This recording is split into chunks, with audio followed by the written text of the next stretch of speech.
Bienvenidos a todos a INFOMedia Noticias, su portal digital con la información de coyuntura. Ya nos encontramos a inicio de semana y vamos a comenzar con la información, empezando con las portadas de la prensa escrita.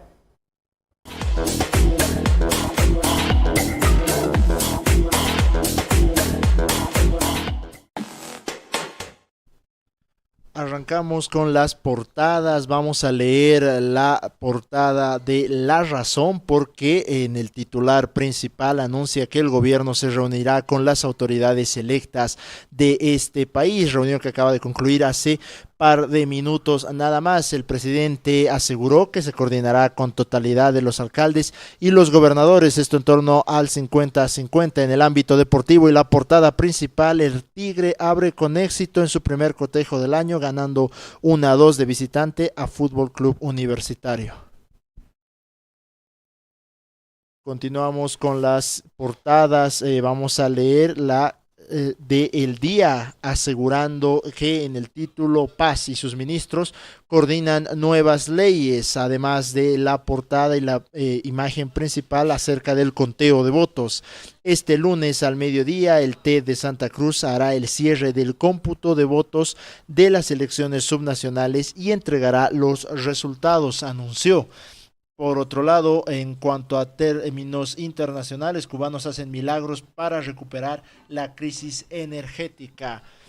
Avanzamos a la portada de La Estrella y el principal titular anuncia: el gobierno alerta a la COP que arcas estatales no aguantan a otro incremento salarial. En la principal imagen se tocan temas de la ABC, ya que reporta dificultades en dos tramos cruceños. En cuanto a seguridad, 3 calcinados en una vivienda y de un disparo matan a una mujer. En el ámbito internacional, en su primer mensaje de Pascua, León XIV llamó a elegir la paz mediante el diálogo.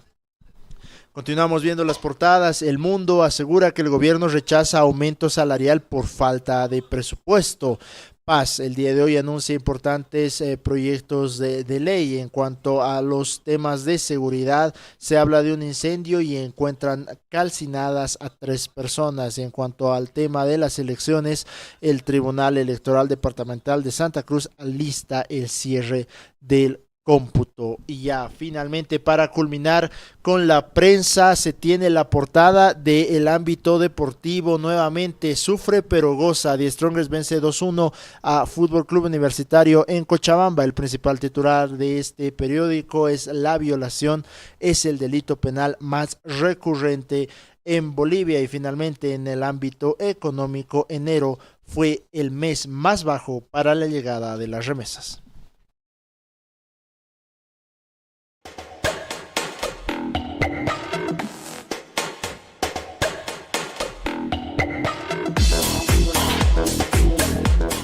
Continuando con la información, en otras noticias desde el departamento de Cochabamba, culminando lo que serían las fechas de Semana Santa, informaron que el Vía Crucis hacia el Cristo de la Concordia, que cuenta con 14 estaciones, cada una representando el momento crucial de la Pasión de Cristo.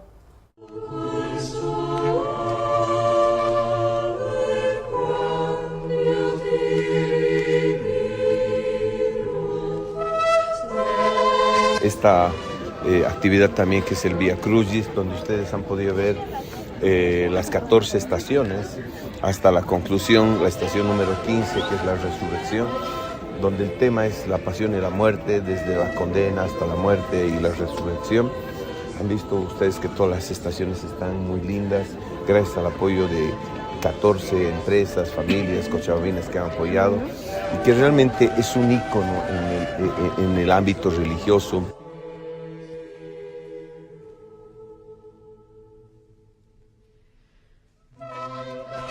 Porque aquí también fortalecemos la fe y apoyamos lo que es el turismo religioso, y ustedes han visto gran concurrencia de jóvenes, señoras que están con sus puestitos generando economía. Creo que esta actividad es muy linda cuando también se la vive en familia. Invitamos a la población cochabamina para que se dé cita y venga a disfrutar de las 14 estaciones en familia, para que también pueda subir o bajar por el teleférico, que ha estado desde las 5 de la mañana hasta las 6 de la tarde de forma corriente. Ante estos espectáculos se realizaron diferentes actividades, de hecho, en lo que sería Semana Santa, y hubo un impresionante espectáculo de luces con drones que representaron a Jesús en la cruz, siendo esto una representación de la crucifixión, la cual fue creado como parte de este evento de Semana Santa por la iglesia de Master Road en Manvel, Texas.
Esas fueron las noticias durante Semana Santa en el aspecto internacional, retornando al ámbito nacional en el marco de las operaciones de seguridad y apoyo humanitario durante la festividad las festividades de Semana Santa. La Armada Boliviana, a través del Centro de Instrucciones de Buceo en Altura, desarrolló tareas de control en el sector del Estrecho de Tiquina y la Bahía de Copacabana.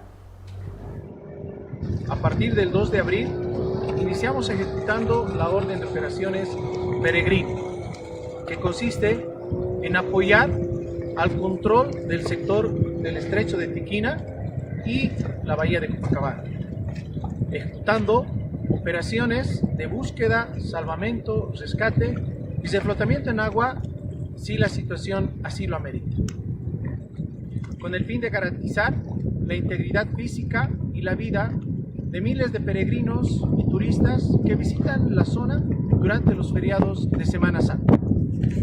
Asimismo, quiero enviar un mensaje a toda la población boliviana.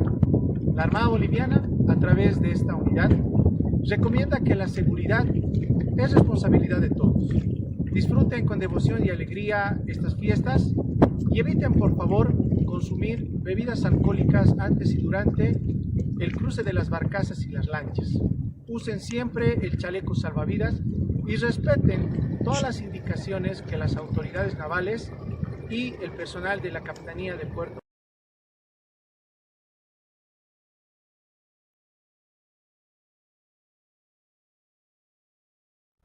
En otras noticias, René Yaguasi llamó a organizaciones sociales a una reunión informativa en el complejo de Villa Tunari en la ciudad del Alto, esto con el objetivo de poder informar sobre la situación en la que se encuentra en este momento. Según Yaguasi, es una reunión informativa para poder brindar un informe de lo que sucedió.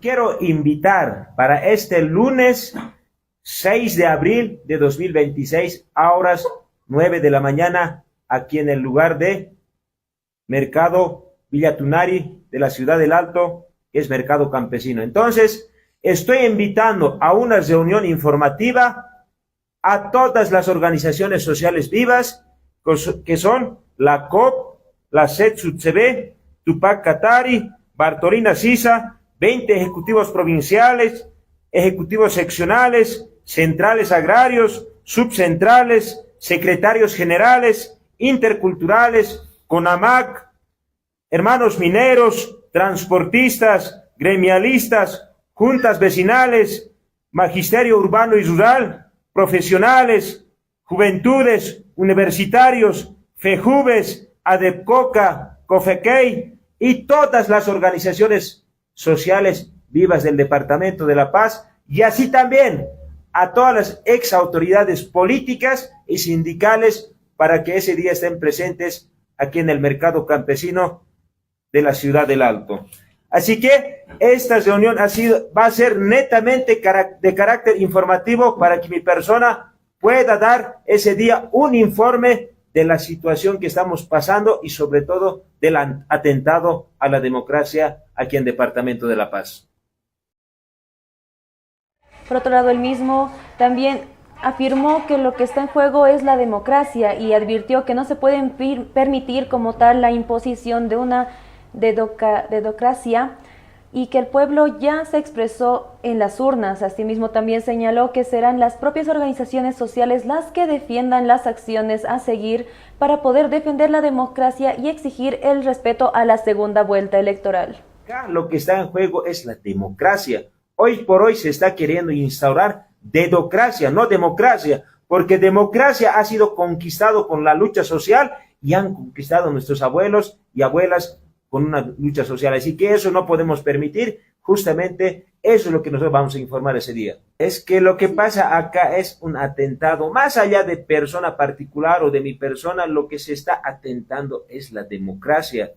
Y el poder, ¿dónde reside? En el pueblo. ¿Y el pueblo quiénes son las organizaciones sociales? Porque acá se tiene que definir lo que es el tema de las elecciones en la segunda vuelta. Y si el compañero, el otro candidato gana, bueno, pues tenemos que respetar. O sea, pero la cuestión es que están queriendo robar la democracia del pueblo. En realidad la gente está molesto porque estamos violentando la votación que han emitido el 22 de marzo en las elecciones de la primera vuelta. Y la ciudadanía y el pueblo ha decidido que vayan a la segunda vuelta, pero no puede ser por apetitos personales, puede ser, digamos, anulada esta elección. Así que lo más sano es que vayamos a la segunda vuelta y así respetar la democracia aquí en Departamento de La Paz y por qué no decirlo a nivel nacional, porque no este antecedente nefasto que se está queriendo consumar no solamente es aquí en Departamento de La Paz, porque de lo contrario van a ser en cualquier parte del departamento en las elecciones posteriores que van a venir. En otras noticias y desde la Asamblea, el diputado Alejandro Reyes se pronunció respecto a lo que serían las acciones del candidato Yaguasi, señalando que el levismo intentó entrar al departamento de La Paz a través del señor René Yaguasi, por lo que según el legislador, el partido de NEGP tiene toda la atribución para reiterar su participación. Esas fueron las declaraciones del diputado Alejandro Reyes.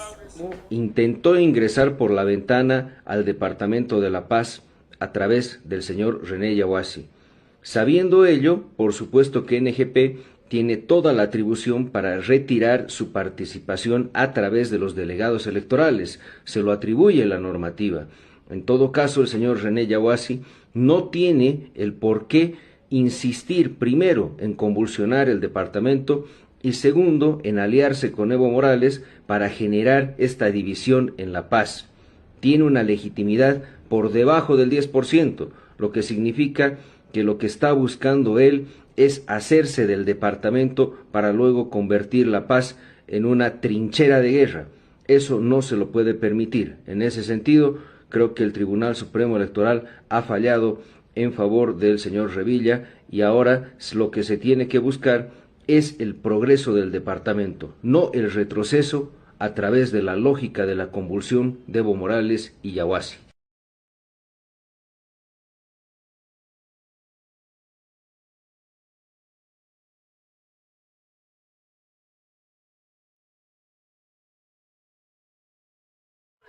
Con respecto a este tema, desde la Asamblea, el senador José Sánchez calificó como un atentado a la democracia. Esto ante la acción del partido Nueva Generación Patriótica, el NGP, al declinar su participación, afirmando que se vulneran lo que serían los derechos paceños a elegir y advirtió que el nuevo gobernador podría carecer de legitimidad. Yo creo que todos estas acciones que se vayan a tomar para recuperar adecuadamente la democracia es importante para nosotros. La acción que tomó Nueva Generación Patriótica mediante su presidente o dueño del partido, para nosotros es un atentado delincuencial a la democracia. Creo que hay que reparar este hecho que vulnera el derecho constitucional de los paceños particularmente. Vamos a trabajar para que ese derecho político de elegir, porque imagínense tener un gobernador en La Paz como se lo está pretendiendo hacer, totalmente ilegítimo. Por tanto, creo que no es viable, no favorece en nada a la democracia. El mismo también indicó que se solicitó al Tribunal Supremo Electoral confirmar el cumplimiento de los estatutos de Nueva Generación Patriótica, sosteniendo que la decisión adoptada atentaría contra la democracia y no decretando acciones legales.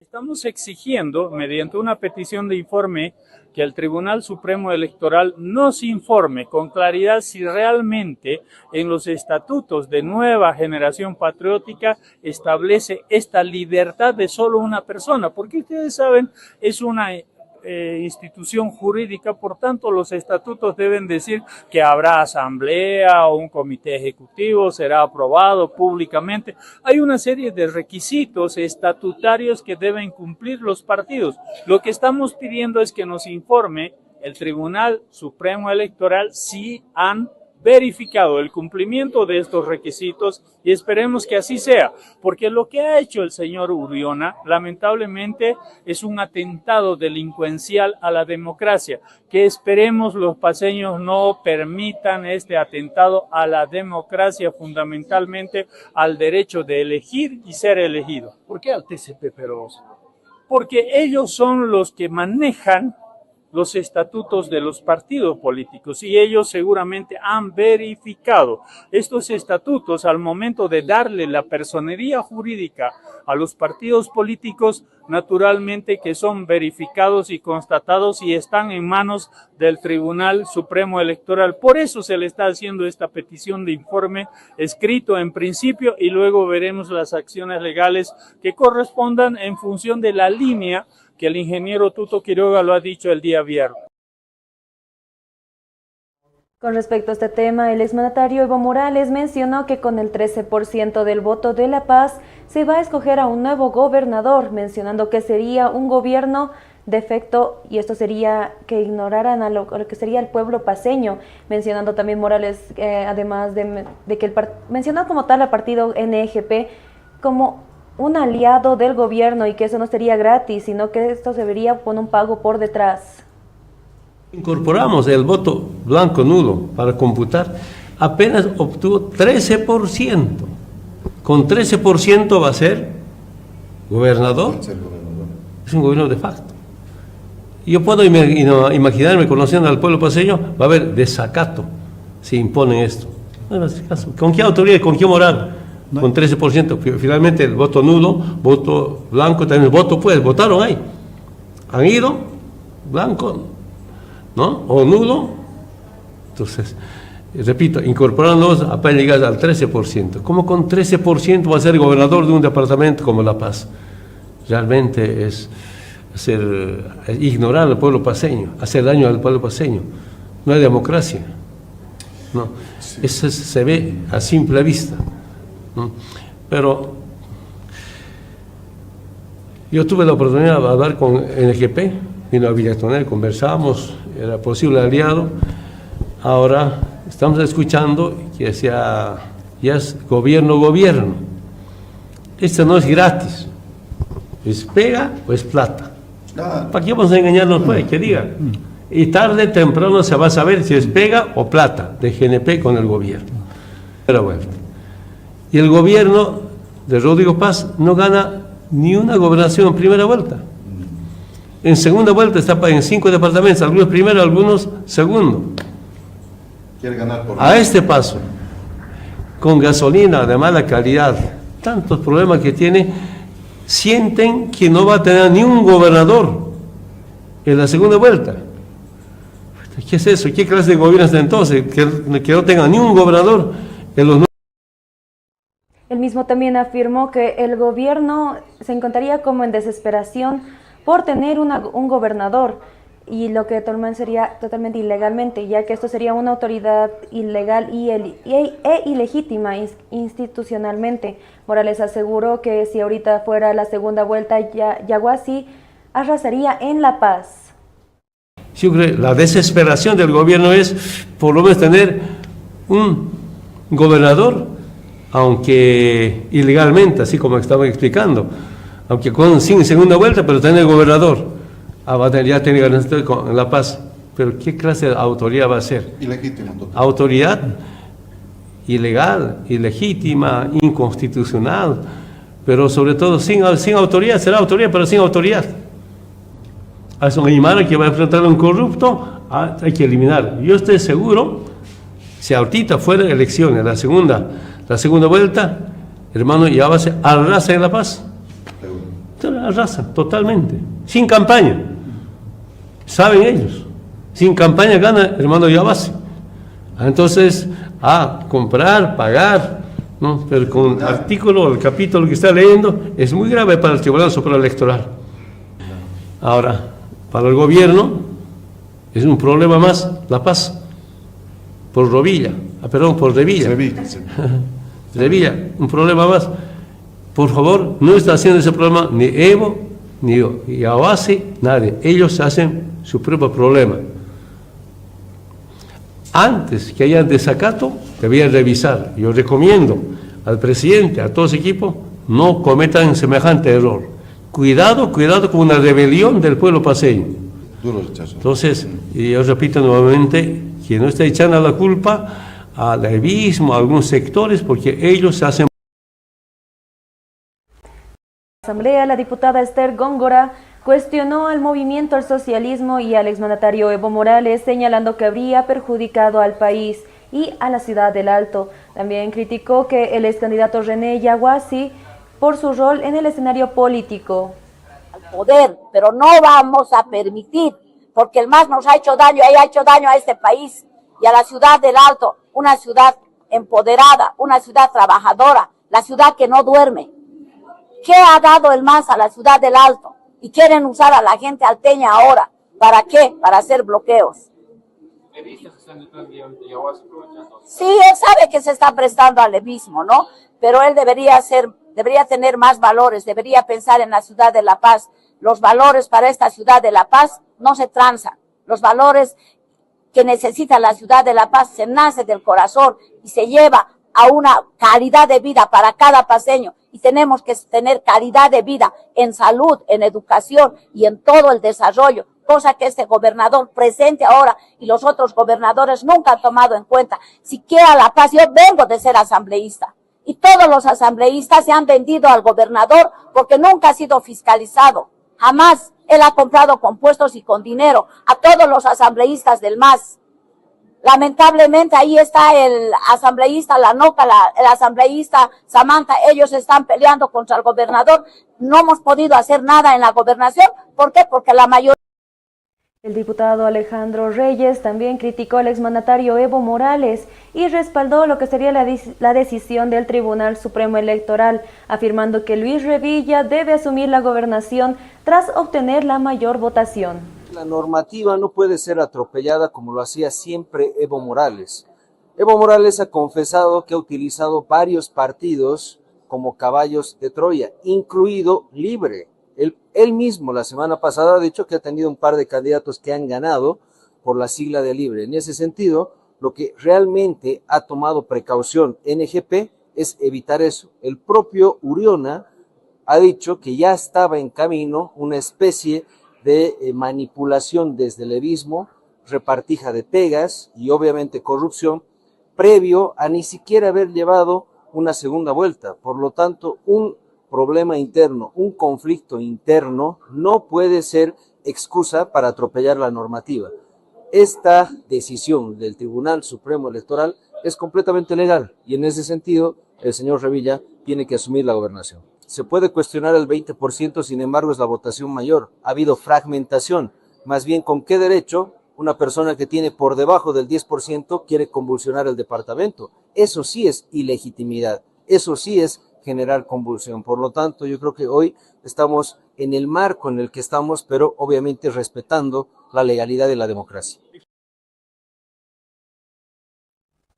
De esta manera culminamos nuestro primer bloque informativo. Vamos a una pausa y retornamos con mayor información.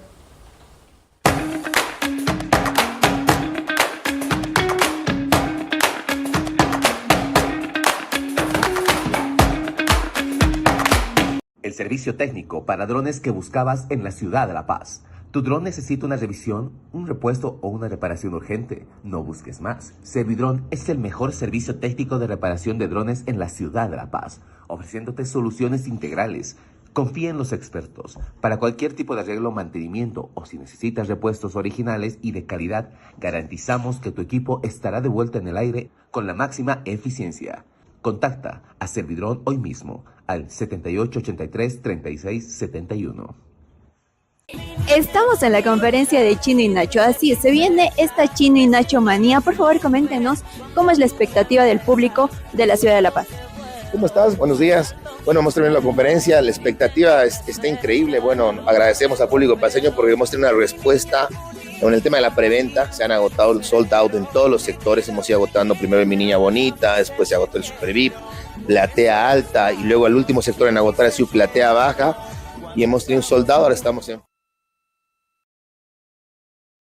We expect to have great views of the crew throughout the day, as well as, of course, the moon.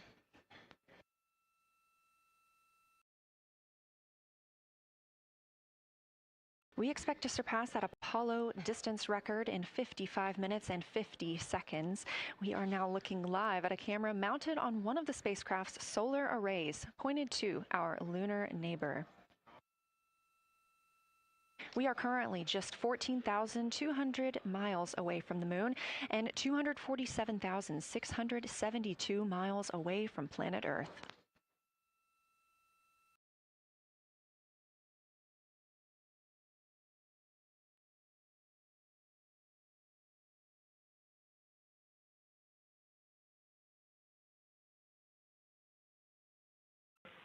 Houston, integrity for AGA. Ready to copy.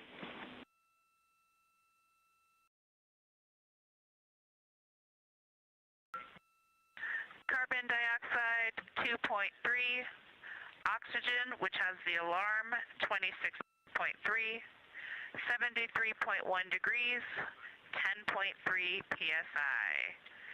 And one follow-on question. We understand milestone words will be directly following the conference. Will that take the place of the PAO event, or will the PAO event still take place per the timeline?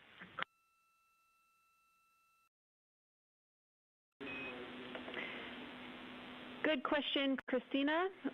The milestone words that we exchange at the record distance at the end of the conference will take the place of the PAO timelined activity. So that'll be our moment to talk about this occasion, and after that there will be no more expected PAO words, and you can get straight into your flyby. Copy all AGA.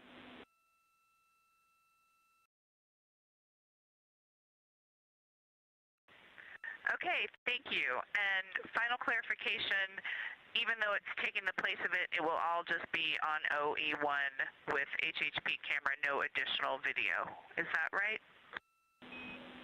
Affirm.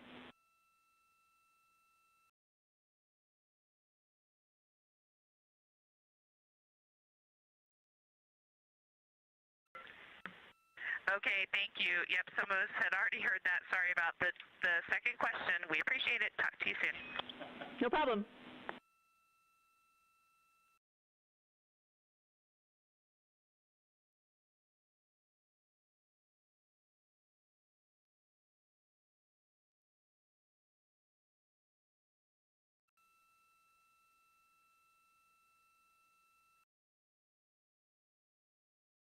Those communications between NASA astronaut Christina Cook and Canadian Space Agency astronaut and today's Capcom or capsule communicator, the one person here speaking with the crew right now, that is Jenny Gibbons. She is an Artemis II backup crew member here in Mission Control Houston.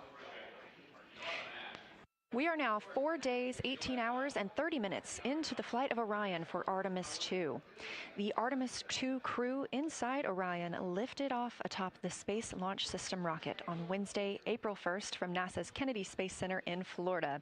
Those 4 crew members are the first to live and work inside the Orion spacecraft, which they have named Integrity, and have been busy conducting meticulously timelined events. It was a beautiful ascent from Kennedy Space Center. One of those early events was the proximity operations demonstration, during which NASA astronaut Victor Glover, the Artemis II pilot, manually flew Orion after having just detached from the interim cryogenic propulsion stage as if they intended to dock. This was practice for future Artemis missions, during which astronauts in Orion will dock with the lunar lander that will take them to the surface of the moon. About 24 hours after launch, 25 hours actually, Orion then conducted TLI, the translunar injection burn. This 5-minute, 50-second burn committed Orion to departing high Earth orbit and set us up for today's flyby. That translunar injection burn also served as the spacecraft's deorbit burn. It slingshots Orion around the moon and sends the crew on a free return trajectory, with splashdown approximately 7:07 p.m. Central on Friday, April 10th. Last night on Flight Day 5, the crew entered the lunar sphere of influence, the point at which the pull of the moon's gravity will become stronger than the pull of Earth's. We've also been getting some great views inside the cabin of the crew members living daily life, from working out to eating, taking photos, and making memories together. But they've also been taking some beautiful views of our home planet and of the moon, and we expect many, many more of those following today's activities.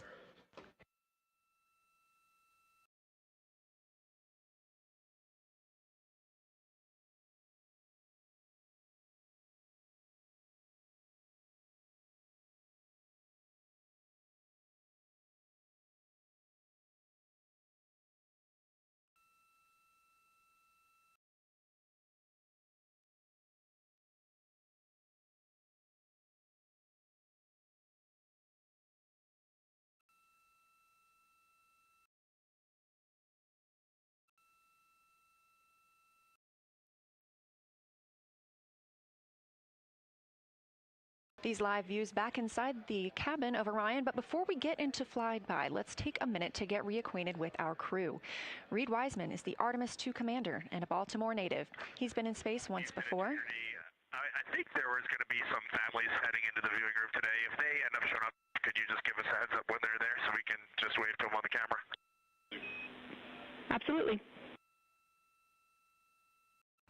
And that was the voice of Reed Wiseman. He has been in space once before as a flight engineer for... And if they don't come, you could just lie to us and tell us that they're there. That'd be great.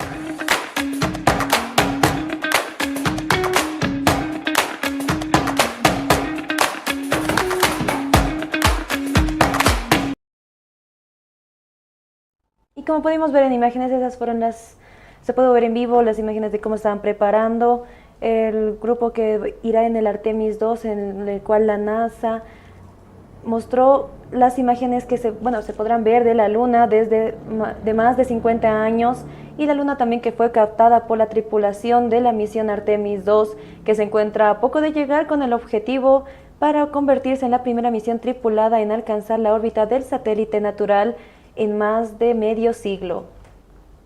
En otras noticias, con respecto a la tensión en el trópico de Cochabamba, diferentes dirigentes cocaleros expresaron su cansancio por las vigilias y piden al expresidente Evo Morales considerar su salida del país. Incluso algunos sectores afines comienzan a marcar distancia. Nuestra fe es económica. Y frente a esas cosas planteo que se busque otro tipo de mecanismos de protección. Como algún compañero decía, ya corresponde que se pueda buscar o que se pueda hacer un asilo político, otro país. Así, para poder conservar toda nuestra fuerza social, toda nuestra fuerza económica y después catapultarnos a la batalla, compañeros. ¿Están cansados? Sí, están cansados, desgastados, y hay que comprender. En algún momento decía Evo, compañeros, vayan a sus casas. Decía yo, escuché en las redes sociales. Y esta parte Los compañeros no están expresando la molestia y el cansancio, pero esto nos va a desgastar socialmente, económicamente y orgánicamente. Como sindicato Superpampa planteamos de que se analice y se busque otras formas de protección para poder aliviar la carga del compañero, lo que es el tema de vigía de la OCA.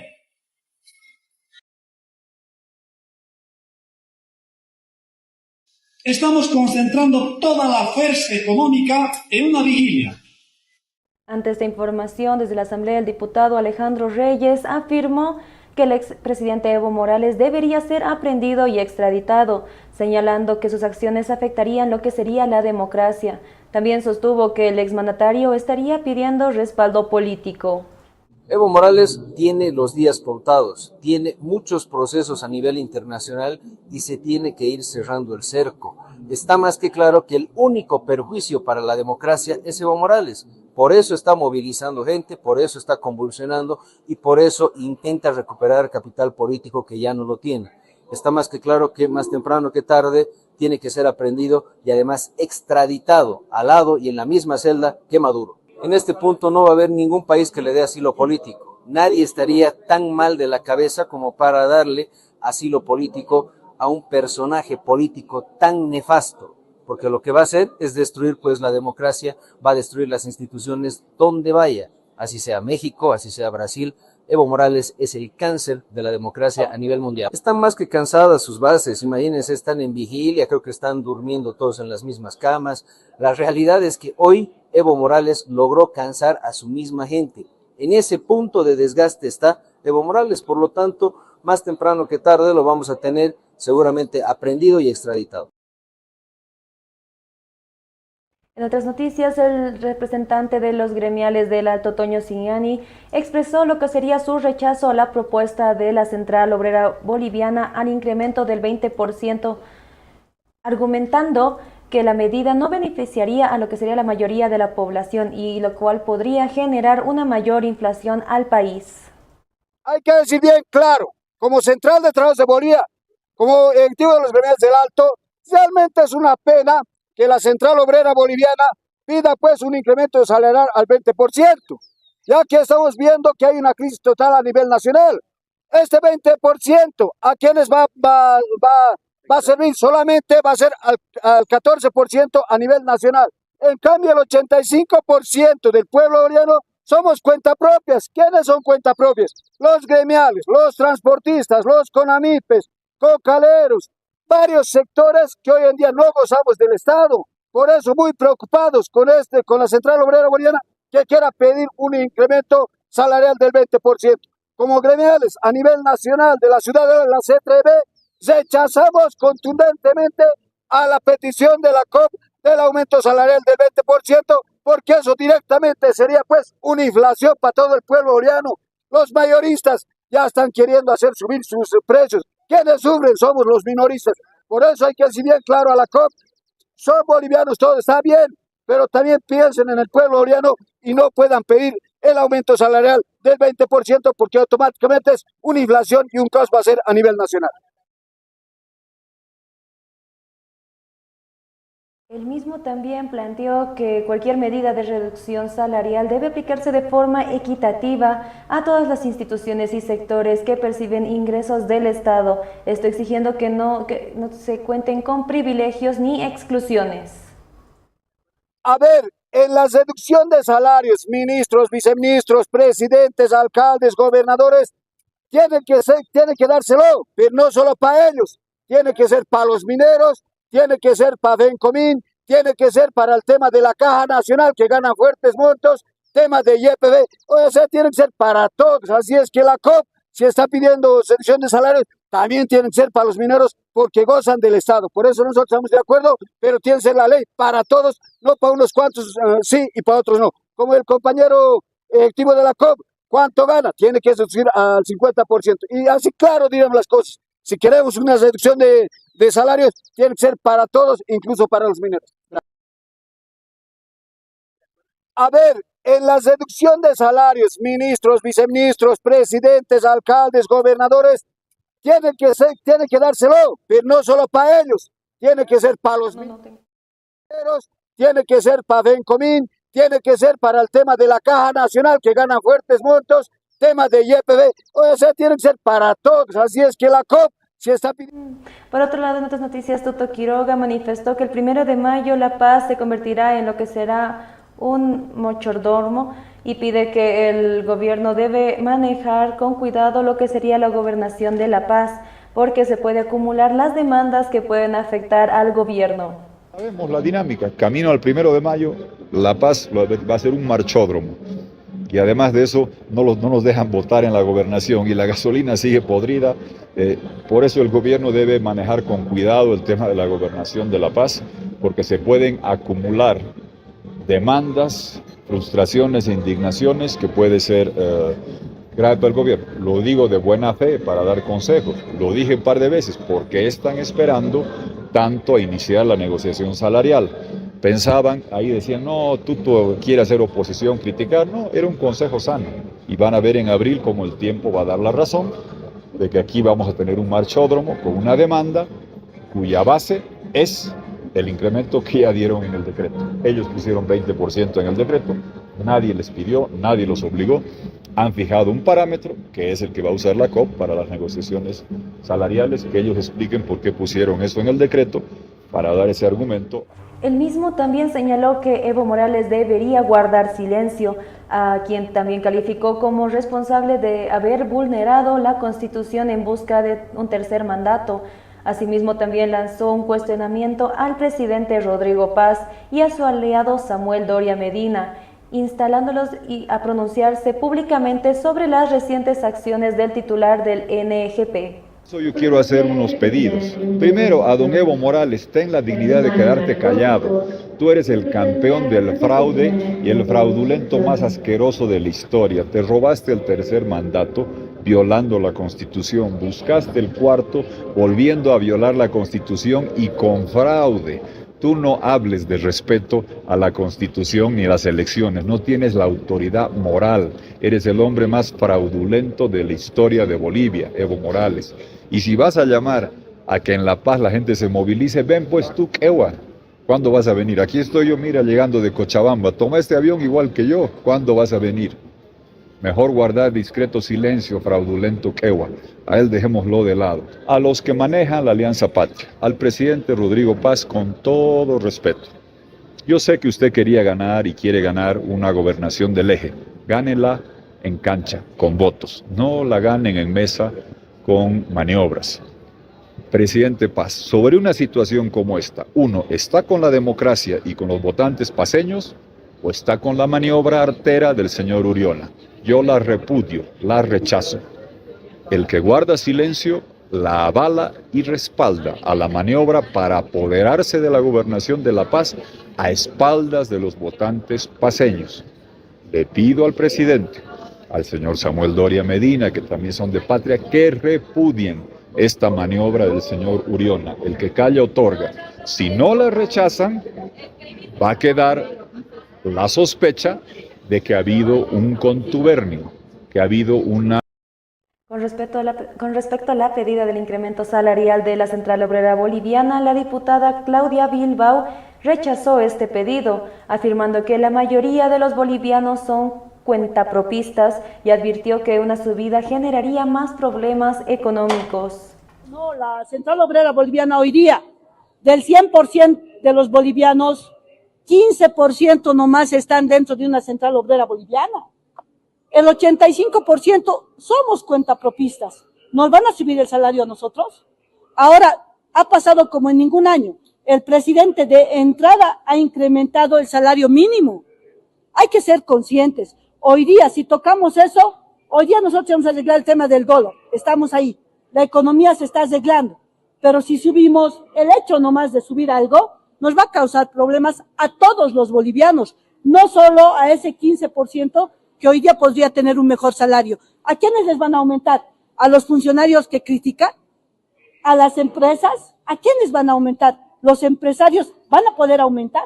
Hoy día la crisis es para todos yo no estoy de acuerdo que haya un aumento del salario. Claro, claro que hay una motivación política. En 20 años ellos han aguantado que su salario sea básico. Nosotros de entrada les hemos subido. Hoy día, ¿de qué se hace cargo el señor de la COP? Ya está hablando del Departamento de la Paz.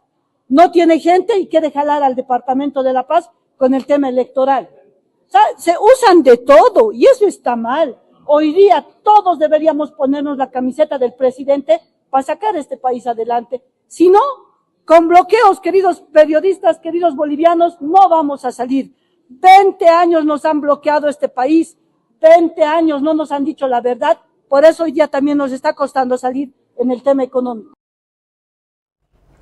Por otro lado, en otras noticias, el senador José Sánchez afirmó que es de manera urgente aprobar una ley para definir lo que sería la elección de magistrados del Tribunal Supremo de Justicia y del Tribunal. También sostuvo que las decisiones sin sala plena vulnerarían lo que sería la Constitución.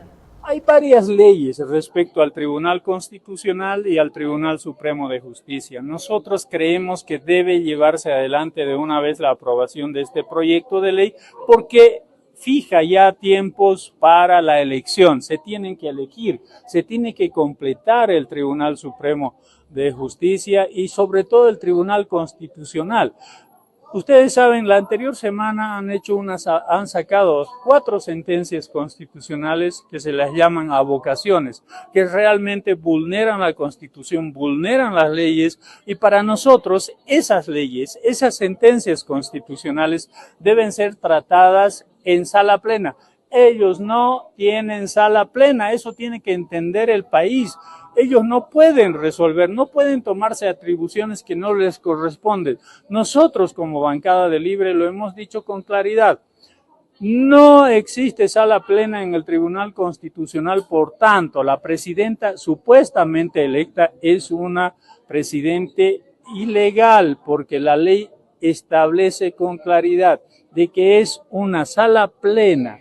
De 9 magistrados deben ser 5, eso hace sala plena, ellos son solo 4, por tanto están en el marco de seguir cometiendo irregularidades, ilegalidades y por tanto pueden ser sujetos de una acusación que corresponde y llevarlos a juicio. En estos momentos iremos aún en vivo desde la ciudad de El Alto.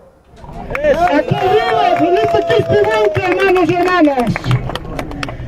Hermanos y hermanas, mamá mensaje chulo bañuta. Luis Rivilla. Jupaja, Janio Alas Caspati, votos hermanos, culquen un tata, culquen hermanos. Mensaje chulo bañuta, hermanos, al Tribunal Departamental. O cada un tata que negó que me canjeja, si vas a lo Janio Eva Estute.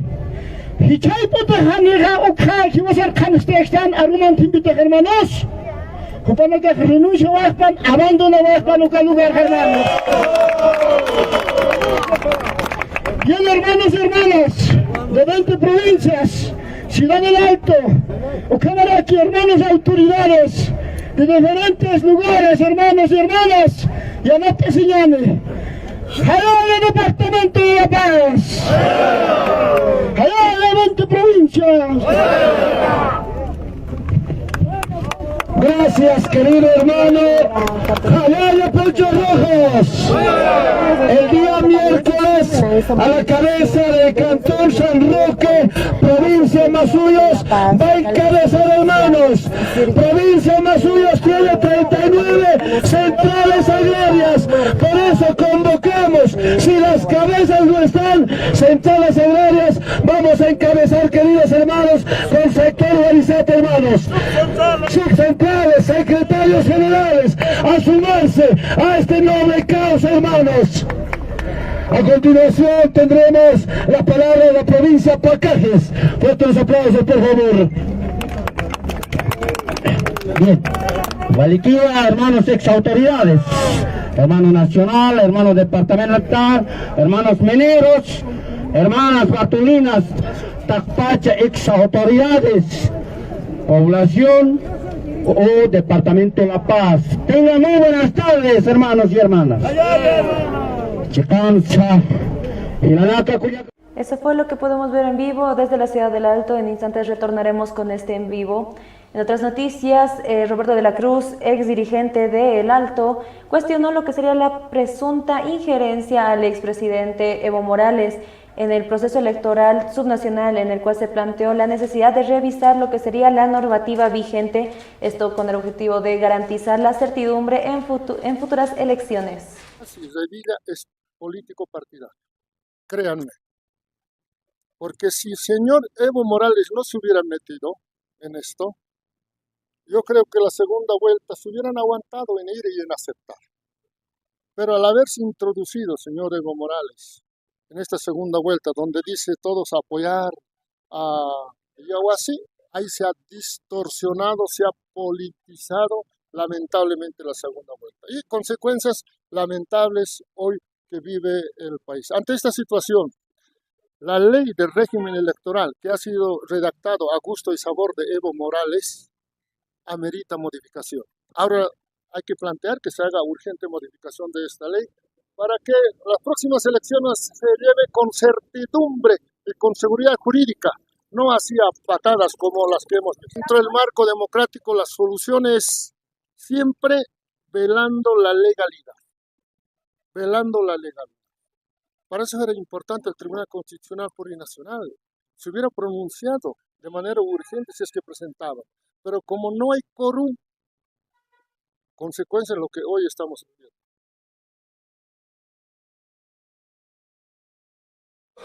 En otras noticias, sectores sociales y representantes vinculados a las organizaciones sindicales y religiosas se declararon en estado de emergencia ante el tratamiento de un proyecto de ley en la Asamblea Legislativa Plurinacional. Esto al considerar que atentaría contra lo que serían los principios sociales y generaría una inseguridad jurídica. Que la Central de Trabajadores de Bolivia y los gremiales, las iglesias, las distintas organizaciones, estamos en estado de emergencia a raíz de que el Parlamento quiere aprobar una ley donde realmente va a ir en contra del pueblo boliviano, la 010 del quebrado 2023, que hoy en día lo están volviendo a perturbar. Por eso nosotros bien claro estamos diciendo que no vamos a permitir que estén haciendo ese daño, porque realmente nos preocupa a toda la población. Aquí está el compañero, el pastor Luis Arequipa, que es parte de la Central de Trabajadores de Bolivia. Pastor. Hoy denunciamos que el proyecto introduce consentimiento, el concepto de consentimiento, este proyecto de ley masista, este proyecto de ley que lo ha hecho Andrónico a medida para sacar al innombrable de sus delitos. ¿Qué dice? Ley 010 quebrado 2023-2024, ley de incorporación del tipo penal de violación incestuosa, eliminación del estupro y reconocimiento de la falta de consentimiento como elemento constitutivo del delito de la violación para garantizar el acceso a la justicia.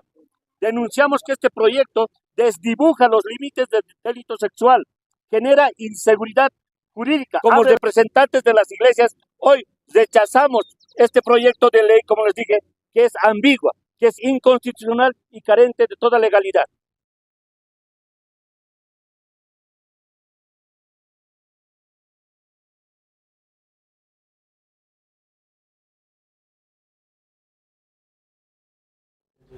Por otro lado, representantes sociales denunciaron lo que sería presuntas irregularidades en la ejecución de proyectos de parte del Gobierno Autónomo Municipal de La Paz, señalando desvío de recursos, obras inconclusas y falta de control por parte de instancias de fiscalización. Lamentablemente hemos tocado varios puntos. Es lo que realmente nos han ido robando el Gobierno Autónomo Municipal, diferentes presupuestos que eran ya destinados a proyectos y bueno, lamentablemente es mucha plata la que está corriendo de por medio, porque es dineros que justamente, como ejemplo nada más, las luces LED por bacheos, los POAS no ejecutados, los reformulados, el hospital Canil nos han tomado el pelo, es un hospital realmente hermosísimo que tenía que construirse y nos ponen un parque que debe costar, exagerando, unos 500.000 bolivianos, de 11 millones que tenía que ser el hospital. Realmente es un engaño, nos han tomado el pelo, una estafa. El parque Domitila Chungara, que en primera instancia eran 2 millones, y fue solamente hecho con 1 millón de bolivianos. ¿Dónde está ese millón de bolivianos? El caso Nieves Linares, que todo el mundo lo conoce, Es una vía troncal que está 3 años paralizada porque no puede hacer nada el gobierno autónomo municipal de La Paz. Todo ese tipo de situaciones y lo peor, el control social, que no ha fiscalizado todo este tipo de situaciones. Denunciamos al control social, tienen que irse el control social, absolutamente todos, porque están perjudicando a la ciudad de La Paz. Nuevo gobierno autónomo municipal de La Paz, que ya tiene este conocimiento, haga la respectiva fiscalización del señor Arias. En otras noticias, con respecto a la calidad del combustible, Pedro Quispe, dirigente del transporte pesado, asegura que el gobierno estaría mintiendo al sector de transporte sobre los aditivos colocados al combustible, por lo que la situación no mejora. Quispe asegura que existe la alteración del combustible con el etanol. No va a haber mejoramiento. La mala gasolina que ha entrado los 4 millones de litros tiene que acabarse, ¿no? En el país.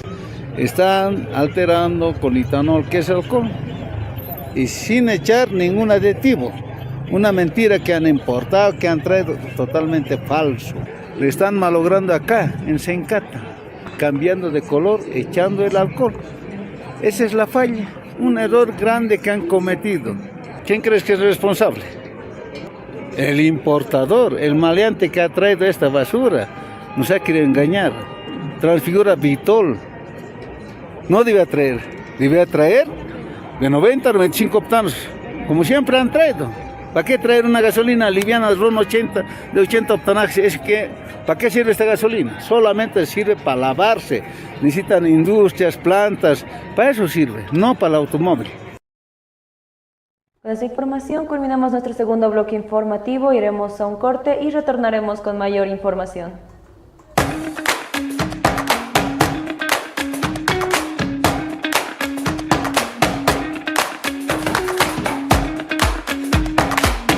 Estamos en la conferencia de Chino y Nacho, así se viene esta Chino y Nacho manía. Por favor, coméntenos cómo es la expectativa del público de la ciudad de La Paz. ¿Cómo estás? Buenos días. Bueno, hemos terminado la conferencia, la expectativa está increíble. Bueno, agradecemos al público paseño porque hemos tenido una respuesta con el tema de la preventa. Se han agotado el sold out en todos los sectores. Hemos ido agotando primero Mi Niña Bonita, después se agotó el Super VIP, Platea Alta y luego el último sector en agotar ha sido Platea Baja. Y hemos tenido un soldado, ahora estamos en fase 1 y los tickets están volando con los canales de venta en clicket.box online, Megacenter, el Multicine y en todas las redes de farmacias de todo el país puedes comprar en Farmacorp, ¿no? Entonces tenemos muy buena respuesta, la gente está esperando este dúo de reggaetón, es uno de hoy por hoy de los más famosos del mundo, entonces lo estamos esperando este 12 de abril en el Teatro al Aire Libre. Comentaron que se viene un meet and greet, por favor, ¿desde cuándo se va a lanzar esto? Porque la fanaticada ya está loca con esto. Sí, o sea, es un meet and greet, pero como un fans experience, va a ser mucho más, no va a ser el típico meet and greet que vos vas a ir y te vas a sacar una foto y ya, vas a poder compartir, vas a poder conocerlo, vas a poder estar en la prueba de sonido. Vamos a poder hablar con ellos. Claro, vas a poder estar en la prueba de sonido, entonces esto ya lo vamos a ir anunciando mediante nuestras páginas oficiales de Actúa Pro y Rai Bolivia. Entonces esperen a la gente para que ya podamos sacar toda la información y que la gente que sea fans pueda estar con nosotros ese día compartiendo con los artistas. ¿Cuál es la página que podemos visitar? Es Actúa Pro, Rai Bolivia y Clicket. Bueno, una invitación más, por favor, para que toda la fanaticada de La Paz vaya al concierto. Sí, no se lo pierdan, no esperen hasta el último porque puede ser que se acaben las entradas. No esperen para ir ese día y decir, no, ahora me compro mi entrada. Las entradas están volando, estamos en fase 1. Estamos seguros que vamos a tener un lleno total del Teatro al Aire Libre, entonces los esperamos a todos. Bueno, también queremos saber el costo de las entradas de Chino y Nacho, por favor, cuál es la información y dónde podemos encontrar. Claro que sí, un gusto. Primero que nada, hacerles la invitación a que podamos participar este 12 de abril en el Teatro al Aire Libre, junto a Chino y Nacho hay un concierto inolvidable. Podemos adquirir entradas en clicket.bo o de manera física en cualquier Farmacorp a nivel nacional. También tenemos habilitados un punto de venta en Megacenter y Multicine. ¿Cuáles son los costos? Tenemos Niña Bonita, que es el sector más cercano, en 950 bolivianos, Super VIP 650 bolivianos, Platea Baja 450 bolivianos y Platea Alta 250 bolivianos, ¿no? Entonces, bueno, los costos súper accesibles. Totalmente, súper accesibles y como les comentaba en la conferencia, Si de igual manera desean adquirir un pase directo, que es el Fast Pass, lo que nosotros lo hemos denominado, pueden hacerlo de manera adicional para así evitar filas al momento de ingresar. Bueno, de esa manera también en INFOMedia estaremos en la Chino y Nacho Manía.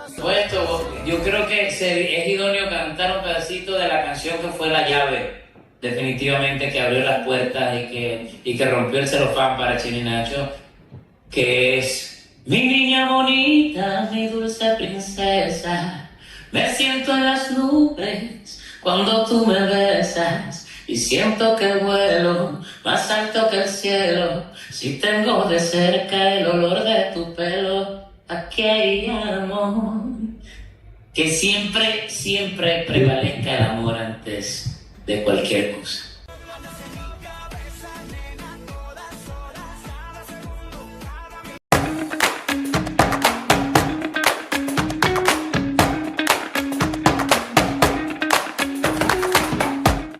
Y retornamos con más información a través de INFOMedia Noticias, en la cual el diputado Macedonio Vargas del Partido Demócrata Cristiano afirmó que la gasolina distribuida en Oruro estaría dañada, ya que muchos vehículos públicos y privados presentaron desperfectos, indicando que la población inició un paro indefinido y pidiendo sanciones. Esta es la situación de la gasolina.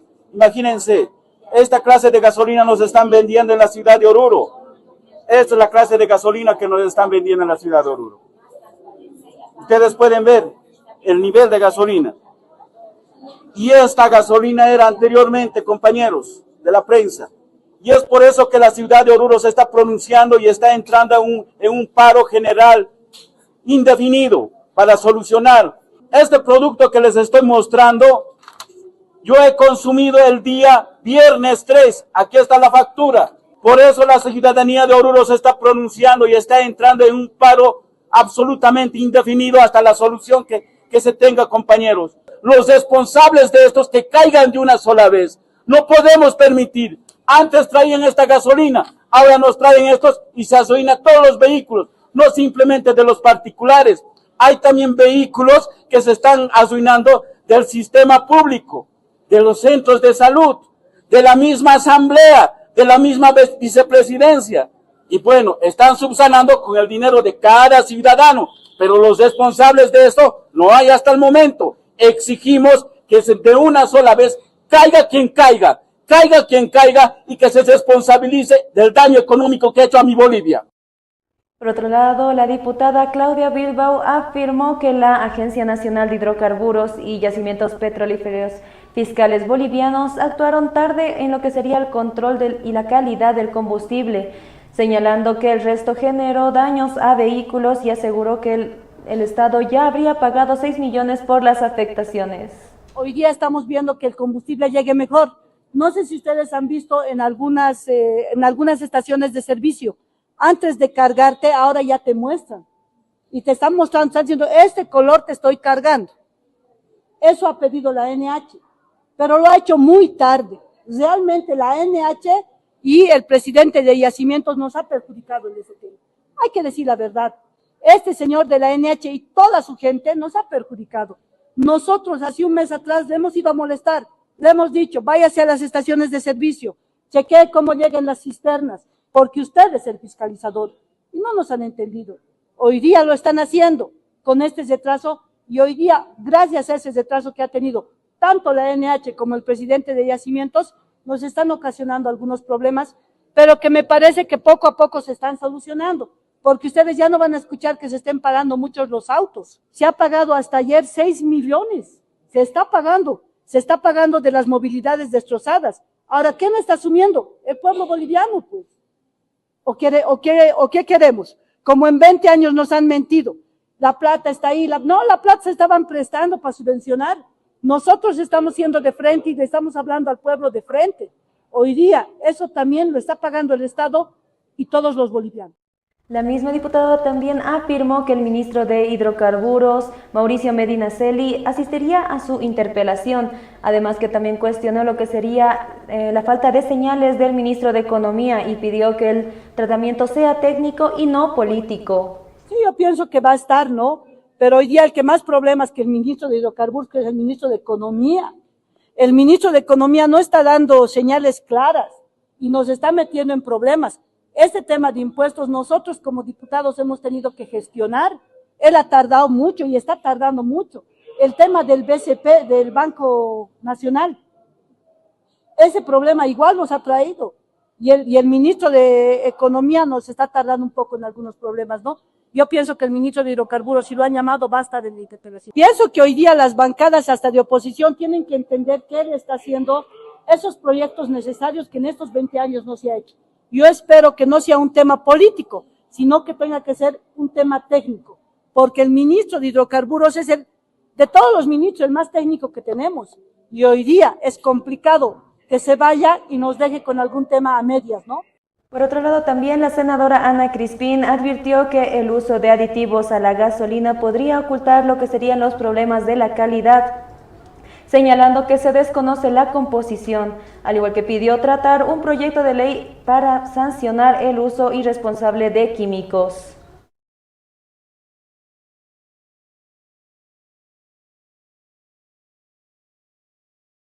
Decir de que estaríamos aceptando de que la gasolina contaminada aún se está distribuyendo y se está utilizando los aditivos para disminuir, entonces seguimos trabajando con esa gasolina y esta gasolina a largo plazo va a seguir generando malos resultados y la población va a seguir molesta. Y el aditivo por su composición puede que genere hasta mayor daño, porque el aditivo no se lo utiliza frecuentemente. Desconocemos qué tipo de aditivo es, desconocemos cuáles son en qué suma el aditivo a la gasolina, el porcentaje de mezcla, desconocemos todo ello y es por eso que nosotros habíamos generado un proyecto de ley para que sancione a aquellos funcionarios que de manera irresponsable utilicen cualquier producto químico y tengan que generar lo que hoy estamos viviendo. Esperemos que muy pronto se apruebe, pero ya vamos a muy estimas un mes y medio que hemos presentado esta ley y a la fecha no tenemos ninguna noticia, se sigue distribuyendo una gasolina que está contaminada y no lo digo yo, lo dice la presencia de estos aditivos. Entonces vamos a esperar de que se lleve a cabo la asamblea o ya sea la sesión de comisión, sesión de senadores o la asamblea, estos tres ámbitos para que se pueda interpelar al ministro de Hidrocarburos.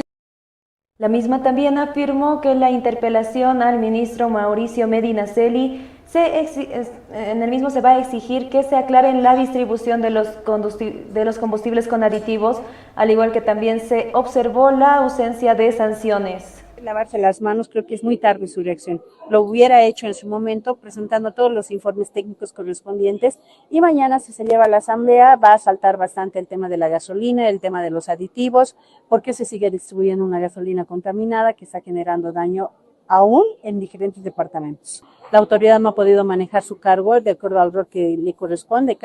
No significa que un ministro se siente y que sus directores, viceministros o las instancias que están dentro de ellos tengan que cometer errores y la autoridad no haga nada. Si yo fuera ministra, en su momento, habiendo visto este panorama, este escenario, hubiera hecho los cambios pertinentes para que no haya más involucrados o más personas que hayan sido afectadas por la distribución de esta mala gasolina. No se lo ha hecho. Hasta la fecha tampoco hay sanciones. ANH ha tenido que renunciar.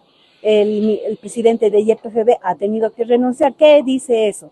De que tú dejas tu informe y no generas ninguna responsabilidad. Es momento de empezar a trabajar con las responsabilidades que ha generado a nuestro país. Ha hecho mucho daño, no solamente económico. Las familias hoy por hoy no tienen su medio laboral, que es el autito que se manejaba, y hoy tiene que involucrar un presupuesto de más de 1.000, 2.000, 3.000, 4.000 y quién sabe hasta cuánto estén gastando, y no puedo creer que a la fecha no haya responsables. ¿Y quién genera esas responsabilidades? El ministro, y a la fecha no ha dicho nada. Que se tiene grandes grupos delincuenciales, ¿dónde están los nombres? ¿Por qué no tenemos la lista de los nombres si hay una investigación?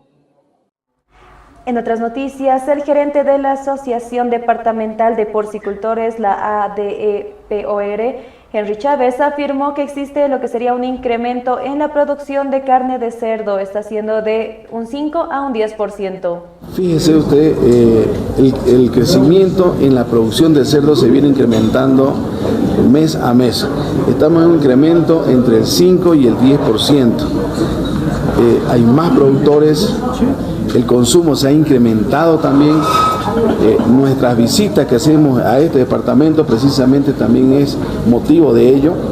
porque aquí se consume bastante cerdo, pero creo que se puede consumir más. La producción solamente de Santa Cruz, según las guías de movimiento, estamos hablando de 80.000 animales, cada uno de 100 kilogramos. El 40% se viene a esta ciudad, Cochabamba, de grandes consumidores aquí en la ciudad de La Paz, y eso nos pone a nosotros muy contentos porque el ciudadano paceño apoya la producción nacional, apoya a los empresarios que generan alimentos para este país. Entonces, por eso, como les decía, estamos muy felices porque de verdad que siempre que llegamos a esta linda ciudad nos reciben con los brazos abiertos. Culminando con las noticias nacionales, iremos a nuestro apartado internacional, en el cual el presidente de Argentina, Milei, recibe acá al presidente de Chile para poder tener una reunión importante. Las tensiones recientes entre el gobierno de Argentina y el de Chile, que hasta el 11 de marzo fue liderado por Gabriel Boric, han quedado por ahora en el pasado. Este lunes, Javier Milei recibió con un afectuoso abrazo al presidente chileno José Antonio Kast en la Casa Rosada, sede del Ejecutivo argentino. Asimismo, llevaron a cabo una reunión privada que tuvo como ejes centrales el comercio bilateral, la explotación de recursos naturales y la mejora de los pasos fronterizos. Porque estas áreas son primordiales para nosotros, en temas de pasos internacionales, en temas de seguridad, porque ustedes saben que hoy día, y lo hemos planteado en muchas ocasiones, el crimen organizado, el narcotráfico trasciende las fronteras, por lo tanto es muy importante lo que vamos a conversar y acordar en conjunto con el gobierno argentino. Y hoy día tenemos también enemigos comunes, esos enemigos comunes que atacan a nuestras naciones y que en conjunto tenemos que enfrentar. La visita de Kast enmarca la tradición diplomática de los jefes de estados chilenos, que suelen elegir a Argentina como primer viaje oficial, país con el que comparten una frontera de más de 5.000 kilómetros.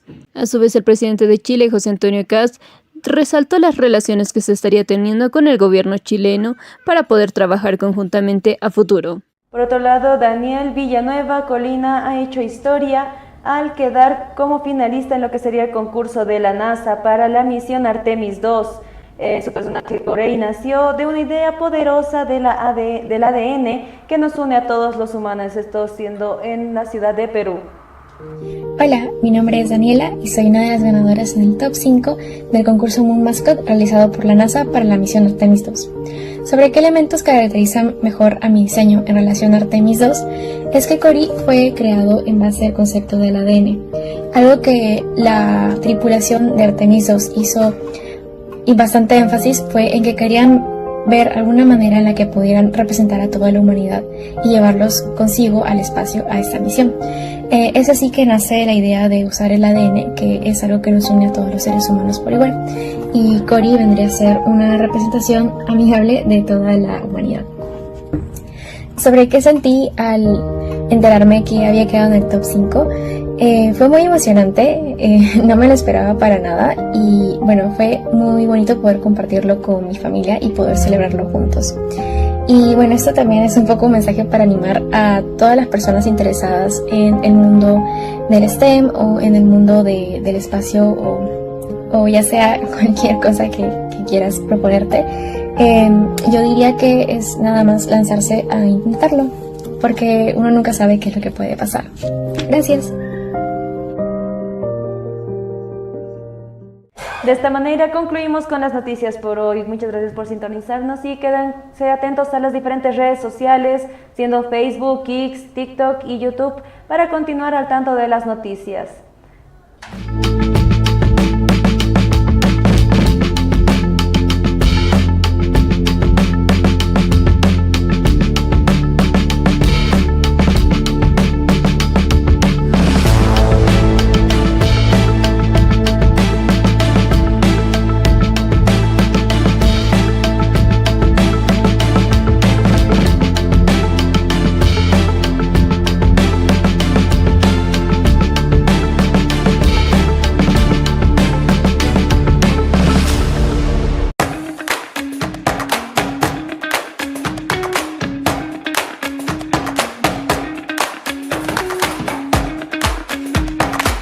El servicio técnico para...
Buenas tardes, gracias por continuar con nosotros a través de INFOMedia HD Noticias. Vamos a darle inicio al sector deportivo y es que, como acaba de ver, se ha dado arranque a la Liga Profesional del Fútbol Boliviano, la liga denominada Entel Gol. Esta gestión 2026 tiene la participación de los 16 equipos de la división profesional de fútbol y tras este feriado considerado largo, se dio inicio al fútbol nacional y así lo hizo en el arranque el Club Bolívar, recibiendo en la ciudad de La Paz a Real Oruro del equipo, justamente uno de los pocos que ascendió y se quedó en la permanencia. Bolívar logró una victoria importante, si es que no mantuvo su valla en cero, pero de la misma manera pudo conseguir esta victoria que le da sus primeros 3 puntos y es envío anímico previo a su partido por la Copa Libertadores.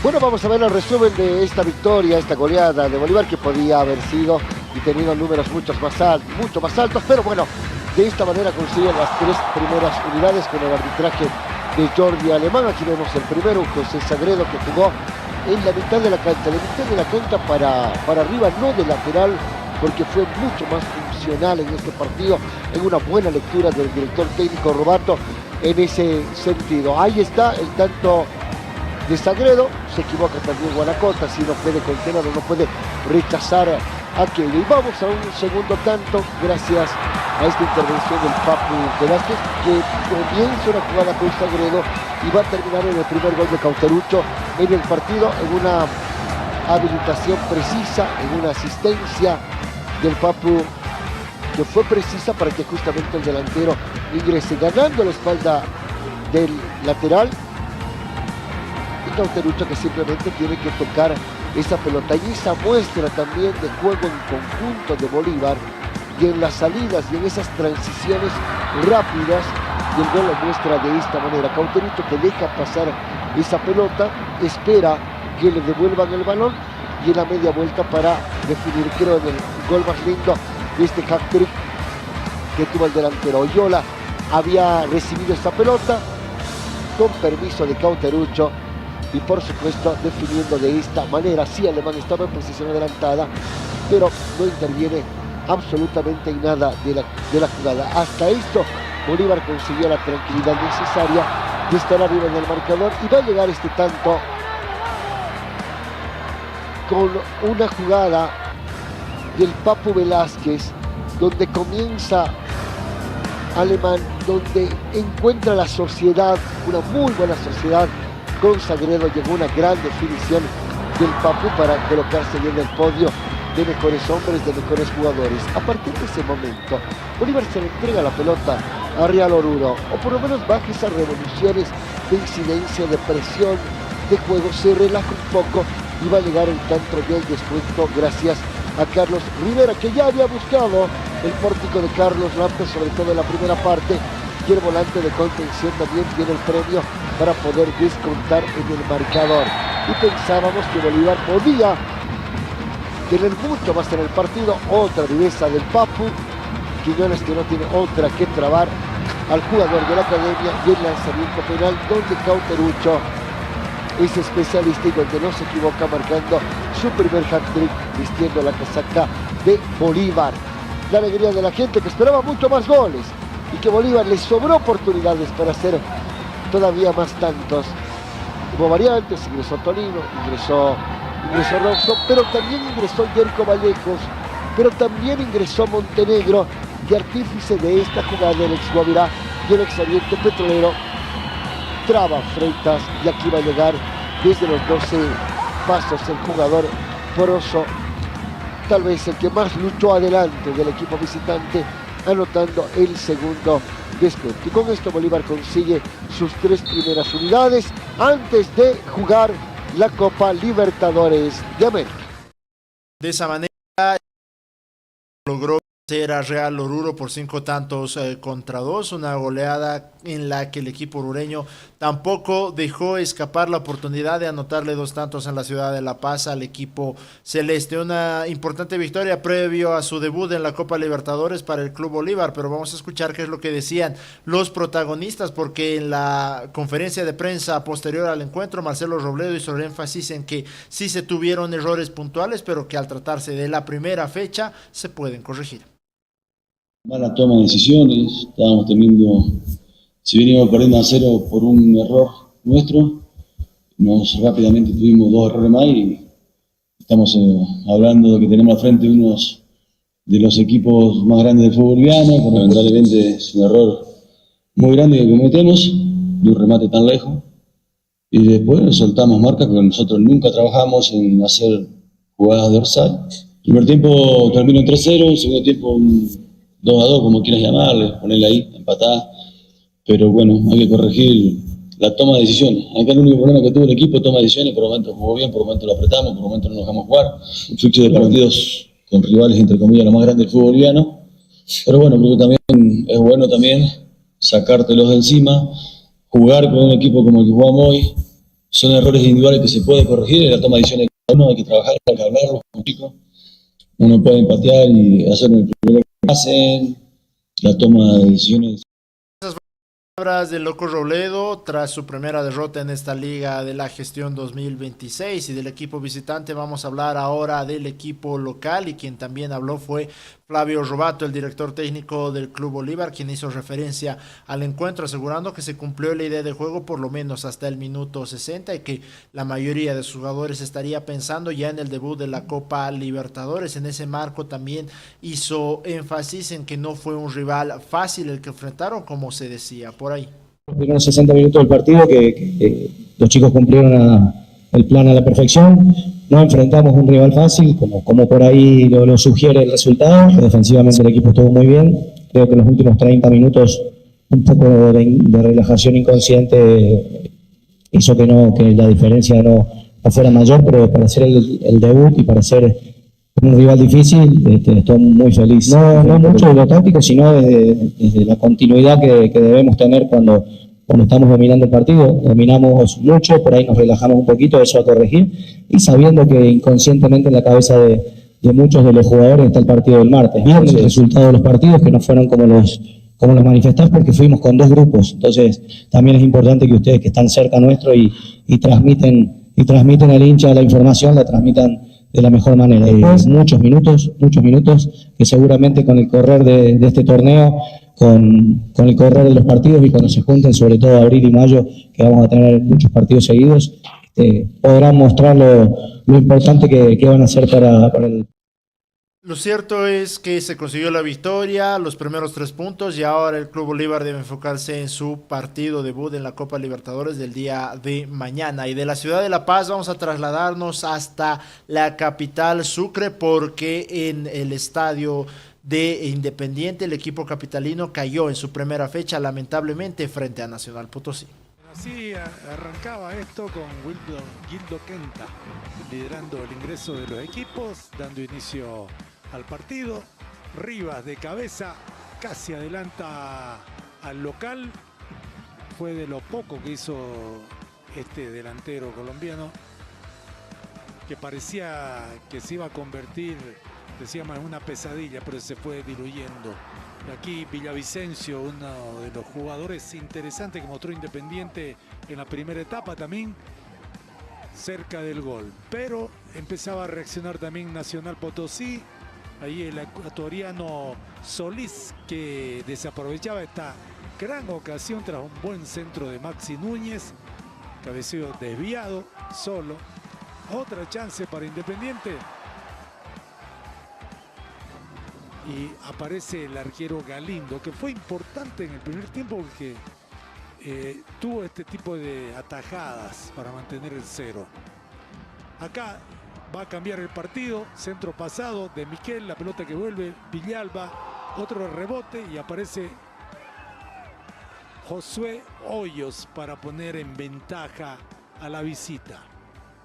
No había posición adelantada de Miquel, pero ahí también estaba Azogue, Villalba, y Hoyos para terminar la jugada, rematando esa pelota y mandándola al fondo del arco. 1-0 para la visita.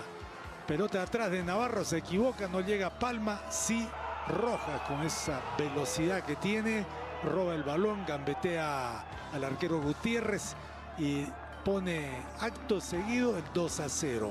Ahí está. Mala salida, malas entregas, el oportunismo de Rojas, la velocidad, la habilidad para gambetear al arquero y la tranquilidad para definir con arco vacío. Ahí ya se le ponía definitivamente cuesta arriba el partido a Independiente. Una que otra tuvo el equipo chuquisaqueño, esta de Rafinha Amaral, que cruzaba el remate, no llegaba a Cristaldo, el Churri Cristaldo. Pero acá es una linda jugada. William Álvarez, pase para Maxi Núñez, retrasa para el ingreso de Pavia, que había ingresado al campo de juego, valga la redundancia, y saca este derechazo tremendo para el 3-0. Golazo, inatajable sin duda. Y aquí tiene otra perspectiva, ¿no? Nada que hacer el arquero Johan Gutiérrez. 3-0, gran victoria de Nacional Potosí en el... De esa manera, Independiente perdió su primer partido en esta fecha 1 de la Liga Entel Gol del fútbol profesional boliviano frente a Nacional Potosí, que recordemos ha perdido recientemente a su director técnico, quien se fue a Guavirá. Y justamente de Guavirá es que vamos a hablar y nos trasladamos hasta Santa Cruz, porque la fecha 1 de Blooming, previo a su debut en la Copa Sudamericana, fue el equipo montereño y la Academia Cruceña fue realmente aplastante con el resultado. Redonda para Blooming en su estreno liguero, 5-0 para los de Mauricio Soria ante Guavirá, con Ivo Méndez dirigiendo el encuentro. No tardó en aparecer el primer tanto para la Academia Cruceña, lo firmaba con esa galopada el colombiano Byron Garcés.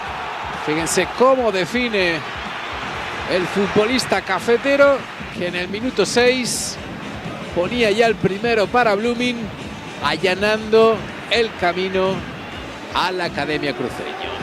Aquí vemos cómo con esta carrera de Villarroel, que deja ese gran pase para Menacho, buen desmarque de ruptura del atacante de Blooming, y con esa buena picada pone el segundo para su equipo. Vemos de nuevo el buen desmarque de Menacho, mejor aún la asistencia de Villarroel,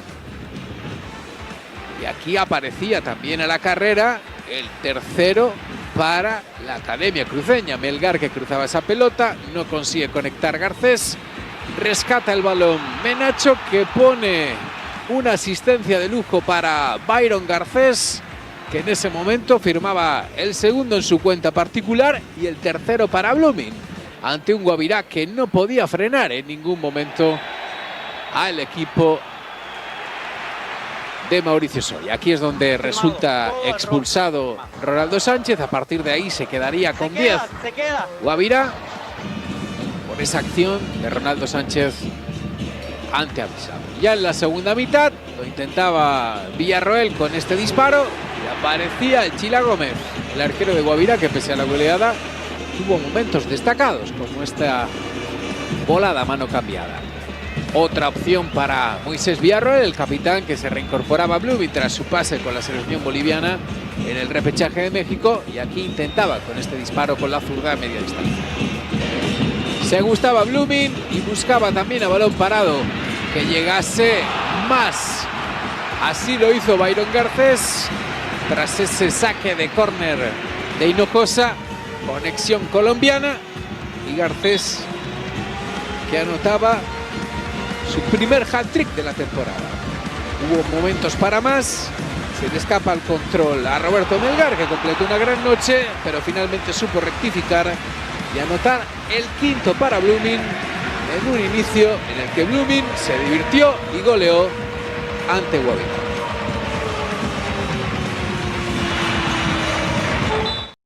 Partidos del día viernes, los 3 iniciales con victorias de Independiente, Blooming y también el Club Bolívar. El fin de semana también hubo mucho fútbol en cuanto a lo que fue la fecha 1 de esta liga profesional, y es en ese caso otro de los equipos que está en representación internacional como Always Ready recibía para su fecha 1 a Real Tomayapo en la Ciudad del Alto, y antes de su debut por la Copa Libertadores en el mismo estadio de Villa Ingenio, venció también por goleada al equipo de la ciudad de Tarija.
De esa manera, el equipo de la Ciudad del Alto también tuvo una goleada por 4-0 antes de su debut en la Copa Libertadores, que también será el día de mañana, al igual que el del Club Bolívar, y nosotros vamos a seguir toda la transmisión correspondiente de estos 4 equipos que están en ambos torneos internacionales. Y justamente de la ciudad de La Paz, específicamente el Alto, vamos a trasladarnos nuevamente hacia la Villa Imperial, esta vez porque el recién ascendido Real Potosí recibía al equipo del pueblo Aurora, que justamente ha salvado la categoría la gestión pasada, y en un duelo bastante peleado el resultado quedó empatado. Un primer tiempo que termina 0-0 entre Real Potosí y Aurora, donde el equipo local en la mayor parte de esta etapa fue el que generó las mejores situaciones. Luego se fue diluyendo y terminó, creo yo, mejor parado el equipo de Aurora. Esta es una situación donde, a pesar de la falta, da continuidad el señor Luis. El centro careció de puntería, careció de dirección, hace fácil todo para Cordano. Esta fue la dinámica en el equipo local. Generó, llegó, provocó, pero en el pase previo a la finalización es donde no tuvo el acierto. Apeló también al remate media distancia, pero claro, en la portería está Rubén Cordano, con los años que tiene en el fútbol, me refiero, controló de buena manera. El giro por parte de Rivas ante un rival como Barbosa, que también es pesado, es fuerte, riguroso, no lo dejó maniobrar con solvencia, y desde el piso intentó sorprender buscando el palo izquierdo de Rubén, pero el balón caprichosamente se va a escasos centímetros del parante. El tiro libre, la pelota parada manejada por Terrazas en todo el partido. Esta vez intentó buscar el segundo palo de Acólogo, que solamente con la vista acompañó esa pelota para que esa termine por el fondo del arco.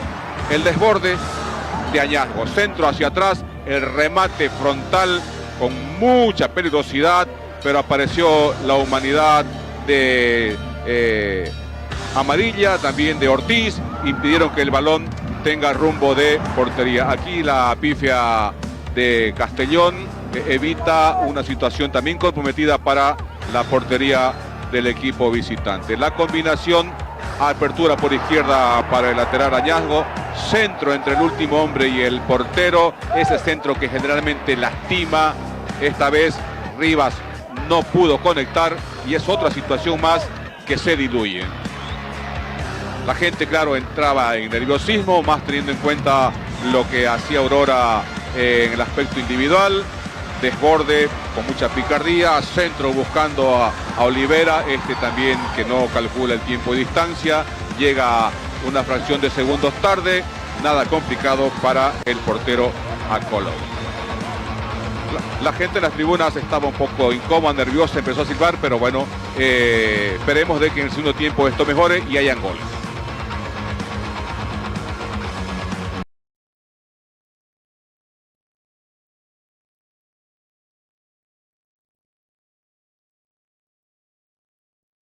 En ese mismo marco, la fecha 1 de la Liga Profesional del Fútbol Boliviano, San José, en el Estadio Jesús Bermúdez de Oruro, GB San José en realidad recibía al otro equipo de la ciudad del Alto, ABB, quien tras una sorpresa volcando el partido consiguió una victoria en Oruro. Partido jugado por la primera fecha del fútbol profesional en el Jesús Bermúdez entre GB San José y ABB de la ciudad de La Paz. Arranca el encuentro con este pelotazo profundo, que todo quedaba así en nada porque ya había posición adelantada, no calcularon bien el momento preciso en el que tenías que habilitar al compañero y esto permitió que el paraguayo Cáceres quede imposibilitado de poder convalidar en caso de que el balón haya ingresado a la portería. Tiro libre de Fajardo, por encima del travesaño, muy cerca, por cierto, por seguridad el portero Mustafa dio la prolongación correspondiente y otorgó el tiro de esquina. Pase cruzado de la Encinas, esta sí está habilitado Cáceres. Pecho, enganche, busca el segundo palo a Tomás, el argentino busca el segundo palo de Cuellar, pero lo ajusta demasiado, creo yo, que termina perdiéndose a escasos centímetros del segundo palo. Una de las acciones mejor elaboradas por el equipo dueño de casa, donde la imprecisión le evitó el festejo. Saque largo de Cuellar, la explosión en la velocidad de Fajardo y la aparición como un fantasma por detrás de todo de Fajardo, de Peroso, perdón, y el goleador abre los brazos, da la voltereta, buena pirueta, los brazos abiertos para dedicárselo a su público, el abrazo de los compañeros nos hacen esperar, y ahí está la apertura del marcador, cuando ya transcurrían 2 minutos del tiempo adicional en esta primera mitad. Se va a los vestuarios con la ventaja, cosa que da la tranquilidad para asumir el segundo tiempo. Pero sin embargo, es el equipo dueño de casa, Calero, muy buena picada para Goyeneche, controla y saca un furibundo remate que hace estéril el esfuerzo de Cuellar. Hacía ilusionar a su parcialidad, que despertaba de ese letargo en que estaba porque no encontraba dinámica, fluidez en el juego de su equipo. De ahí en más, el encuentro se desenlaza con mucho desorden y aquí viene esta acción de Figueroa, es jalado de la polera por Villarroel. Después de la revisión en el VAR, determina el juez central Juan Carlos Huanca de que hay infracción dentro del área, pena máxima, y es el mismo Figueroa que con remate cruzado bate la resistencia del portero Mustafa, y en el tiempo transcurrido 90 más 5 minutos, ya nada que hacer para poder aguantar esto, y se va con los 3 puntos a casa el equipo paceño. De esa manera consiguió la victoria ABB en condición de visitante frente a GB San José. Y usted vio los detalles que se fueron a analizar en el VAR, como el jalón de la polera y otros tipos de penales, o la repetición del penal cobrado a favor de Olguerredi en el resumen que veíamos hace poco nada más. Esto se debe a las nuevas disposiciones. Y antes de ver el último partido de esta fecha 1, vamos a ver un poco las nuevas disposiciones que se han generado justamente por la FIFA de la mano con la IFAB. La que tienen imágenes son las nuevas reglas del juego para esta temporada 2026-2027 en justamente la Liga Profesional del Fútbol Boliviano. Los saques de banda y meta solamente pueden durar 5 segundos. Si no es así, se pierde la posesión del balón.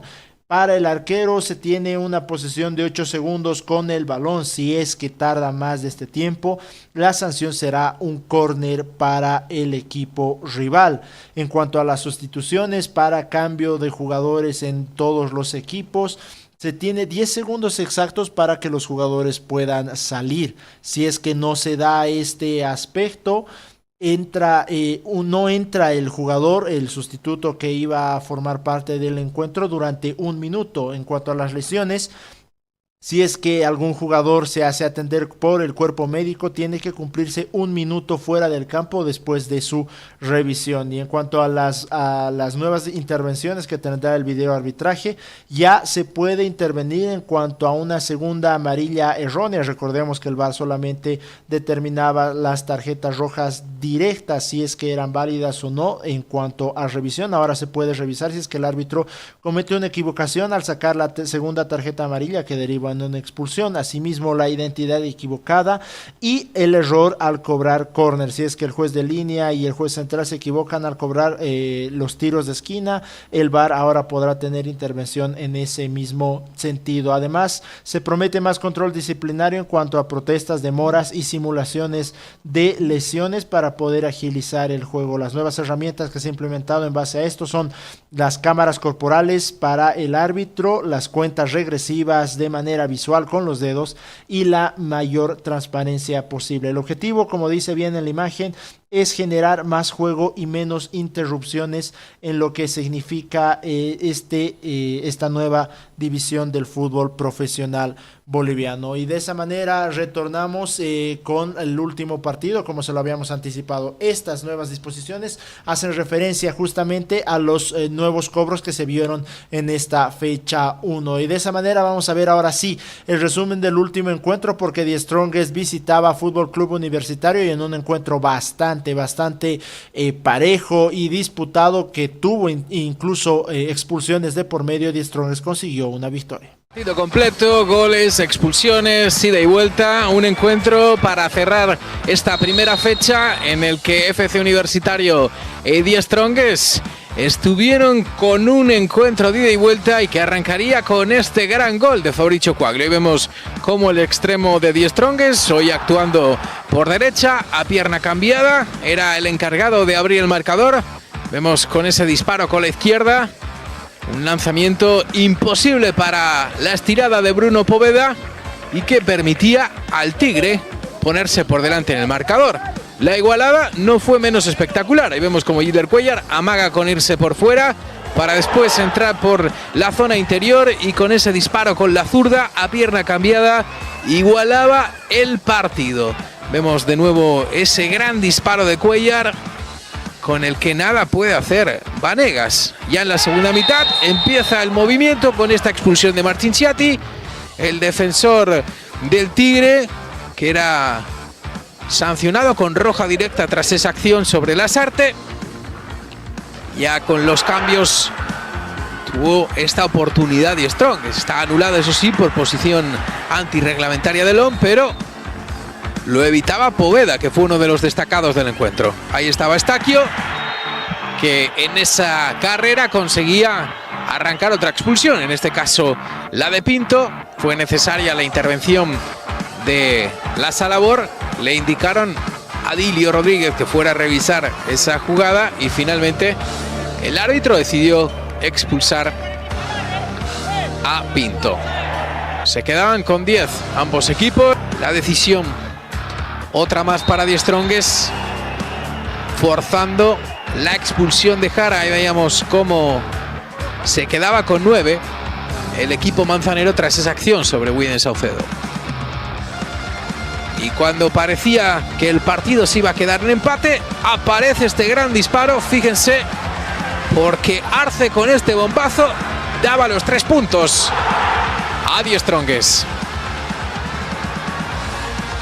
Qué disparo con el interior desde el balcón del área. nada puede hacer Poveda. Un tiro importantísimo, ya que otorgaba la victoria a un The Strongest que arranca imponiéndose a... Sobre el cierre del encuentro, The Strongest logra una victoria, la primera de visitante en esta fecha 1 de la división profesional del fútbol boliviano, y justamente en este marco quien salió como mejor jugador de este encuentro fue Fabricio Coaglio, quien prácticamente madrugó al equipo cochabambino con un golazo desde fuera del área, y él aseguró que justamente esta victoria es importante para el grupo porque de esa manera pueden comenzar bien. Buenas noches, sí, la verdad que siempre es una cancha complicada y creo que era importante empezar ganando, ¿no? Para poder encaminar nuestros objetivos, ¿no? Sí, totalmente, creo que era muy importante para el grupo y para el equipo en sí, empezar bien y poder empezar con una victoria, ¿no? Sí, la verdad que muy feliz por el gol, solo una ayudita, pero ahí feliz. Sí, enfocados en lo que viene, enfocados en el objetivo y queremos ser campeones este año. Buenas noches, sí, la verdad que siempre es una cancha complicada y creo que era importante empezar ganando, ¿no? Para poder encaminar nuestros objetivos, ¿no? Sí, totalmente, creo que era muy importante para el grupo y para el equipo en sí, empezar bien y poder empezar con una victoria, ¿no? Sí, la verdad que muy feliz por el gol, solo una ayudita, pero ahí feliz. Sí, enfocados en lo que viene, enfocados en el objetivo y queremos ser campeones este año. De esa manera se jugó todos los partidos correspondientes a la fecha 1 de esta liga Entel Gol, la misma entidad a la que agradecemos también las imágenes de los resúmenes y justamente el jugador de partido de este último encuentro entre Fútbol Club Universitario y el Club The Strongest. Con ese parámetro vamos a ver cómo es que ha quedado la tabla de posiciones, la nueva de esta gestión 2026. Como bien decimos, la liga Entel Gol tiene la tabla de posiciones de la siguiente manera. En primer lugar, encabezando tras la fecha 1, se encuentra Blooming con 3 unidades, al igual que Always Ready, el Club Bolívar, Nacional Potosí, San Antonio, ABB y The Strongest, todos con 3 unidades al conseguir su primera victoria. La diferencia de gol entre los equipos es que los va posicionando de esa manera: más 5 para Blooming, más 4 para Always Ready, más 3 para Bolívar y Nacional Potosí, más 2 para San Antonio y más 1 para The Strongest y ABB. Aurora y Real Potosí, el único encuentro que quedó empatado esta fecha, con 0 goles en la diferencia de gol y un punto, se quedan en el medio de la tabla. Y desde Fútbol Club Universitario, GB San José, Oriente Petrolero, Real Oruro, Independiente de Sucre, Real Tomayapo y Guavirá tienen 0 puntos por haber perdido el primer encuentro de esta fecha 1, con Fútbol Club Universitario con -1 en diferencia gol, GB San José -1 también, Oriente Petrolero -2, Real Oruro e Independiente de Sucre con -3, Real Tomayapo que cayó frente a Always Ready con -4, y en el fondo de la tabla en esta fecha 1 con -5 gol diferencia está Guavirá. De esa manera se tiene la primera fecha de la liga Entel Gol y esta justamente tabla de posiciones del profesionalismo dentro del ámbito nacional. Esto obviamente se va a ir moviendo, hay un camino bastante largo que tenemos que recorrer en torno a lo que va a significar el fútbol profesional boliviano. De esa manera hemos llegado al fin de esta edición deportiva. No se olvide seguirnos como Mundo Fútbol, donde mantenemos actualizada toda la información deportiva y futbolística a nivel nacional e internacional, y mañana un día importante para el Club Bolívar y Always Ready, que debutan en la Copa Libertadores. No se olvide seguir también a INFOMedia HD, la plataforma donde emitimos todo este tipo de noticias, y manténgase esta jornada conectado porque justamente vamos a regresar en vivo con las imágenes de la NASA y el Artemis 2, que está próximo a sobrevolar la Luna. Recordemos que hace poco se ha realizado el lanzamiento de la humanidad, que nuevamente está tratando de conseguir aterrizar en la Luna. Hay que ver cómo es que le va justamente a al mundo entero en realidad con toda esta información. Como le decía, conéctese, manténgase en vivo en realidad, porque vamos a ver cuál es el transcurso de lo que se va a tener con este sobrevuelo a la Luna. Permiso.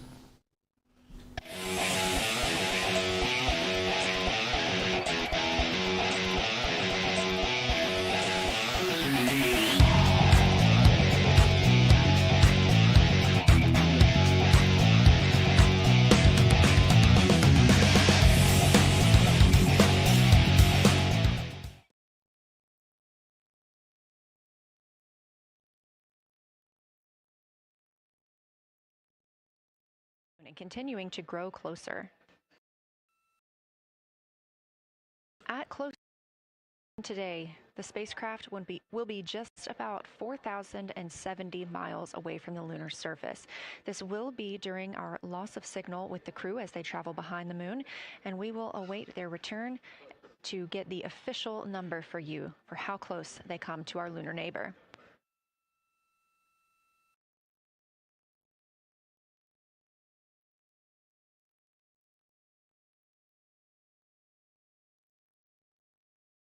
They come to our lunar neighbor.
It'll appear roughly like a basketball held at arm's length at the crew's closest approach.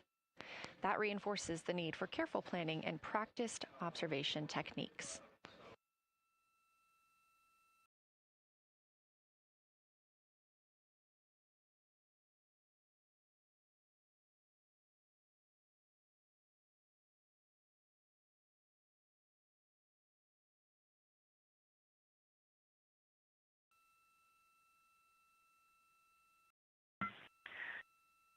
Houston, integrity for timeline. Go ahead.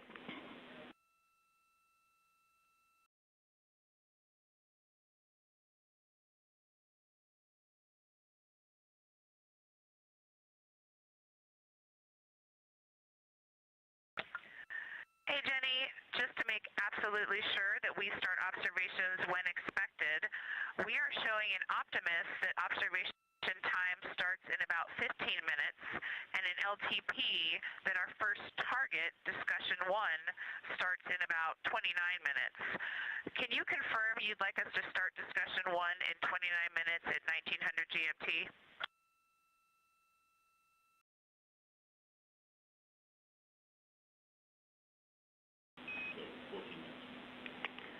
Christina, we are tracking that discussion 1 should start at 18:45. That's 15 minutes from now.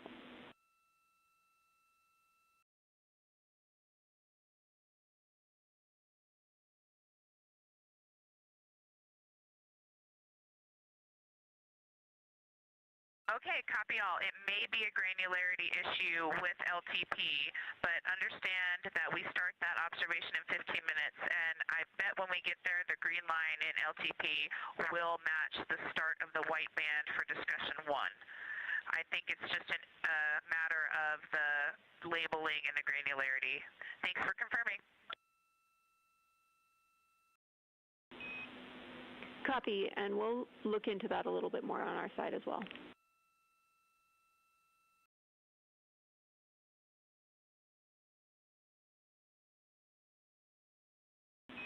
Christina, can you verify for us that your green line is moving on the timeline page of your LTP?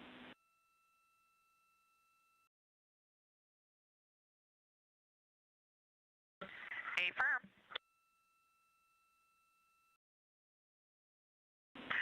Jenny, I do think we're good. Looking closer, I see the labels are just not aligned with start or end times of the white visible bands. It fully makes sense now, so I think we are all set. We'll look forward to starting some observations in about 13 minutes. Copy. Thanks, Christina.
As you heard discussed, we are expecting the crew's observation time period to start in about 10 minutes. First, they'll be conducting a warm-up, warming up to their science observations of the moon. They'll be discussing with each other, helping each other orient using the major landmarks that they've studied, asking what is familiar. If we roll left, port 5 degrees, that would get the moon closer to the left side of window 2.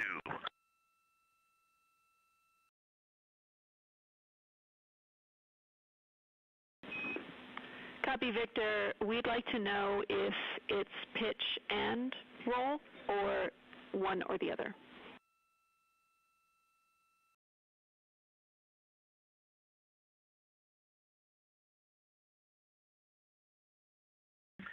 Jenny, we actually thought you already put the pitch in. Had the pitch been put in already? No, we need a little while longer to talk about it.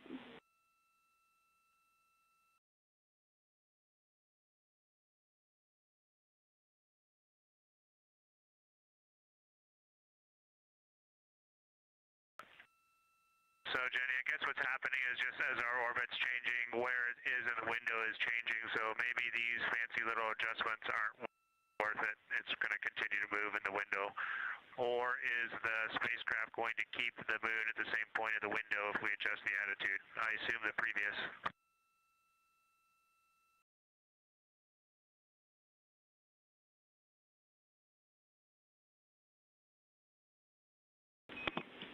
Right now, we are pointing the center of the window to the center of the moon with 2 degrees of deadband.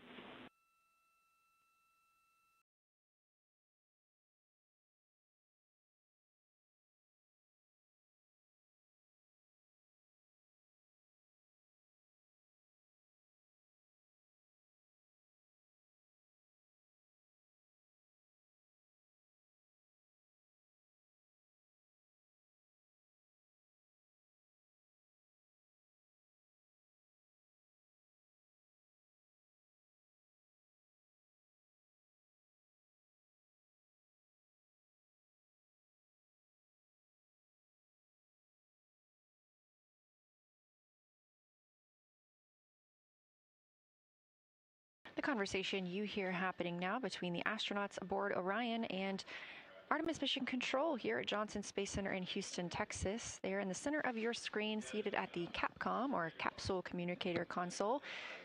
That's Jenny Gibbons, Canadian Space Agency astronaut, and Artemis II backup.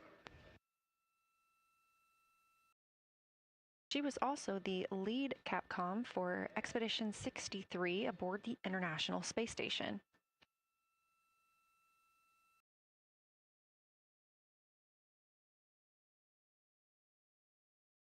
The crew is requesting some attitude changes to the spacecraft to allow them to better image the moon, our priority for today. Of course, those have to be discussed on the ground before they are put into work aboard the spacecraft, so the team is taking some time to do so. You also heard Gibbons reference that we are in 2 deadbands. Deadbands are essentially keeping us in the lane in which we're traveling. If you're familiar with lane assist in your car, very similar in this case.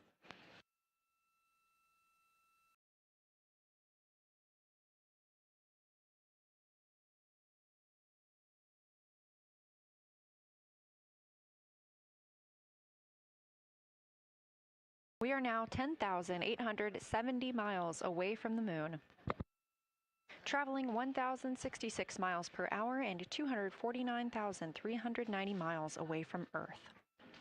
Again, we recently surpassed the Apollo 13 distance record of farthest humans have ever traveled. And upon calling down some words during that milestone, Canadian Space Agency astronaut Jeremy Hansen noting that he hopes that this record that they are setting today is soon broken by future explorers.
This is Artemis Mission Control. We are standing by for the beginning of lunar flyby.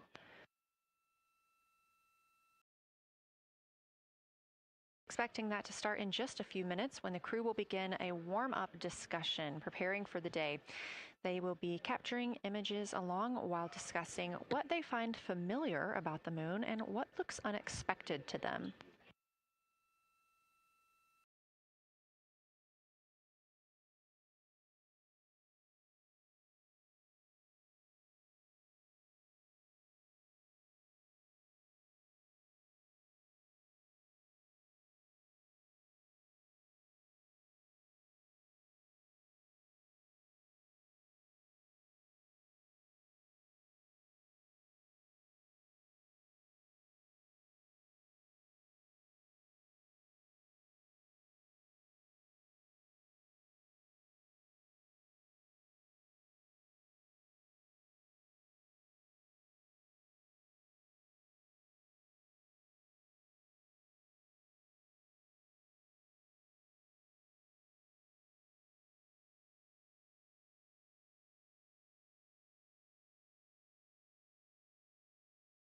Again, just minutes away from the official start of lunar flyby, or when it is timelined for the crew.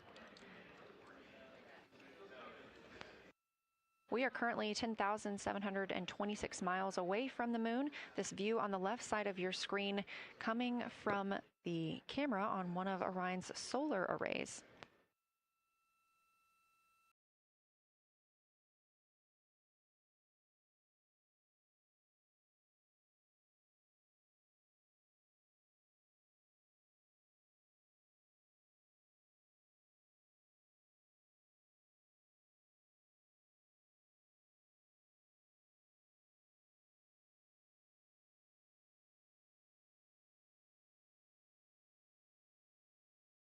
Other conversation points while the crew are getting ready for their flyby today. They'll be looking to orient themselves using major landmarks and annotating their observations along with their discussion. They'll have 10 minutes for that warm-up discussion.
Houston integrity. We have two folks at the window deep in discussion talking about all of the awesome features that they're seeing. We just had a huge moment realizing that Hertzsprung is about the same size as our incredible Oriental. We're really excited about this target that's kind of new to us. We're orienting on things like how we talk about albedo, finding some of the prevalent things that we're used to from all of our training, and just overall taking in this view. We also are noticing that the moon is still getting noticeably bigger as we go, even when you're watching it continuously. It's great to see these two guys get warmed up. We love the report, Christina. Thanks. And you nailed it on why we added Hertzsprung. As you'll see in the prompts, we're looking for comparisons to the comparatively much older Hertzsprung compared to the younger Oriental. Great words.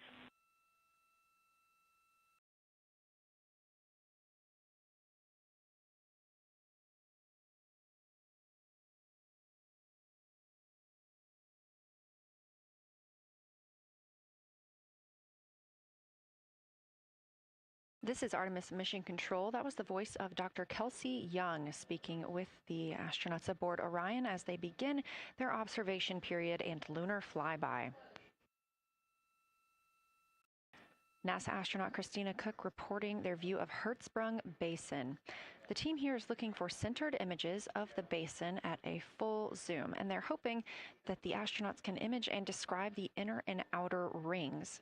This is considered a degraded basin with a floor, rings, and ejecta compared to a younger Oriental basin.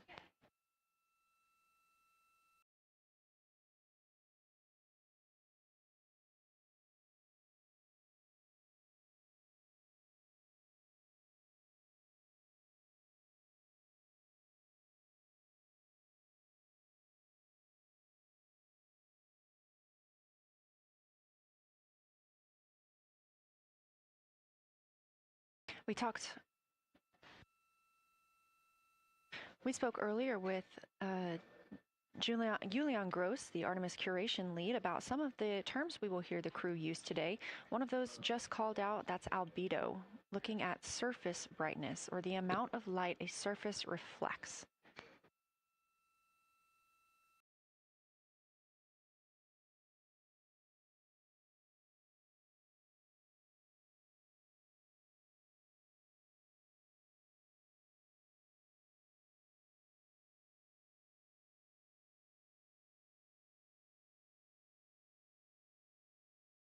A few more terms that we hope to hear today during the crew's sit-reps or situation reports include embaying. This refers to one feature that surrounds another. That usually is a higher relief feature. Houston Integrity, one report from the crew at the windows. We can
actually see the moon and Earth at the same time right now.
They reported being able to hear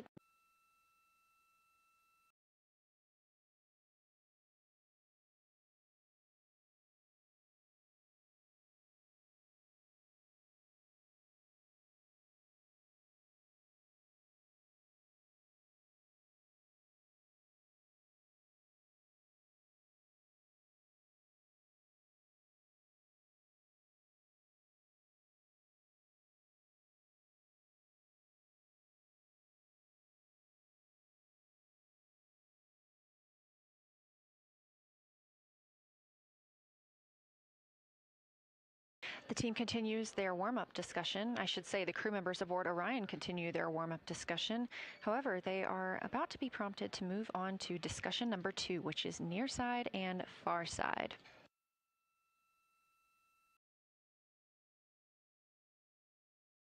Some of the things that they are looking to capture, the ground has prompted them to photograph anything that stands out to them and to compare the near side versus the far side mare in color, albedo, topography, and texture.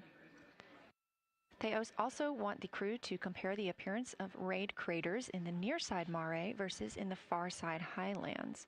Of course, a reminder that some of the items that the crew, or some of the landmarks the crew are seeing today, is the first time that humans have ever laid eyes on those portions of the moon.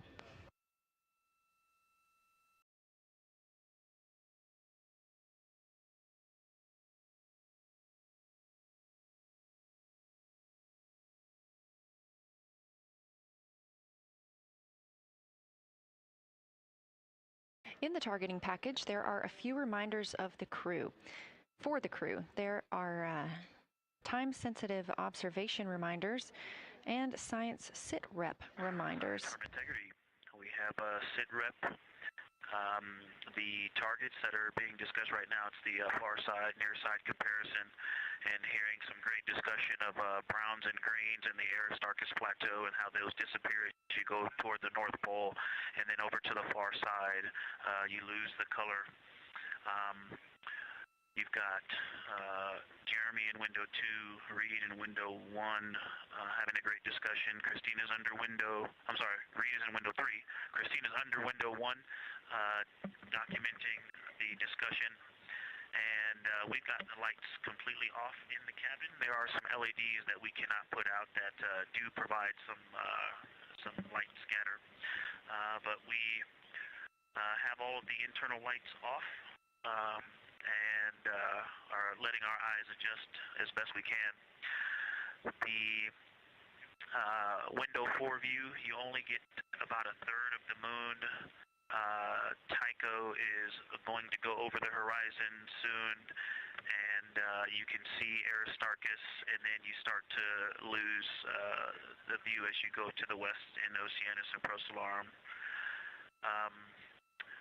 So far, the team is on the plan, and the long lens is being put to good use, and recordings are being made, and internal documentation of the configuration and the observations is ongoing. Science, do you have any questions for us at this time? Integrity Science, Victor, very glad that you provided the first formal science sit-rep, as these were indeed your idea. One follow-up question, any relationship between those browns and greens you described? Do you see them blending into one another, and do you see any topography associated with either color?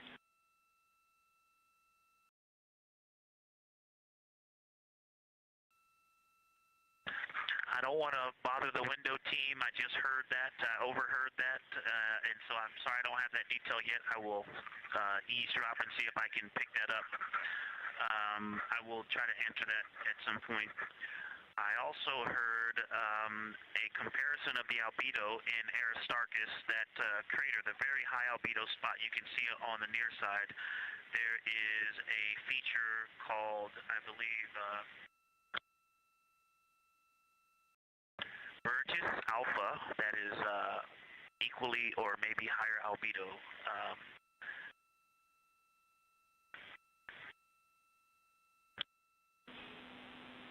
I apologize for the gaps. I'm trying to listen and talk at the same time, but I will try to get some more information to correlate those colors from Aristarchus for you. Understood, Victor, and good call to not bug the window team. Really like the brightness comparisons to Burgess A. Really helpful for the science team. Keep them coming. Thanks.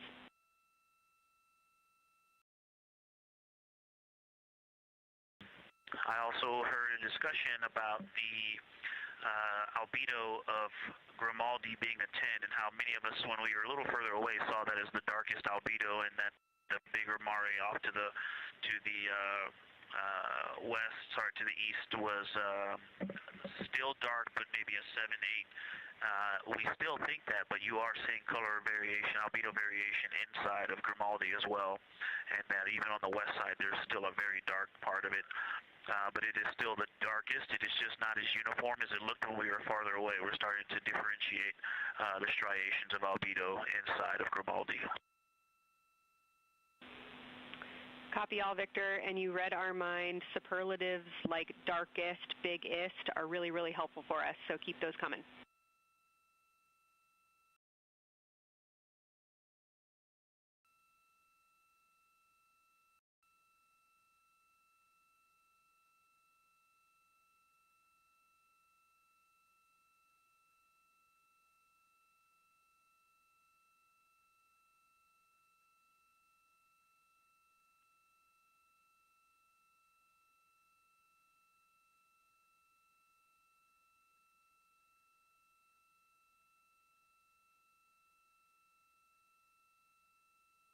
As we were just mentioning, the crew is slated to perform these science sit reps. They are prompted to do so by an icon in their lunar targeting plan.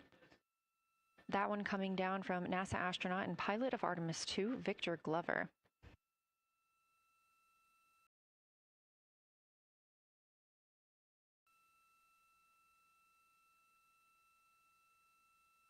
As we discussed, the Capcom is usually the only person in the room speaking with the crew, the capsule communicator. However, today, the science officer, Dr. Kelsey Young, she is the Artemis Science Flight Operations Lead, is speaking with the crew during the flyby to ask any questions that the team may have. To her right is Trevor Graff. He is one of 3 science officers. Those would be Kelsey Young, Trevor Graff, and Angela Garcia, who will also join us later for an interview.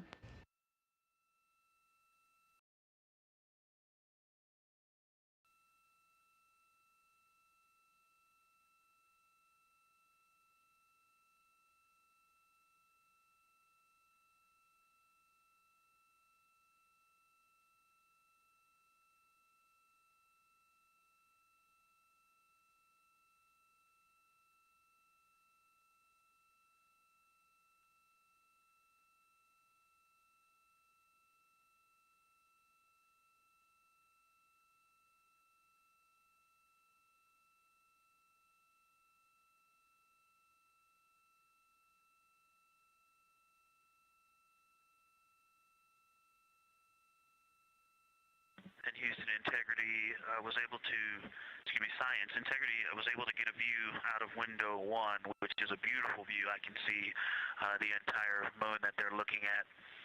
We left the T-shirt up there, so I was kind of peeking through the opening in the makeshift shroud there. And once I was able to get 2 eyes on it, what jumped out at me was Vavilov. It's just peeking out of the Terminator.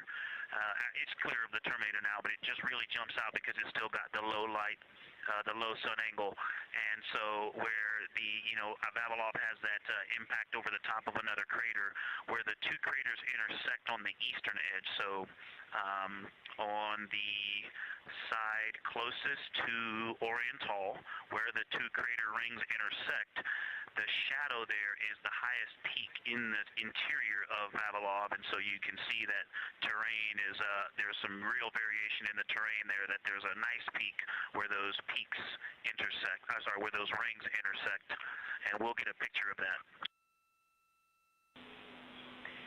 Love the description, Victor, especially the comparison and relationships you just described about topography. And if it's easier for your observations, do feel free to remove the T-shirt shroud from window 1.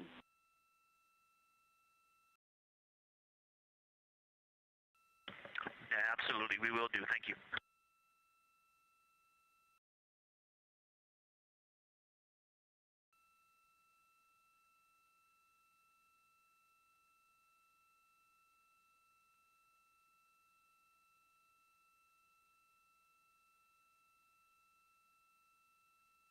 Those calls coming from NASA astronaut Victor Glover. As we discussed, the crew is working in pairs at the windows. Right now, taking photos are Commander Reed Wiseman and Mission Specialist Jeremy Hansen. Serving as their support team are pilot Victor Glover and Mission Specialist Christina Cook. You're hearing those calls from Victor Glover as he is on that support team, and he is tasked with providing the science sit reps, while the two crew photographing and making annotations of the moon are in Windows 2 and 3. Windows 1 and 4 are available for the support crew to fly up to, obviously look at the moon themselves, and provide these science situational reports. The view on your screen is part of the lunar targeting package, and it's something that the crew can reference as they are flying by, but this is an animation.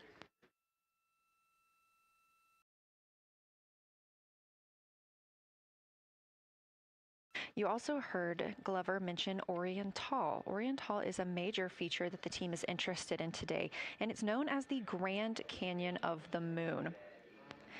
Until this mission, the Oriental Basin had never been seen in sunlight by human eyes. Oriental Basin and its surrounding ejecta could fit within a straight line distance from NASA's Johnson Space Center, where we are at today, to Kennedy Space Center.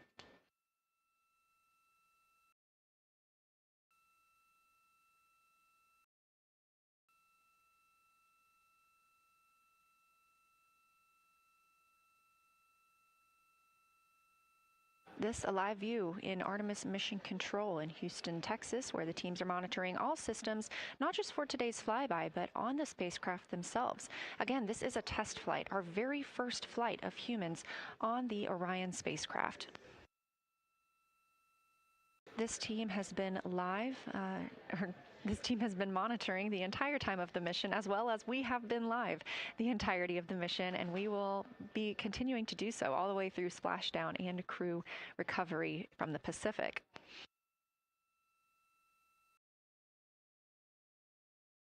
This is a visualization from ARROW, the Artemis Real-Time Orbit website that you can also access at any time by visiting nasa.gov/trackartemis, showing us that we are now under 10,000 miles from the moon, 9,948 to be specific, and continuing to count down.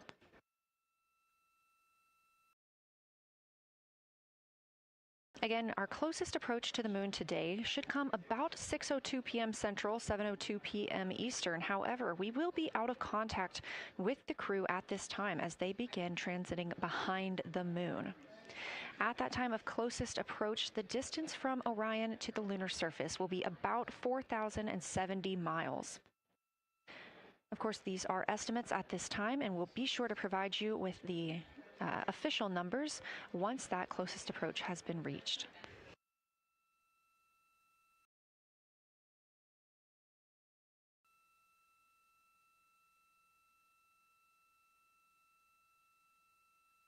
This shot live inside the Orion spacecraft, where our 4 crew members are continuing with their lunar flyby activities.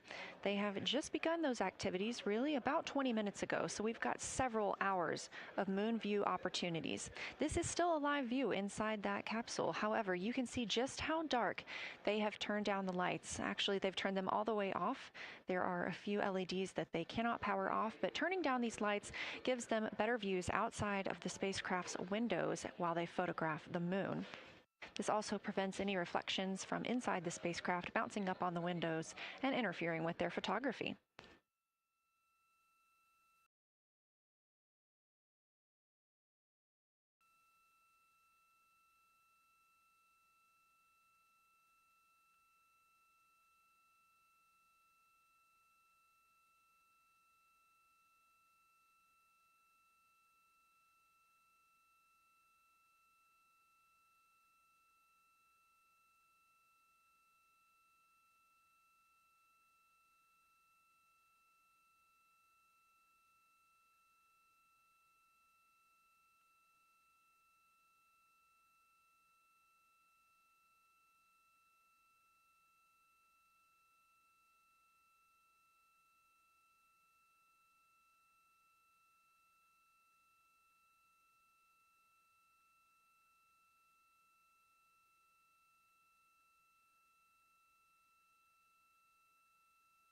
As we were previously discussing, the crew members are serving on teams, the first team being Commander Reed Wiseman and Mission Specialist Jeremy Hansen at the windows photographing what they see. We heard reports earlier that they could see both the moon and the Earth in the same view, and we are looking forward to seeing the moon and the Earth in the same view as well. That Earth set coming up in just a few hours. While Wiseman and Hansen are at the windows photographing, Glover and Cook are serving as support crew. They are able to assist with cameras. They are also providing those situation reports, letting us know how the team is working inside the spacecraft, what they're seeing, and how they're feeling about it. Those first blocks of teams will last about an hour, and the crew members are approaching the halfway point into their first observation block. A reminder, we have 5 of those blocks today. So they're approaching this halfway point during which the crew at the window will switch roles. One will begin taking pictures, and the other will be making annotations on their PCD, that's portable computing device. Both of those crew members at the windows are recording audio of what they see. They are putting on headsets and recording audio into their portable computing devices. Obviously, we are not hearing this right now. This is going to be sent down to the science team, and they will be able to analyze that at a later time. What we are hearing, though, and will continue to hear, are those science sit reps a few times every block. Once this block is complete, about 40 minutes from now, we will have the teams switch. That means pilot Victor Glover and Science integrity, looking at a window 1. I think I may have misreported earlier saying that it was Tycho going over the horizon. That was Copernicus I was referring to. Apologies. It was Copernicus is what is farthest bounding to the east, and that is now like on the horizon or just past it. And the Korolev is now a few degrees from going over the horizon. And then, next it'll be Aristarchus Plateau. And so on the west, we are getting a much better view of the Terminator. It looks like we have about 80% illumination of the moon. And Vavilov and 1 Vavilov diameter to the west is where the Terminator is right now. And so other features are starting to peek out there. The center of the illuminated part of the moon is, to the lower part is Oriental. And just around Oriental, a lot of light structure is starting to show up. A lot of high albedo, similar to the feature, I cannot remember, Burgess Alpha and Aristarchus type high albedo in the ring. So when you look at the interior ring and the external ring, it's almost as if the edges are starting to dry up and turn white. If it was something that was wet and got dry, the edges would be the part to dry first. You just kind of outline all the topography in the interior of that wall is like it was dusted with chalk or is starting to dry, or maybe dusted with snow. If this was the Earth, I would say there was snow dumped on some of the ridges on the interior of the rings of Oriental.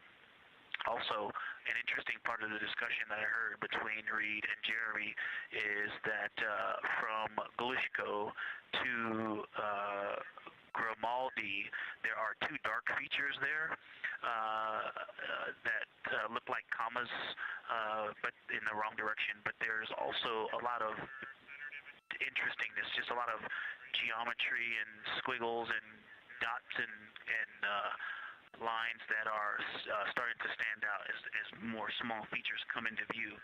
And there also is a lot of variation in albedo. And some of those, the 2 dark features, for example, have on the southern edge of the larger one, the one that's further to the south, there's a very dark, the 1 albedo, like the southern and western part of Grimaldi. And the one to the north, closer to Glushko, is also that same dark albedo. And then around them, there are some very high albedo spots just to the north of the southern one, and just to the west of the smaller one to the north. Very high albedo, almost approaching the 10, a 9 or a 10, like Aristarchus. and lots of little bright spots are just starting to pop up on in this view. To the north, as you look up at the North Pole, there is a very distinct crater with a lot of a very defined central peak that is also 3 in albedo, and all of that area past it, going to the horizon, gets lighter and lighter, and is very, very high albedo. And I will go look and find the name of that feature if I can look that up. And then to the south, really getting some interesting geography and topography in the South Pole Aitken Basin. And the view of the South Pole is quite amazing. We've got some Terminator there, as well as the limb view, and there is a very distinct crater right at the South Pole. And I'm going to go look up, I don't believe that is Aiken, but I'm going to go look up the name of that one because it's also giving a lot of good topography due to the shadows that I'm seeing. But that's, I was trying to bound the view that I'm seeing for you and got distracted by all of these interesting albedo variations that are popping up in the interior. But that's the view that we see just a Vavilov diameter to the west beyond is where the Terminator is. Just beyond, I think Copernicus is the easternmost feature that we can see. A very nice ringed, very nice structure crater to the north with a great high albedo central uplift to the north, and the south is dotted by a very characteristic crater with a lot of terrain, shadow features, and I will go try to find some landmarks to put names with those. Any questions for the observation team? Integrity Science, love the descriptions. You're definitely looking odd up there. Appreciate seeing the training being implemented. Especially interested in your descriptions of the dark patches. You compared the comma-looking features to the albedo you see in Grimaldi and notice that you're starting to see those color differences popping out. Any observations you want to make, especially when you get on, the PCD in a little bit, would really help us tease out the differences in those dark mare deposits. Great description, Victor. Keep them coming.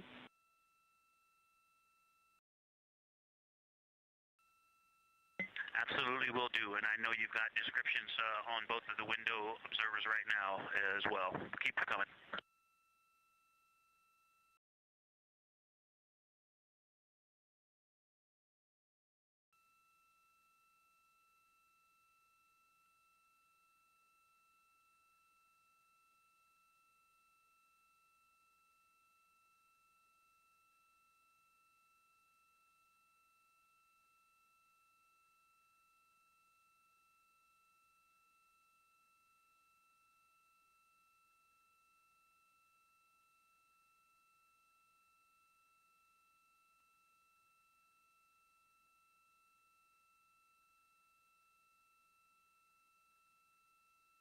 Great evidence of how well trained this crew is by the science team.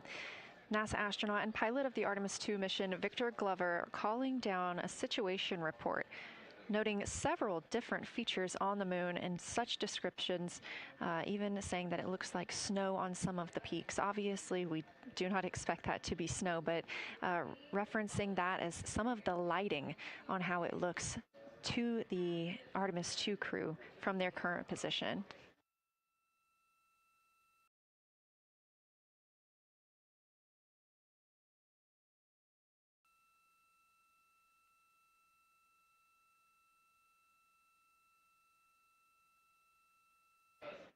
The team is slated to be switching their positions at the windows now. Both Reed Wiseman and Jeremy Hansen have been at windows 2 and 3, one taking photos, one making observations and annotations on their portable computing device. At this time, we also anticipate that they are looking at a crater duo. One of those is Glushko, and the other is Ohm. The team is looking to know the extent of Glushko's ray system and how its rays differ in the Mare versus the Highlands. They also want the team to compare the ray systems of Glushko to Ohm.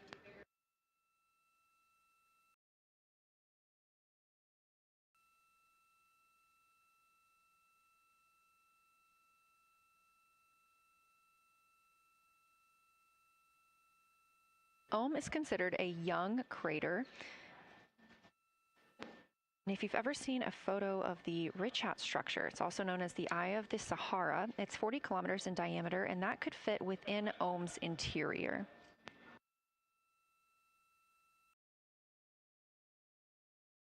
The team is specifically interested in descriptions of that ray visibility, including the color, albedo. Remember, albedo is the brightness or the surface reflection, and the reach.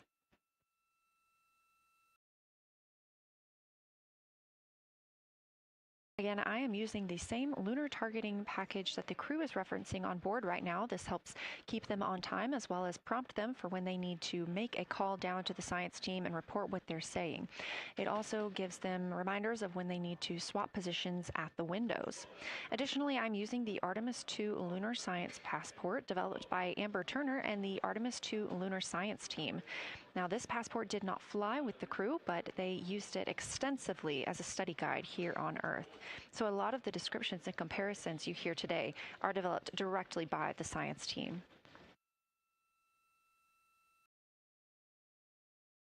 We are now 4 days, 20 hours, and 43 minutes. That crater to the north, that is, it's like we've got one in the north that looks like just a textbook crater, and one on the South Pole as well. The one on the north, I think, is Pythagoras. And what I wanted to highlight about that is it is either a very distinct central uplift or just a very defined area of high albedo. If a majority of the crater, especially the floor of the crater, is, say, an albedo of 5, this center, and gosh, only a tenth of the diameter of Pythagoras is an albedo of 2, maybe 3, but it is very bright and it stands out.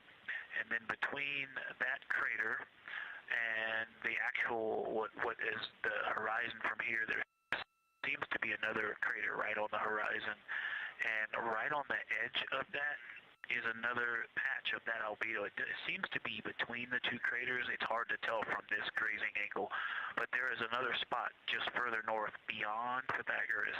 Between the two, I can draw a picture of this one and show you where that very high albedo, again another 2 albedo surrounded by 5 and most of the area bounding it.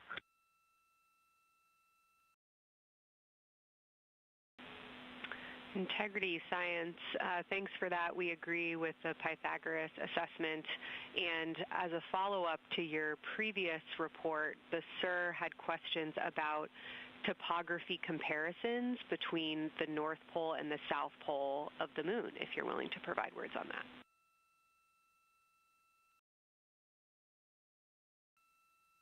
Topography comparisons, absolutely. And if you have any idea what... if you draw a line between Pythagoras and the western edge of the outer defined ring of Oriental, it intersects a beautiful textbook crater on the south. I would love to know the name of that. The topography differences, now the South Pole has a little bit of a benefit that it has more of the terminator, and I can see a little more shadowing there, but there's a nice crater right at the South Pole, so that's the main thing defining the topography there. Seems to be quite a bit of elevation change. I can see some very jagged shadows, a 90-degree just to the west of that crater at the South Pole. I can see a very distinct change in the shadow directions, indicating, I don't know, a very high wall or a very deep canyon just to the west of that. And in the north, it seems to be that from sort of the edge of the mare that's dark, which is maybe 1 Pythagoras diameter south. If you draw a ring about that, maybe the top 7 degrees of the moon, and just draw a ring around that. The near side is an albedo of 5 and looks quite smooth from here. And then along the same edge of the mare, that kind of Grimaldi's just outside of, Glushko is just outside of, Carroll Crater is just outside of, and you start to see the stark differences between the darker 7/8 and the 5s and 6s. The 4s and 5s. If you follow that line up to the north, that line is also where the change in topography happens at the North Pole. The line defining the light and dark on the edge of the mare that you can see from Earth. Draw that line, roughly the midpoint of all that, straight to the North Pole. And on the side facing the Earth, you see smoother topography and dotted by Pythagoras and its next door neighbor crater. And then on the far side, you see a lot more cratering and a lot more topography. And again, the far side has the benefit of a little terminator there, but I am seeing a variation in the topography. It seems to be more jagged and a more challenging place to find a place to land and to even traverse in the south.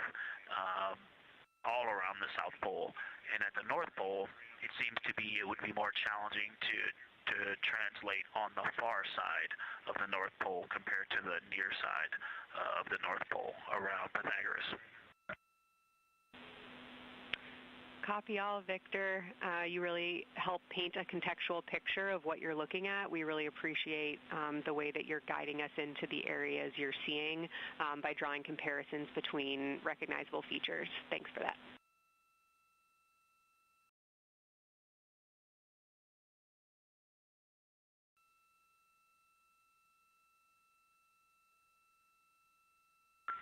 And Kelsey, another little science sit rep moment, something I just heard from the window team is the more I look at the moon, the browner and browner it looks. I thought that was an interesting observation. The two observers have been on timeline, no hardware issues. They did start to talk a little bit about another feature that you'll hear more about on the recordings that they call the handprint. That was at the end of their Glushko and before they moved into their current target. They thought that was worth chatting a little bit more about. And they're preparing to switch after this. Houston copies and concurs.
Houston. Missions. Glover also mentioned that he is now wearing his glasses now that he's in space and that his eyes have shifted a bit. This is something that happens when our astronauts go to space. There is a fluid shift from the lower half of your body up into your head, and that can cause changes in your eyes. It's something that we have seen over time for some crew members, especially now that we have been living and working on the International Space Station for over 25 years.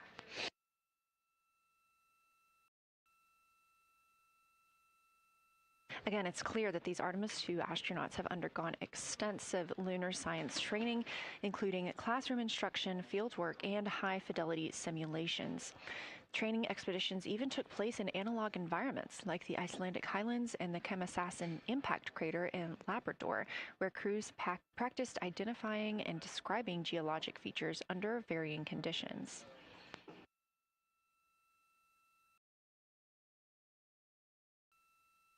Additionally, here at Johnson Space Center, Orion mock-ups were used to rehearse crew choreography, including three-dimensional space management with an inflatable moon globe to simulate the flyby.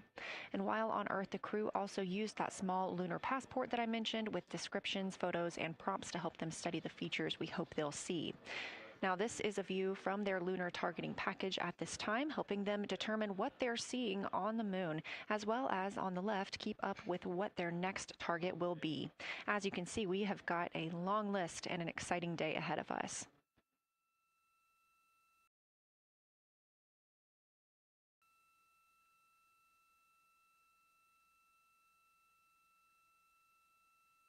It's now been 4 days, 20 hours, and 53 minutes since Orion launched atop the Space Launch System rocket from Kennedy Space Center in Florida with our 4 crew members aboard.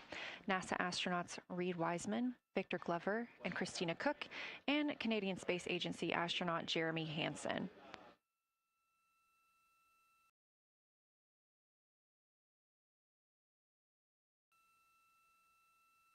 The Artemis II crew passed a major milestone today when they passed the Apollo 13 distance record at 12:57 p.m. Central, 1:57 p.m. Eastern. That Apollo 13 distance record was 248,655 statute miles from Earth. And Houston, another observation, whole moon. When you look at the moon, something I've never seen in photographs before, but is very apparent, all the really bright new craters. Some of them are super tiny. Most of them are pretty small. There's a couple that really stand out, obviously. And what it really looks like is like a lampshade with tiny pinprick holes and the light shining through. They are so bright compared to the rest of the moon. We copy, Christina. Thank you. Looks like you guys might be doing it, but remind you to swap positions at the window and take your SD cards with you. We're loving everything that you're calling down, so keep it up.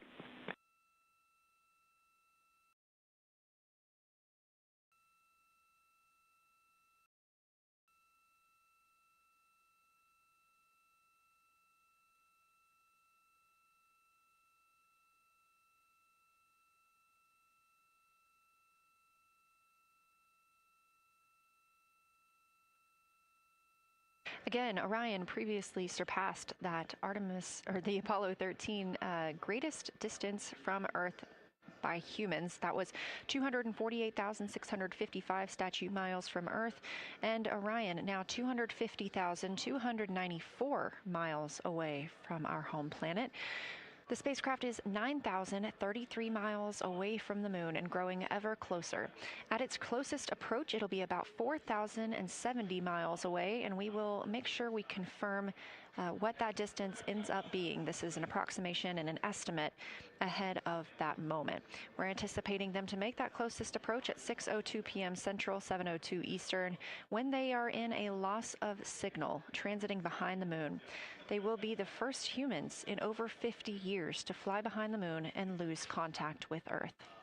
We will regain that contact about 40 minutes later as they reconnect to the Deep Space Network, emerging from behind the moon, and we will look forward to seeing an Earthrise.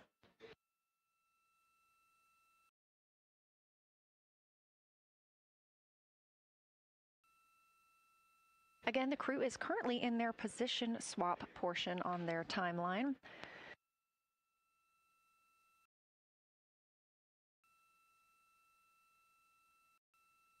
This allows crew members the opportunity and the experience of all roles necessary during today's flyby. Right now, those two crew members at the window have swap positions.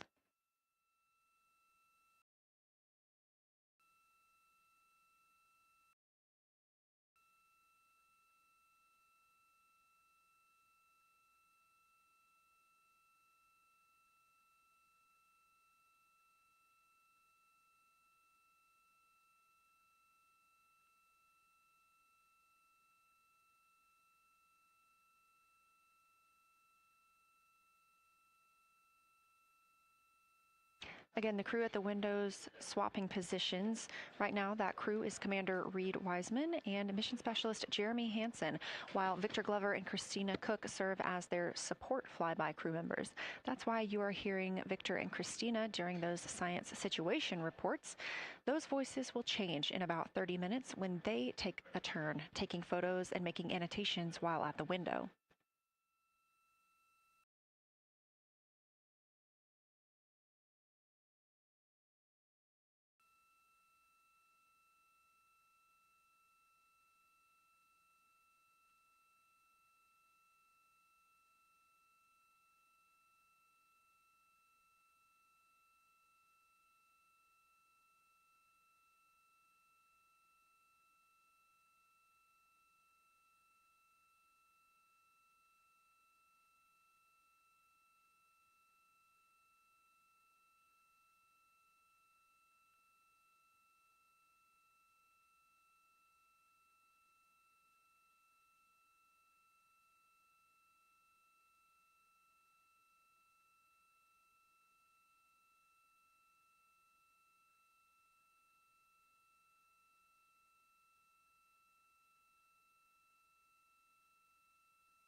Houston integrity. I wanted to provide an observation or a little bit of descriptive nature on something that we saw on the first day we had good moon views. This was when we saw more of the near side, and the ground helped me out with identifying Mare Imbrium. Mare Imbrium, when you have the western limb also in view, looks completely different than the normal view we have of the near side. It is the most striking feature of the western limb view that we had, and the mountain chains that form its eastern side are very prominent, but they actually stand out more than I'm used to seeing even on the western side, and the whole thing just feels like a big bump. It actually looks like a large healing wound with a high albedo forming the mountain chain around the impact basin.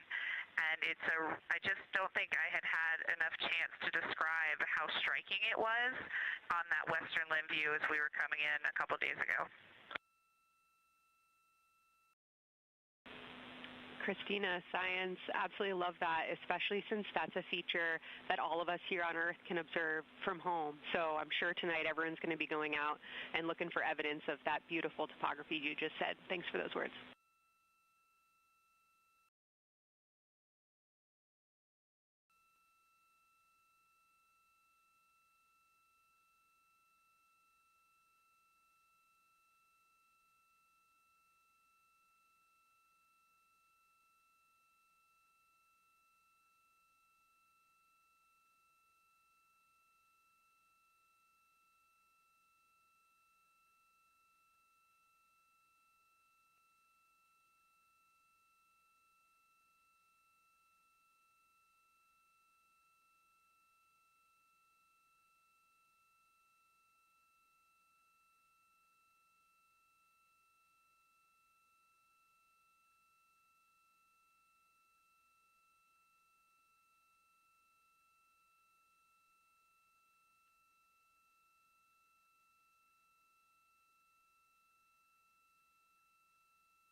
The view on your screen coming from Orion, a camera mounted on the spacecraft's solar array wing.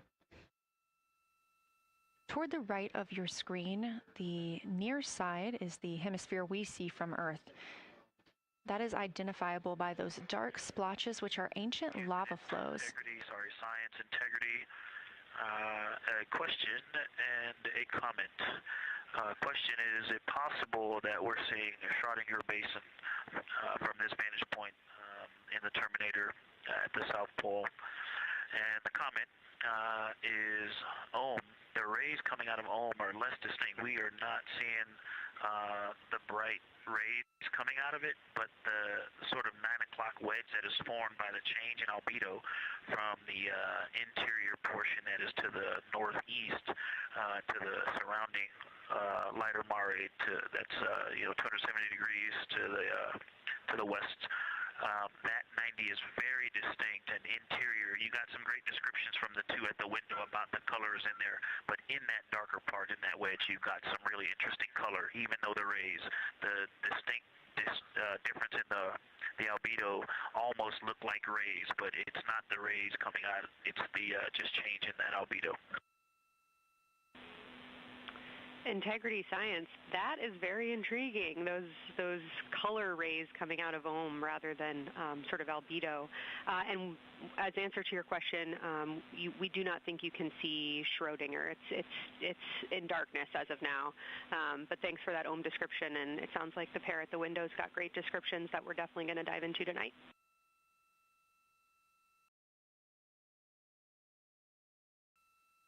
Okay. If you could help me, I would still love to know what it is. There's a very nice crater. You're going to likely have a lot of pictures of it.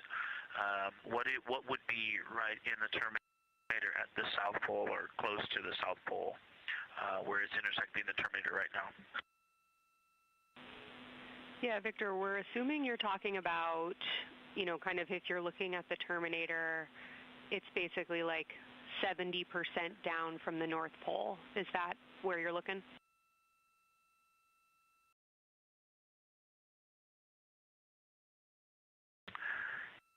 Contact, yes, that is where I'm looking.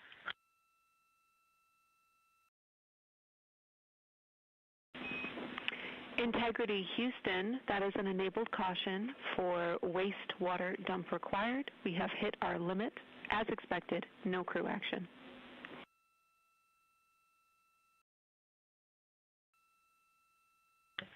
Copy, no crew action.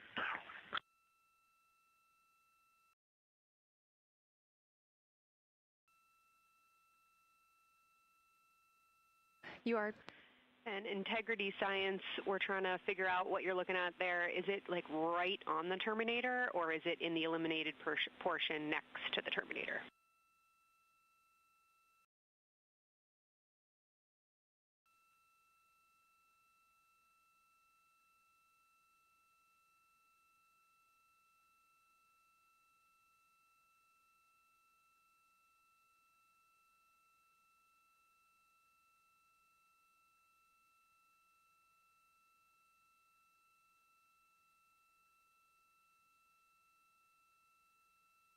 While we wait for a response from the crew, the Terminator is that difference between day and night, or brightness and darkness, that you see on the moon.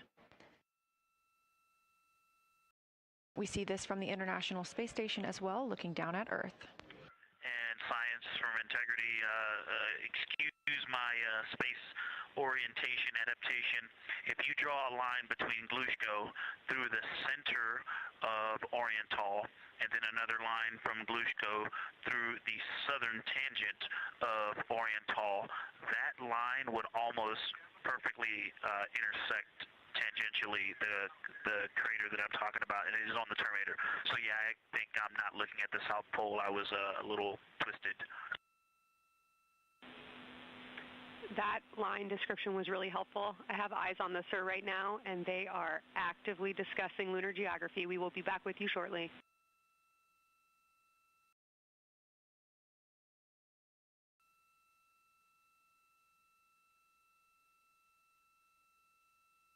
You're hearing a couple of voices today in Mission Control Houston. One of those is Dr. Kelsey Young. Integrity science, we believe that's Zeeman Crater.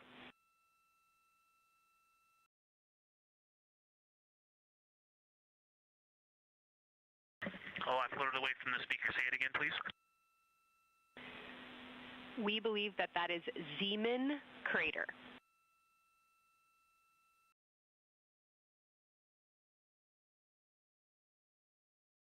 Zeeman. Okay, and can you say the first letter? I may be pronouncing that wrong. What's the first letter of that word?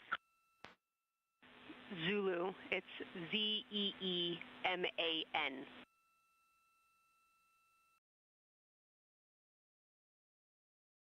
Copy. Thank you for that.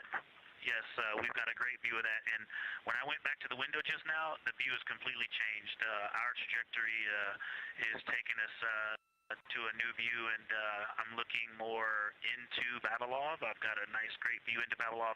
I'm actually away from the window right now, so I'm going to go try to give you some bounding words on the view that we're seeing. But I've got to get back to a window in a minute. Understood, Victor. You're defining new views of the moon in more ways than one.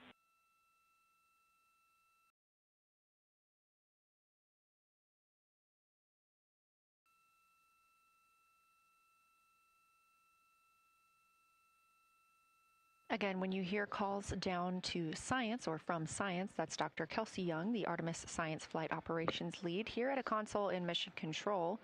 You also hear communications with the crew from Canadian Space Agency astronaut Jenny Gibbons.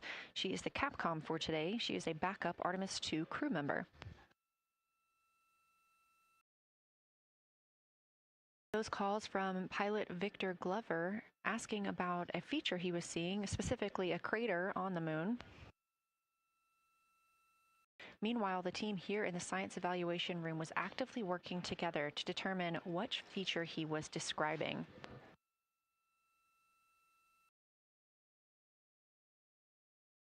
The teams at the window have continued to move through their targets, including Ohm, Aristarchus Plateau, Reiner Gamma, and we are preparing for the cabin and window teams to swap. That's when we'll hear more from Reed Wiseman and Jeremy Hansen when they take on these support roles, while Christina Cook and Victor Glover are at the windows photographing and annotating.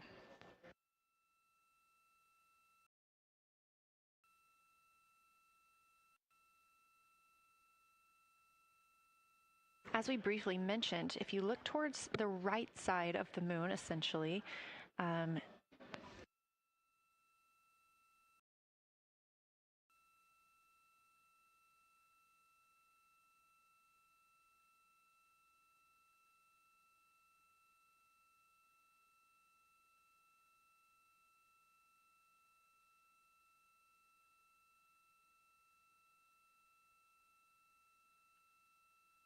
this live view coming from a camera outside the Orion spacecraft, and if you look on the right side of the moon where you see those dark patches.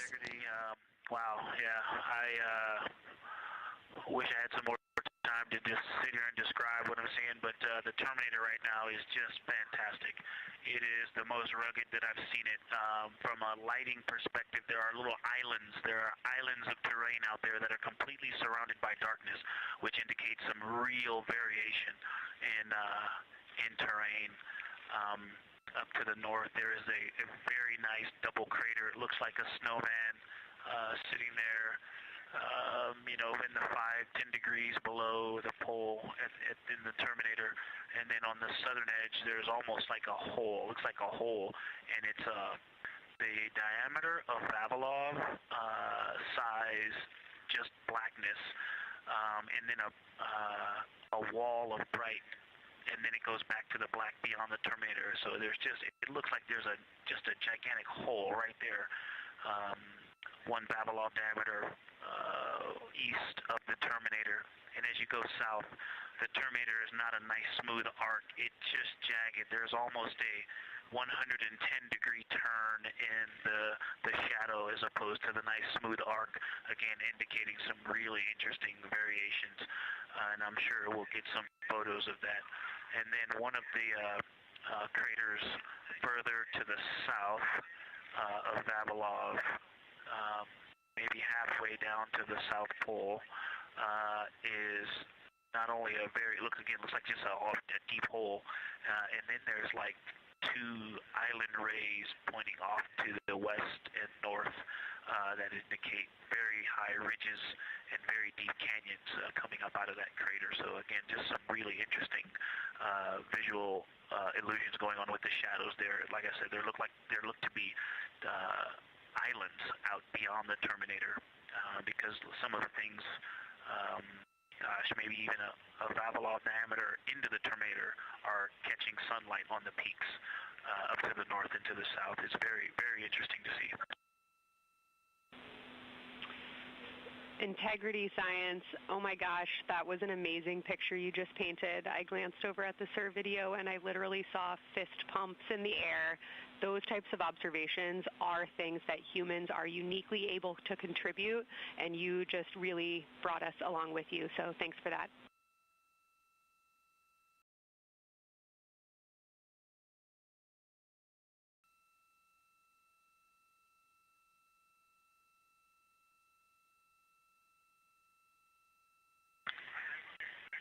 That's awesome, Kelsey. Did you get a sit rep updating you on a slight change in logistics for PCD use? Christina, this is Houston. We did not, but we will take it now.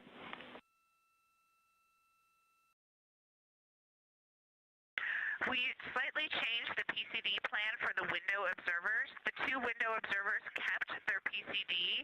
So in other words, the one that window 2 went to window 3 and the one at window 3 went to window 2 when they swapped rather than staying at the window. We'll plan on all observers keeping the same PCD for all observations. Copy, Christina. That makes sense to us, and good plan. We are coming up here on a cabin and window team swap. Let me know when you're ready for a quick vehicle status.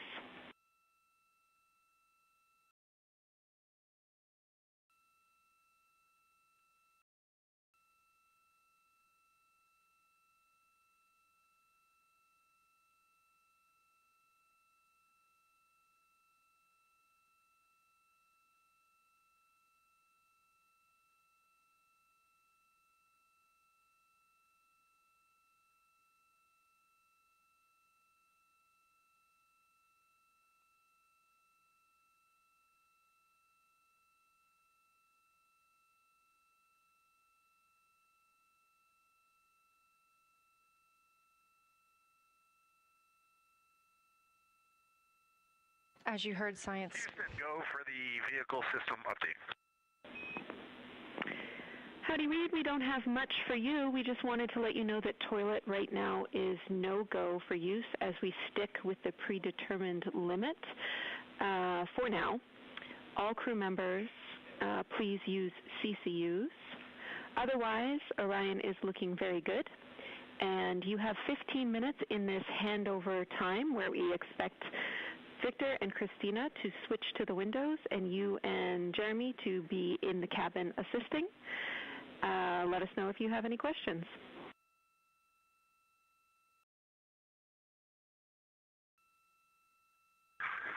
No questions at all, and they're in the swap right now. The first thing I'll tell you, I floated up to the docking hatch window and just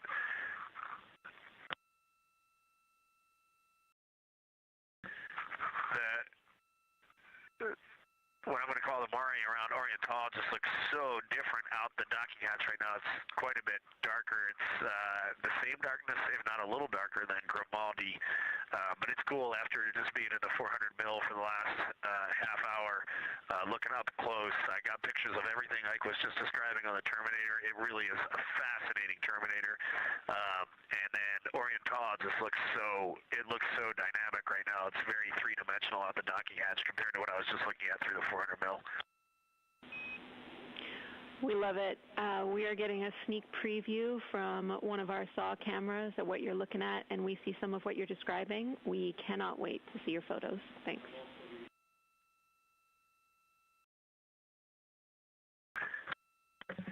Yeah, Jenny, I wish you had some longer lenses on the solar array so you could see the whole moon, but man, it is, or the up-close moon, not the whole moon, but it is just fascinating here. It's so cool.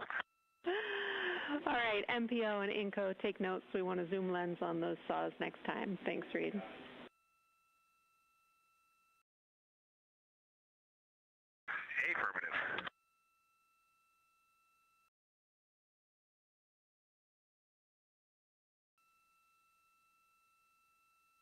As the crew gets ready to switch positions from the window crew going back to the support crew and the support crew flying up to the windows.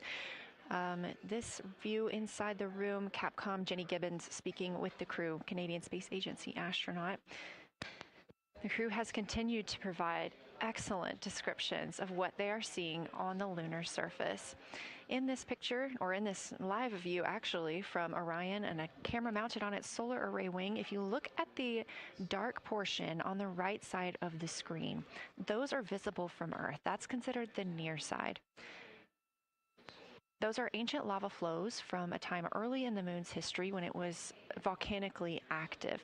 And if you look towards the left, there's that dark, large crater that appears to the left of those lava flows. That's Oriental Basin. It's about 600 miles wide, and it straddles the moon's near and far side. And this mission is the first time that humans have ever been able to see this with their eyes in the daylight. Again, you hear conversation about that terminator. You have a great view of that as well. That's the difference between light and darkness on the moon. Victor Glover explaining that as a very jagged looking terminator due to the peaks that they're seeing and the craters that they're seeing as they prepare to cross over the far side.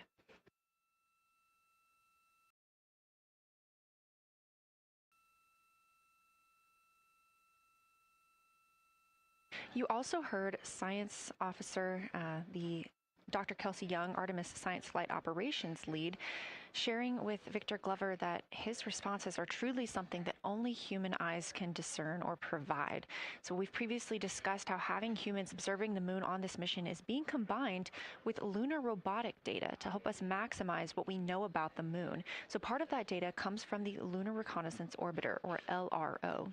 This orbiter provides the robotic foundation that makes Artemis II lunar science possible. LRO has been orbiting the moon for 17 years, which makes it the longest operated lunar orbiter in history. And it's also the only American spacecraft dedicated specifically to lunar science and exploration. Artemis II lunar observations are designed to complement data like the detailed surface images from LRO. So while LRO provides those detailed high-resolution maps of the moon's surface, the Artemis II crew adds human observations that focus on regional context and relationships between features, giving scientists a larger geologic picture. Now, this combination of robotic and human observations strengthens lunar science. LRO delivers precise and repeatable measurements over long periods of time, while the Artemis II crew contributes real-time visual descriptions and context that robotic instruments alone cannot provide.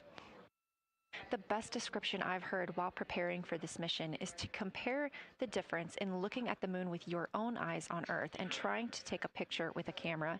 The camera truly never does it justice, and it's much easier to describe and perceive what you're seeing with your own eyes than to take a photo. These Artemis II astronauts can rapidly scan wide areas and adjust their focus in real time, as well as describe relationships between features.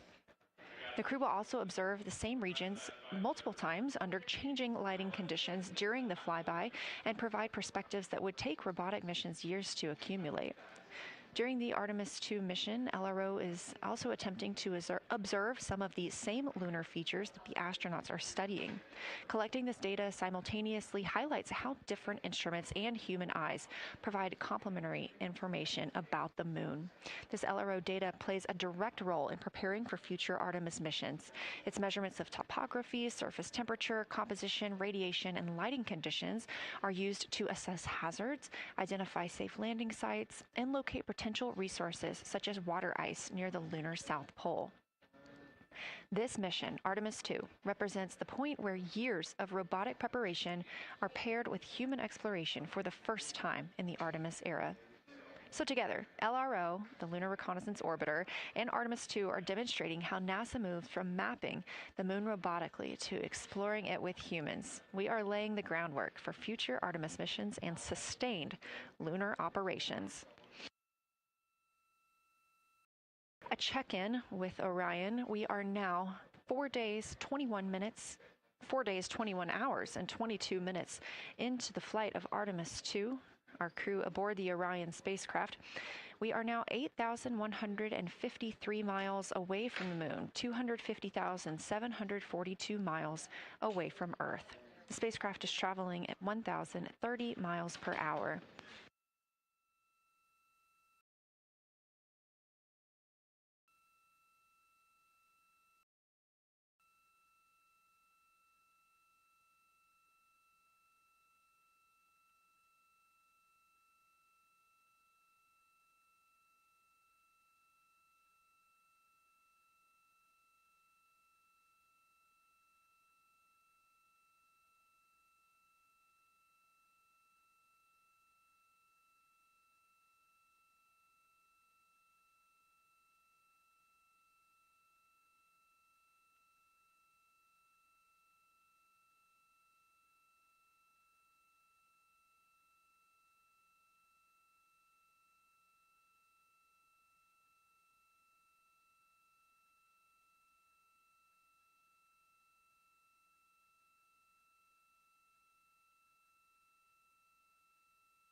All right, Houston, the professional science update giver is now in seat 2. That is where Victor is, and Christina is nestling into seat 1 with the long lens, and we're just getting ourselves oriented here.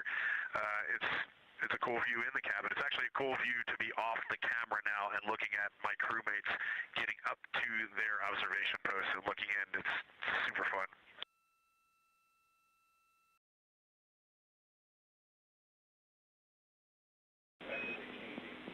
Copy all, Reed. We like it.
As we heard confirmation from NASA astronaut and commander of Artemis 2, Reed Wiseman, they are now switching positions of the support teams and the observation teams.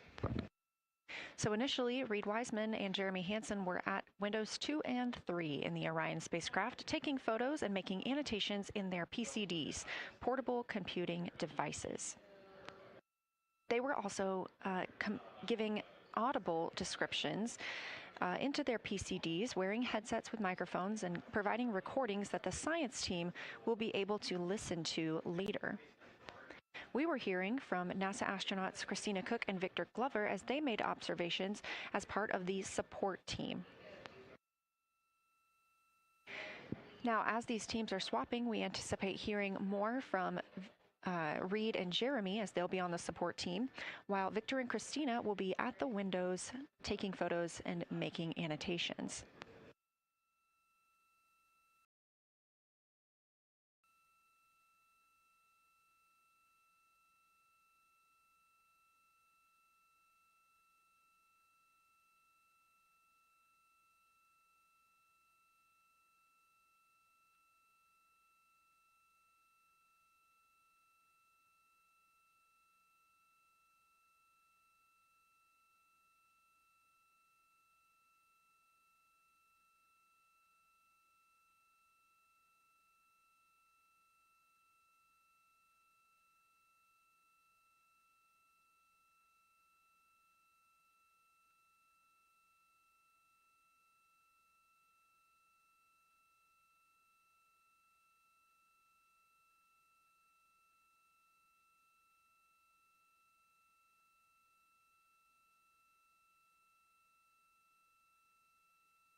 for the science team if they can mark this time. I just covered up window 4 to block out the ambient light from a very bright planet Earth. And it'll be interesting to see if in the data Victor and Christina see any differences from me and Jeremy with that window blocked. It's a lot darker in the cabin now.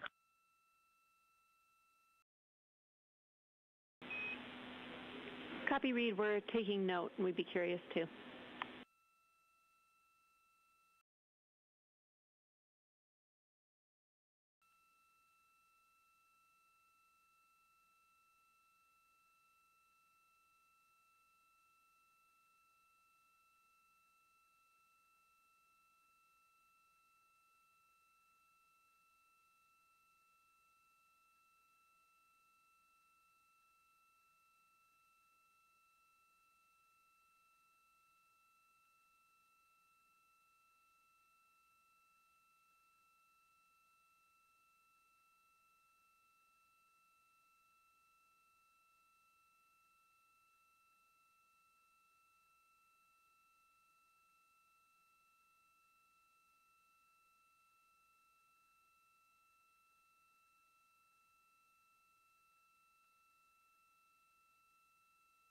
We are live in the Artemis mission control room during the lunar flyby of the Artemis II crew, the first humans to fly by the moon in over 50 years. Orion launched 4 days, 21 hours, and 30 minutes ago atop the SLS rocket, Space Launch System rocket from Kennedy Space Center in Florida.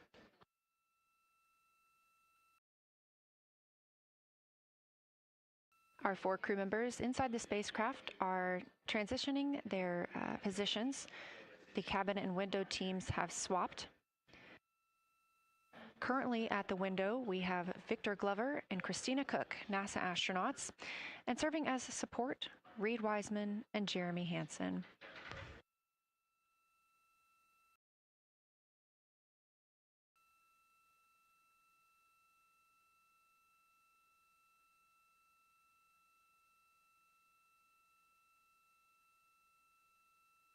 For our crews at the window, they are using handheld Nikons with an 80 to 400 millimeter zoom lens. There are also GoPros on each of the solar arrays on Orion, and that's where this view is coming from right now. We have an interior camera of the crew as well, but they have dimmed the cabin lights. They've actually turned off the cabin lights to allow them to better see outside of the spacecraft. This also helps prevent any reflections from lights inside the spacecraft reflecting onto the windows while they are photographing the moon.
We talked a little bit about the views and the cameras being used on the Orion spacecraft. And again, we do have GoPros on the tip of each solar array wing. Now, the bandwidth is a little bit limited because having a crew on board, we do have to downlink a lot more data. That includes their environmental control and life support system. We are not the only data, this view that you see, coming down from the spacecraft, and so we do rely on sharing some of that with the other flight controllers in mission control. This helps the team monitor all systems aboard the spacecraft and ensure the safety of our astronauts.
We are standing by for a situation report from the crew aboard the spacecraft. They've been imaging the whole moon.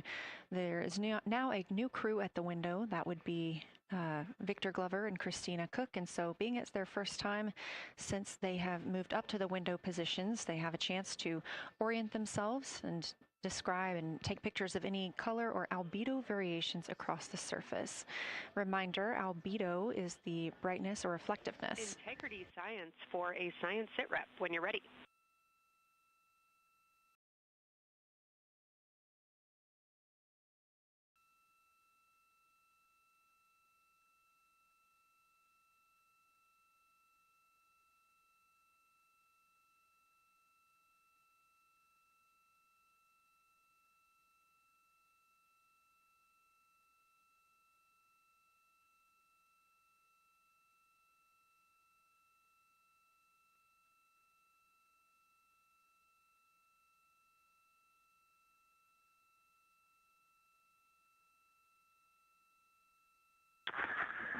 Houston Integrity, we have no external view of the moon right now for the floating crew members, so my only science sit rep is that we have Victor in window 3 doing observations and Christina in window 2 with the long lens.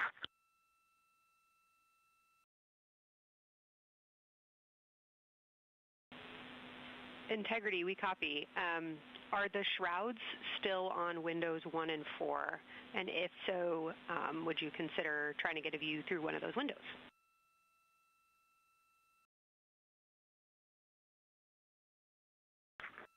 We cannot take the shroud off of 4 because the Earth is too bright and it's impacting Ike's peripheral vision. And then I can get a grazing glimpse out the docking hatch window. I can see Oriental south down to the South Pole. And the primary thing that I see from Oriental right now is just the long trenches that come out. And, you know, when you come out the north side of Oriental, the ejecta kind of boulders across the northern half of the far side. But coming out the southern half of Oriental, I just see those large, here they look like gorges. They're almost like rain when it comes down the Grand Canyon and fingers off into the desert, kind of what it looks like. Also, Burgess Alpha is extremely bright. It's the brightest thing that I can see. Even brighter now than Aristarchus, which is heading off to the Terminator. It's almost impossible now to see Aristarchus, the thing that Jeremy and I looked so much at. I can just barely see the crater rays from Ohm, and I would say for albedo right now, I would go back to Grimati is still extremely dark, especially in that southwest corner, and there are parts of Oriental and the outer ring of Oriental that reach that same level of darkness, especially the rings of Oriental reach the same level of darkness as Grimati. And then south of Grimati, Jeremy and I were noting a few other just really dark areas of cratering, mare there, and those have that same darker albedo. But Burgesshoff is the brightest, and Grimati is the darkest. Integrity Science, that was a great description. Thank you, and thanks for the docking window geometry to give us that description. Any comments before you go on the annular ring in Oriental?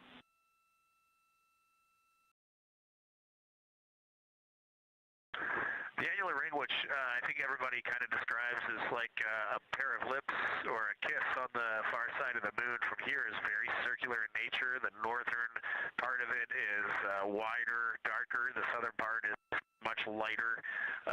It is very neat looking, and but it is far more circular than I remember it looking in our training. The darkness of the northern side of the annular ring is the same darkness from here out this docking hatch window as the center mare in Oriental. Not quite as dark as Grimati, but it is probably only because dust and lunar regolith has kind of impacted over time. Reed, that's exactly what we were looking for. Thanks so much. You have heart hands coming out of the SIR.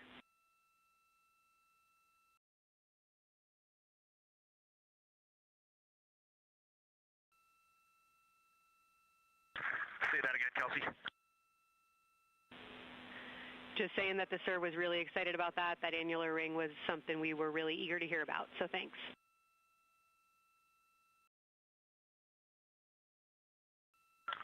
Yep, you bet. And now Victor and Christina are moving on to Oriental. I got them situated over there a little bit late.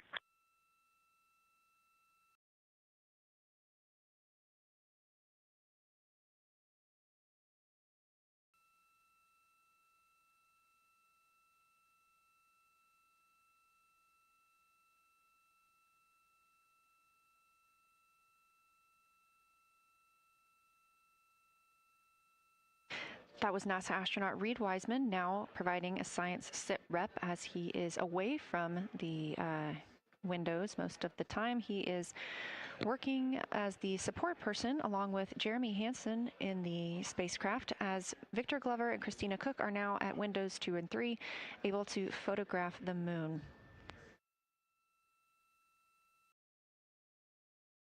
Christina and Victor are also providing recorded information to their portable computing devices, that's their PCDs, and the science team will have access to that at a later time. They will then review it and compile all of this data to help further our understanding of the moon. One of the items you heard mentioned was Oriental Basin. This has been a very exciting opportunity for the crew. They have all been very excited about seeing Oriental, as well as the science team has been looking forward to it. It is known as the Grand Canyon of the Moon, as we discussed earlier.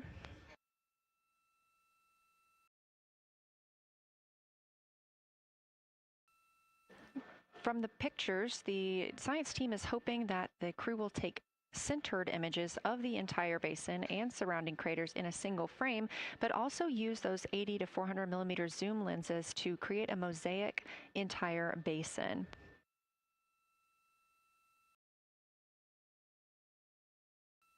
With their unaided eyes, the science team is hoping the crew will describe southern dark annular ring, which you heard Reed just describing, as well as any color, albedo, texture, or topography across the mare patches and ring mountains. Science team reports that the observations will be used to study the geologic evolution of the youngest lunar basin and to inform formation hypotheses for the annular ring.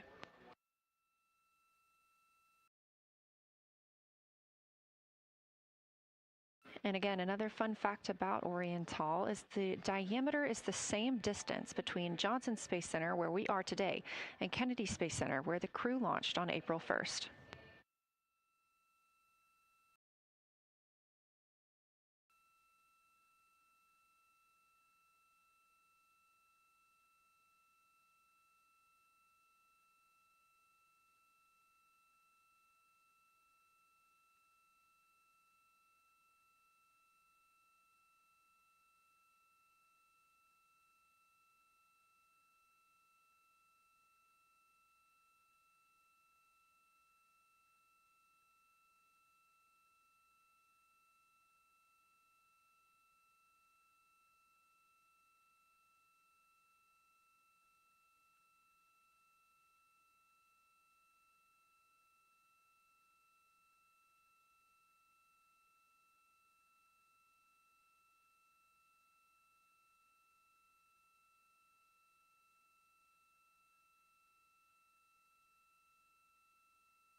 This live view from the Orion spacecraft on the Artemis II mission, now 7,373 miles away from the moon, 251,130 miles from Earth.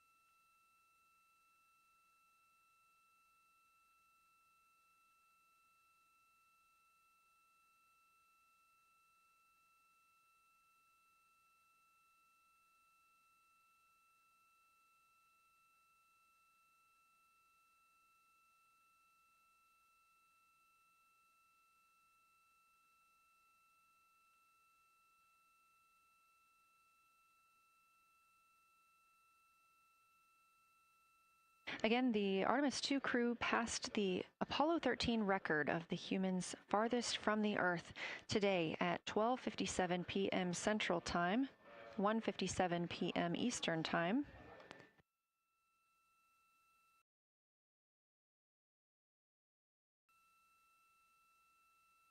That distance set by Apollo 13 was 248,655 statute miles. We have clearly passed that, and we expect to pass that by about 4,105 miles.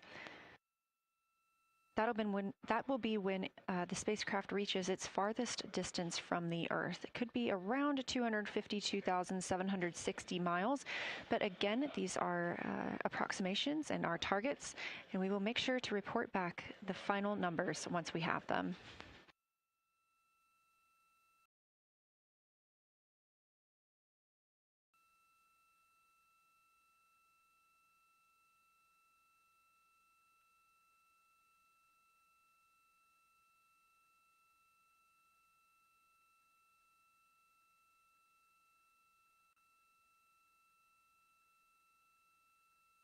We have some refined times of when we expect to have Earth set of Earth behind the moon while Orion flies behind the moon. That would be about 5:41 p.m. Central, 6:41 Eastern. The spacecraft would make its closest approach to the moon at 6 o'clock Central, 7 Eastern, and that would be about 4,066 miles. And then at 6:02 p.m. Central, and the spacecraft will reach its farthest distance from the Earth. We anticipate that'll be about 252,755 miles, which would be 4,111 miles farther than Apollo 13. We would see Earthrise again at 6:21 p.m. Central Time, and a few minutes later, regain communications with the crew.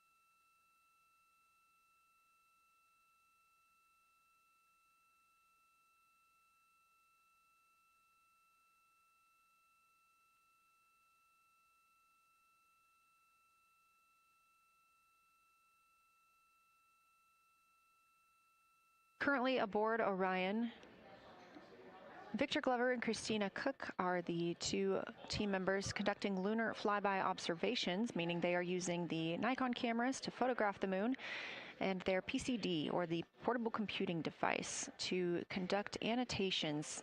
They are both recording information that will be downlinked to the science crew, and tomorrow morning the science team will have a conference with the team while the information is so fresh.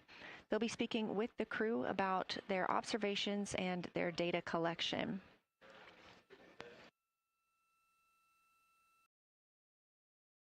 Otherwise, most of tomorrow, Flight Day 7, is considered an off day.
We are on flight day 6 of the Artemis II mission, the first time in more than 50 years that humans will observe the moon directly, providing a critical opportunity to practice how lunar science will be conducted during future Artemis missions. If you're just joining us, the crew is well into their lunar flyby observations, and we anticipate that we will hear from them soon. A few times every hour, they are slated to call down with science sit reps or situation reports. We most recently had one from Commander Reed Wiseman. He and Jeremy Hansen, mission specialist, were first at the windows today to photograph and make annotations of what they were seeing. Therefore, we heard more from Victor Glover and Christina Cook earlier in the day during those first blocks. But now that Reed Wiseman and Jeremy Hansen are on the support side, they are the ones calling down what they are seeing from windows 1 and 4. Earlier, we heard that the Earth is so bright in window 4, they have had to temporarily cover it with a t-shirt.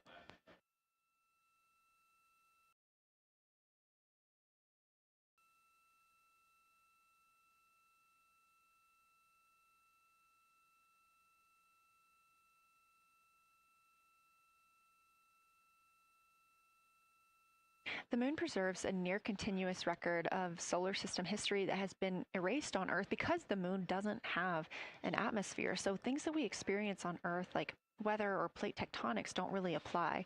So the lunar surface retains evidence of ancient impacts, volcanism, and solar activity that scientists can study today. And studying the moon helps scientists understand how planets formed and evolved, how the moon influenced our own planet Earth's history, and how the sun shaped conditions across the inner solar system. The moon also serves as a unique platform for studying the broader universe.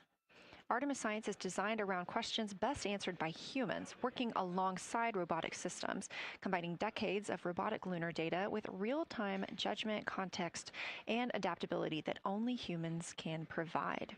This mission, Artemis II, is serving as a proving ground for lunar science operations, which allows NASA to test how science is planned, executed, and supported during a crewed deep space mission ahead of our future Artemis flights.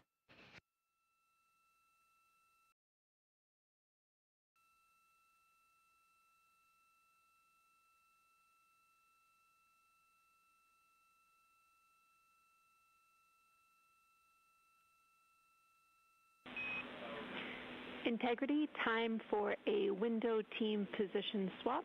So Victor and Christina, please switch places if you've not done so already, and remember your SD card for the camera.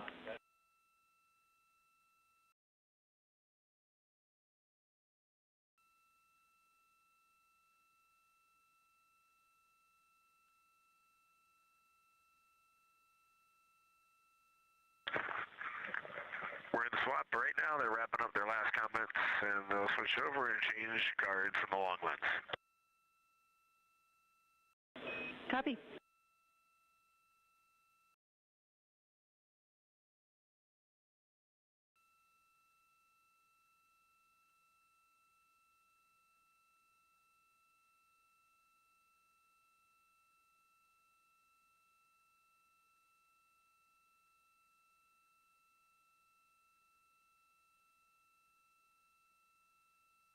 As you heard in that call, it is now time for the team members at the window to swap positions.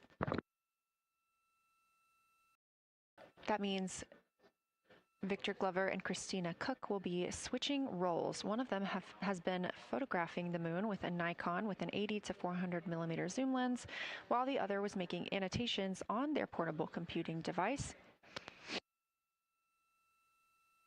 And both are recording audio that the science team will be able to listen to.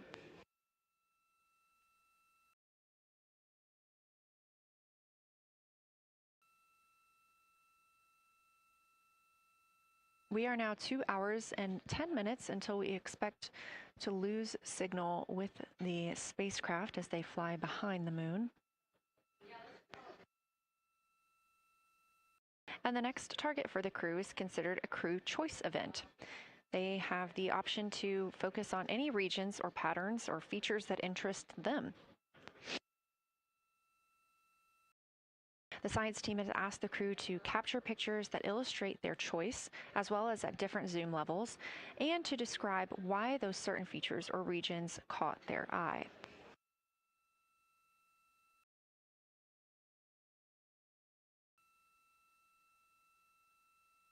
Those recordings are part of what are being saved on their PCDs, portable computing device, that will be sent to the science team for analysis.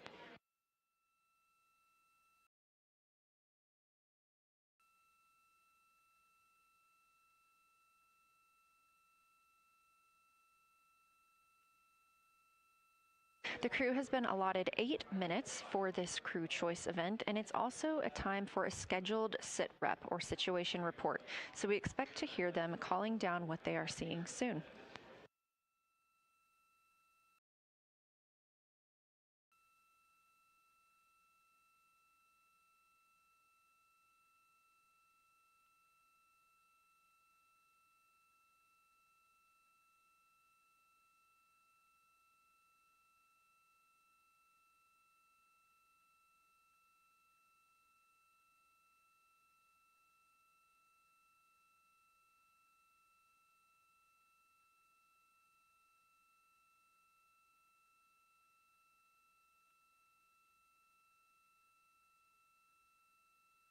Something that the crew or that the science team has used to help prepare the crew is a cue card.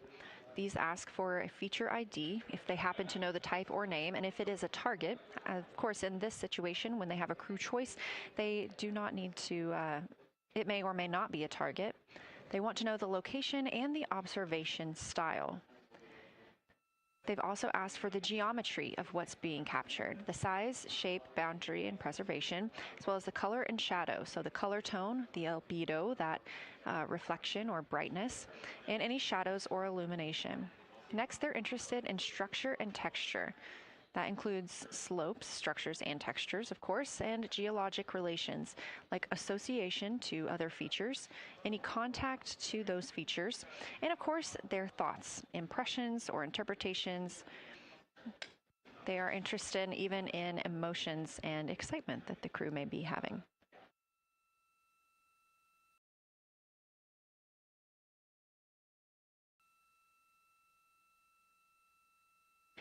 This flyby day has been practiced in many ways, even in Sims here in Mission Control Houston. The team also conducted some field work, learning how to look for specific geologic features. They also photographed a large globe, and the science team helped them determine which features they would be targeting and how to look at those.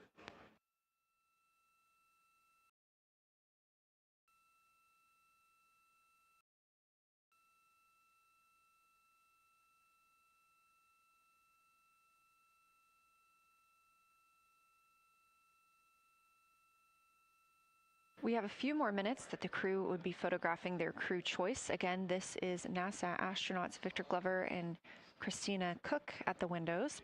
They will then move on to another discussion portion. This is for the far side albedo, that reflectiveness, and color that they are seeing. We heard earlier about some browns seen on the moon, which is very interesting, especially here from Earth, where we are just seeing whites, grays, and maybe even black at some points. When they get into that discussion for far side albedo in a few minutes, the theme is looking to know how that color and albedo is, what those variations look like across the far side.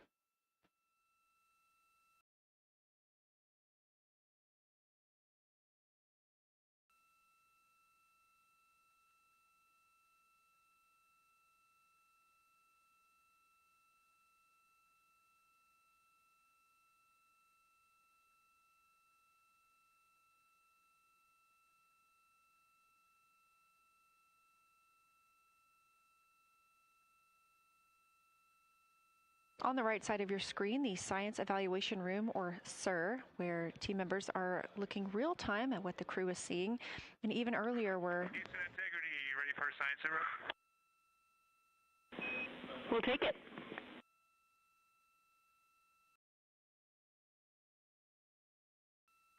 Okay, the crew has swapped positions. They're in their crew choice. Element. I've been listening to both of them for a little bit, and they're really enjoying. They both decided to pick the Terminator, and they're spending a lot of time looking at the Terminator, just talking about the resolution that they can see, the depth of the craters, and the various interesting and unique excavations that they can see. So Victor is on the long lens, and Christina is just looking out the window, and I'm sneaking a peek in T-shirt window. It looks like, I don't have the best angle here, but it looks like Aristarchus is on the limb of the moon now.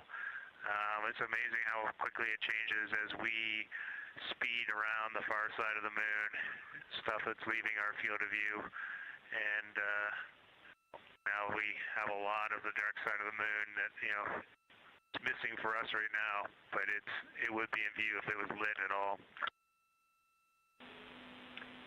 Jeremy, Science, thanks for that sit rep. Do have a question. A few times we've heard you and the other crew describe change during the course of your flyby. Would be interested in future descriptions of more verbosity about how it's changing. Thanks for the great sit rep.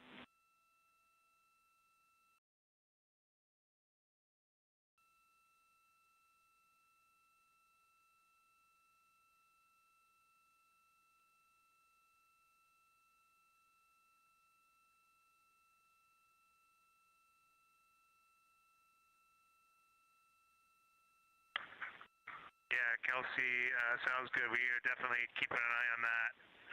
My eyes have just not readjusted. The moon is so bright when you come back to the window. I was just in the interior of the cabin. I've come back to T-shirt window, and it's just overwhelming brightness. And my viewing angle is a bit challenging, so I won't be able to give you great observations from this window. But I will talk about something that I was talking a lot about in my recordings earlier, which was we've been talking about some shades, and so we have obviously the dark and the light gray, and then we've talked about naming some colors, a brownish hue and a greenish hue. And I'll tell you, like right now, Aristarchus, the plateau is hard for me to see from this window, but that had greenish hues to me and was very unique. I didn't see anything like that anywhere else on this side of the moon. And then I see a lot of these, what I would call brownish hue areas. There's a number of them.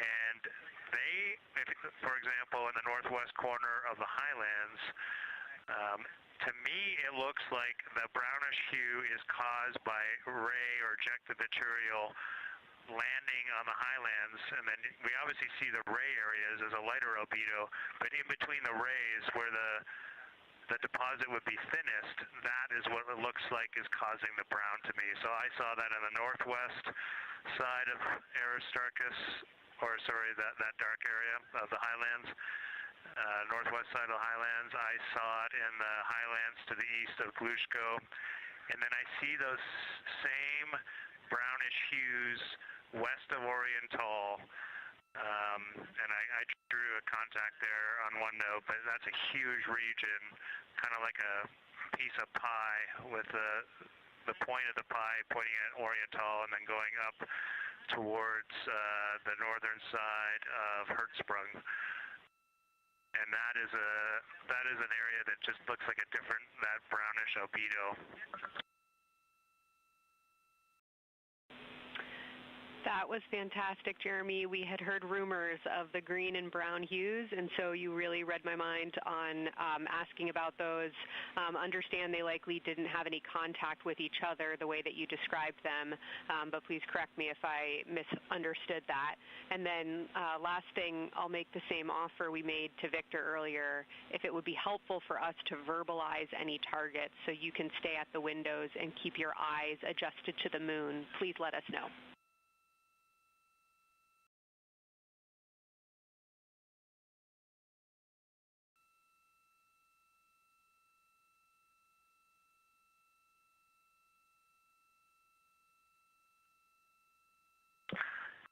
If you got something you want us to look at, Kelsey, you can send it on up.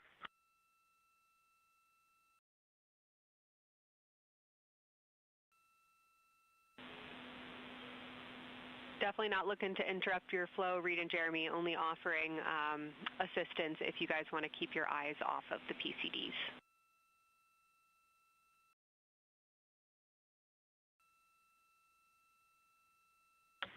Oh, I see what you're saying. Okay.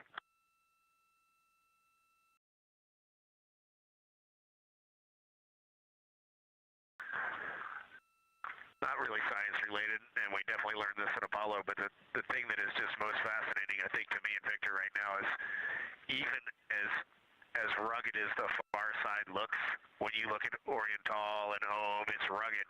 But man, when you look at the Terminator, it is just like impossibly rugged, and it reminds you that the whole far side is that way. And just the Terminator is really bringing out the shadows and the hills and the valleys, and it is just, it's unbelievable. It's like no surface of the Terminator is not marked by a meteor impact, and it's just, it is very impressive to look at that, and you realize that that is true across the whole far side. You just can't see it due to sun illumination right now. Reed, Houston copies, and we were commenting on the same thing. Even from our view, the Terminator looks absolutely alien because there's just so much texture in there that we're just not used to seeing. So thanks for sharing that with us.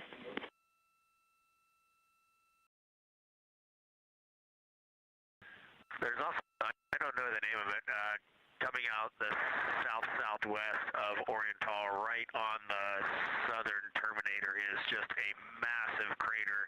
I don't know the name of it. Maybe you can look on the solar array wing video and tell me it's right. It's the southernmost crater you see on the Terminator right now. We're looking for you.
We're loving that picture. Thanks for showing us. And Reed, as an answer to your last question, we believe that that is Chebyshev crater. And the sir agrees with that.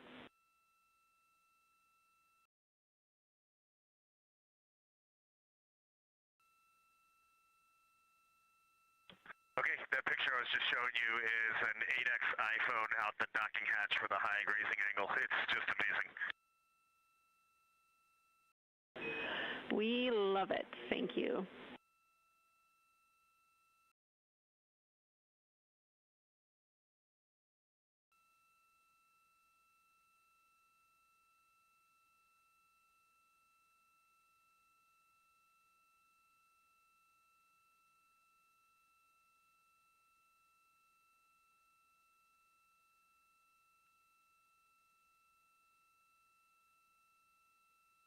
This is Artemis Mission Control in Houston, Texas. Mission elapsed time, 4 days, 22 hours, 12 minutes into the flight of Orion.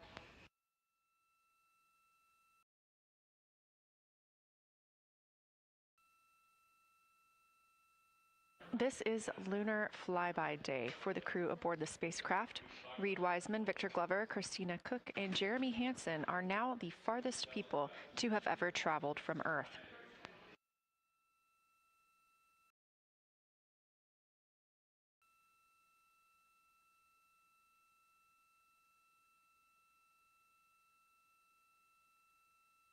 This a live view from inside the spacecraft. They have turned off the lights so they're able to see outside and photograph the moon better with no reflections from inside.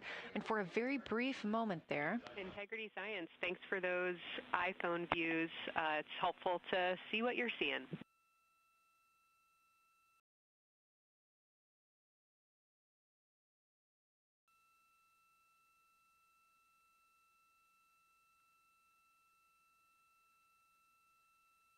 We very briefly saw NASA astronaut Reed Wiseman showing a picture he took on his phone of the moon. We do expect to get all of the photos that the crew is taking today, and we cannot wait to share some of those with you. But pretty cool in the meantime, just to see one quick shot from what the crew is seeing. And this view from outside the spacecraft on Orion's solar array wing. Orion is now 6,643 miles away from the moon and continuing to grow closer. Again, their closest approach will be about 4,066 miles. The best comparison is if you held a basketball at arm's length. That's about what it would look like to the Artemis II crew at their closest approach.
This view showing at the very top a camera coming from Orion, continuing their flyby of the moon.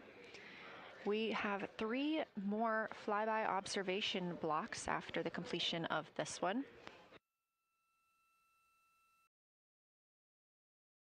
Down on the bottom left of your screen, that's the SIR, the Science Evaluation Room, where team members are continuing to work through all of the targets that the crew is photographing today, and they've helped identify some of the craters and some of the other items that the crew has seen on the moon's surface. Down on the right is Artemis Mission Control here in Houston. Those 2 rooms down at the bottom are just down the hall from each other.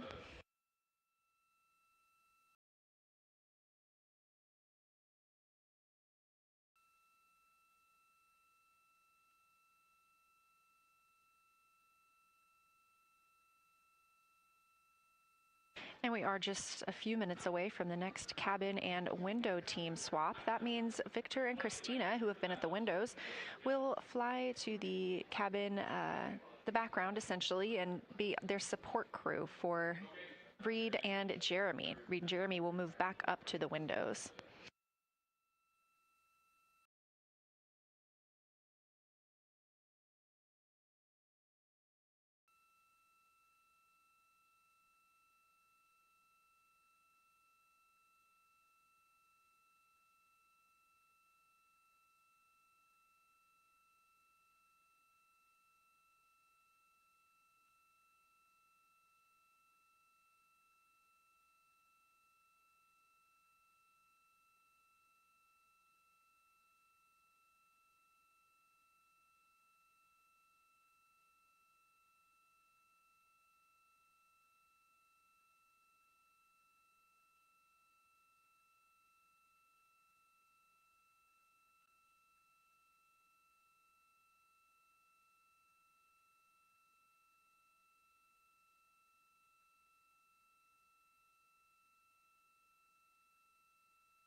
The crew is continuing their discussion portion of the flyby in the lunar targeting package, where it says far side albedo/color. They are looking. The science team is looking to get a good understanding of what the crew can see on the far side at this point, and its brightness as well as any colors.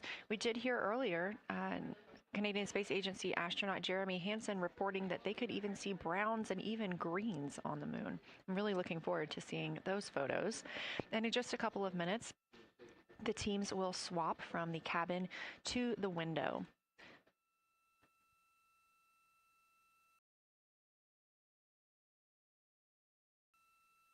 Another rundown of just how this flyby is choreographed inside the spacecraft today. So these activities have been timelined, and there are these 5 blocks of time during which the crew is going to be observing the moon from Orion's windows.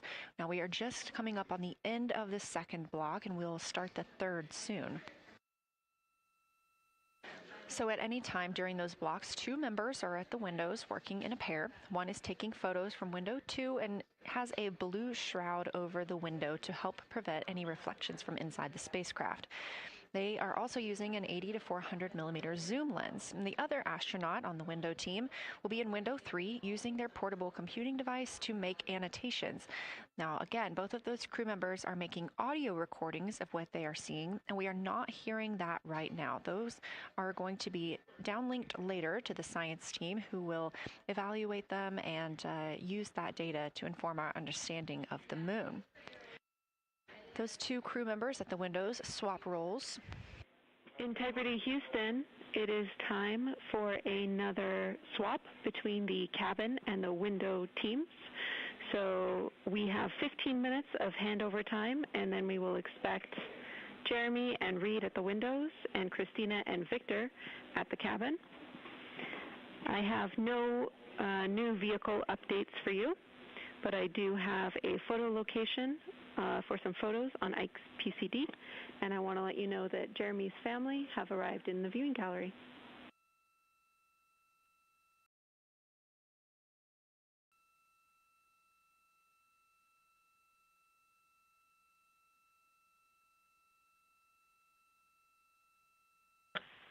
Okay, Jenny, we copied most of that. The only thing we're missing is what you meant about the photo location on Victor's PCD. And hello to my family. I think that must be Catherine and Devin that are there. And I'm glad they made it into the viewing room. And we copy it's time for crew swap. The A team's coming out of the windows and the B team's going in. Okay, copy. All I meant to pass for Victor's PCD is that there are some late load photos that were requested that are now in his favorite photos folder. And you're exactly right. We have Catherine and Devin here.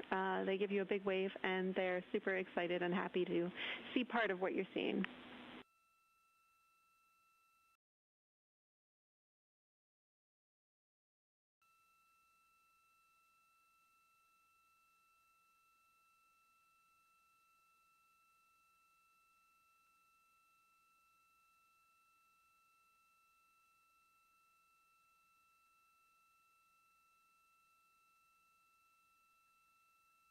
Okay, copy, Jenny. We're not sure what we're looking for in the PCD, but we're going to poke around, and we may be calling you back about that one.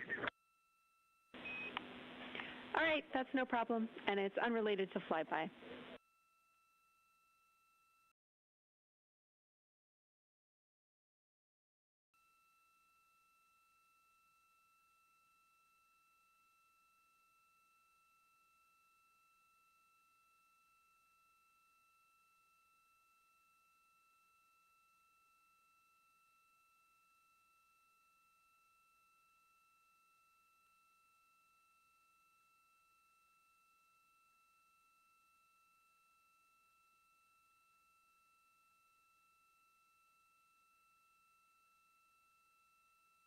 This is Artemis Mission Control here at Johnson Space Center in Houston, Texas. And as you just heard, Capcom, or Capsule Communicator Jenny Gibbons, Canadian Space Agency astronaut and Artemis 2 crew backup, relaying to the teams in Orion that it is time for a swap from the cabin to the window teams.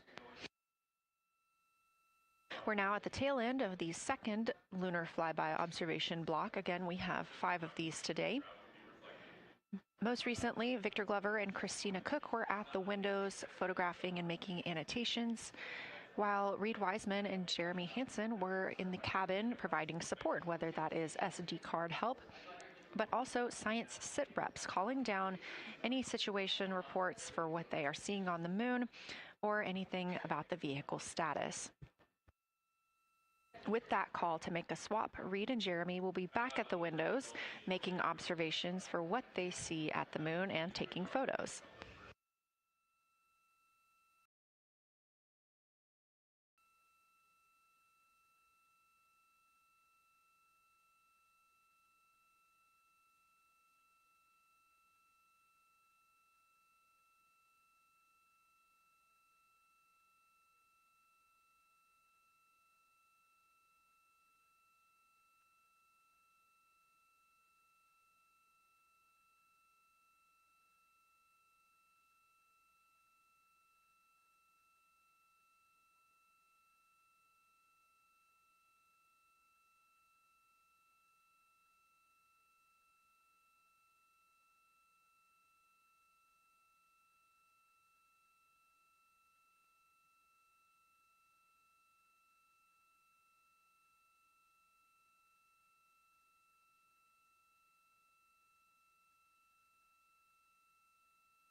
Again, you're watching live coverage of NASA's Artemis 2. But something that's really awesome up here is we now have the moon and the Earth in window 3 simultaneously, and the moon is a gibbous, and the Earth is a crescent.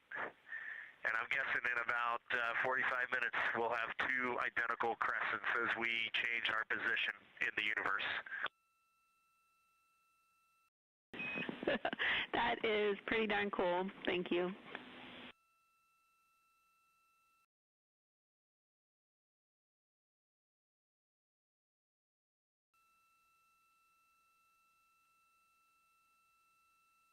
That's the Artemis 2 crew, the first astronauts to fly by the moon in more than 50 years, reporting that when they look out of window 3, one window, they're able to see both the Earth and the moon at the same time now. Now, obviously, our view is from a camera on the solar array wing pointed at the moon, and we hope to see that view of both the Earth and the moon soon.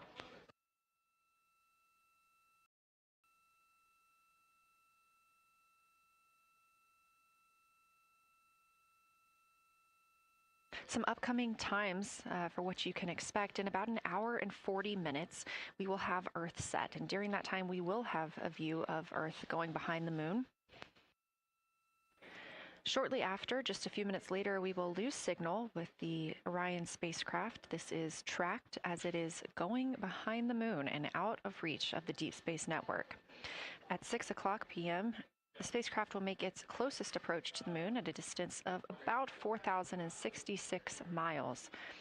At 6:02 Central, the spacecraft will reach its farthest distance from Earth at about 252,755 miles.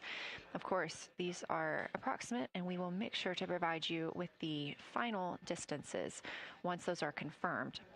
At 6:21 p.m., we will have Earthrise from the Orion spacecraft, but we will not have communications with the spacecraft until 6:25 p.m. Central, when we expect to acquire signal with them after they've emerged from behind the moon.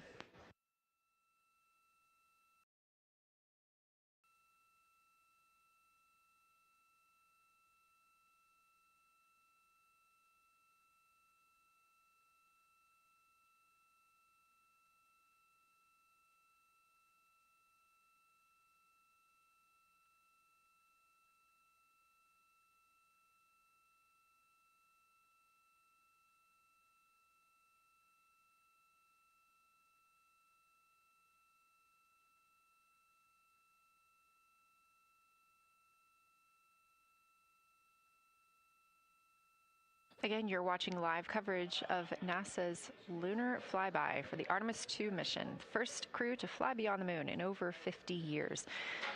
The astronauts inside the spacecraft are switching positions, 2 at the windows and 2 serving in support roles, before they start their third timelined flyby observation for today.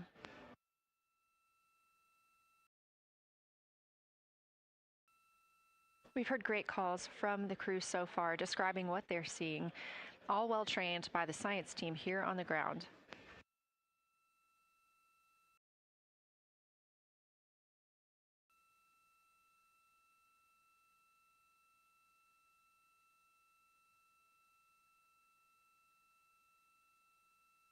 Another major milestone for the crew today will be to experience a solar eclipse from their capsule. No one on Earth will experience this solar eclipse. To the astronauts, this will look a lot like a total solar eclipse on Earth, except the moon will be huge compared to the sun. Whereas if you're standing on Earth and looking at a solar eclipse, the moon and the sun appear to be about the same size in the sky. As the moon begins to cover and then uncover the sun, the astronauts will see a partial solar eclipse, so that's before and after totality, and during that time frame they will have to wear eclipse glasses so they can safely view this phase. They also intend to capture images of the sun's corona during the eclipse. This is a rare glimpse at the innermost corona that will only be captured by the astronauts' cameras. During the eclipse, we also look forward to the crew members describing what they will see, which includes unique light features like the shape and size of the corona and potentially even lunar dust. At the same time, Venus, Saturn, Mars, and Mercury will be near the sun, so they may be able to identify what part of the sky they're looking at. This can help train future Artemis astronauts on what part of the sky they're seeing, which is useful knowledge in challenging situations when they may need to rely on that information instead of instruments for navigation and orientation. That eclipse window will last about an hour, and it'll happen near the end of the day today, closer to 7:35 p.m. Central, 8:35 Eastern.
As you can see in this live view from Orion, the spacecraft is maneuvering around the moon, and the views of the moon have changed since we started our broadcast. The near side is now very far to the right side of your screen. This is the side that we can see from Earth. That darkened portion are ancient lava flows.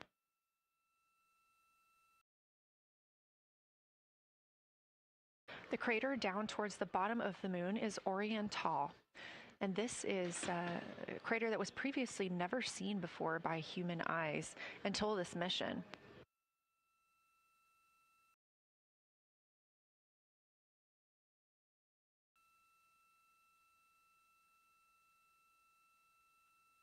Everything to the left of Oriental is considered the far side. And this is what we typically do not see from Earth.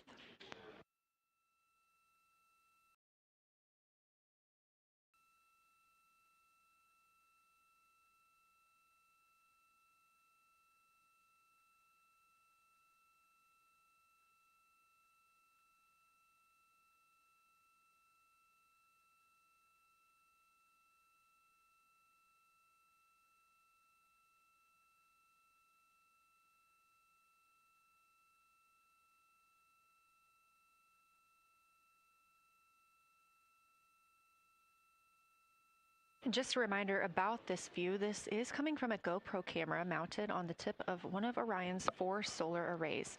Each solar array has a camera mounted on it, and the bandwidth is limited due to we have a crew on board, and this is our first flight of crew aboard the Orion spacecraft. So having a crew means we have to have an environmental control and life support system. There's a lot of data around, a lot of data to bring down for the crew members to keep us up to date on everything happening aboard the spacecraft. So we have to share our bandwidth when it comes to imagery and data.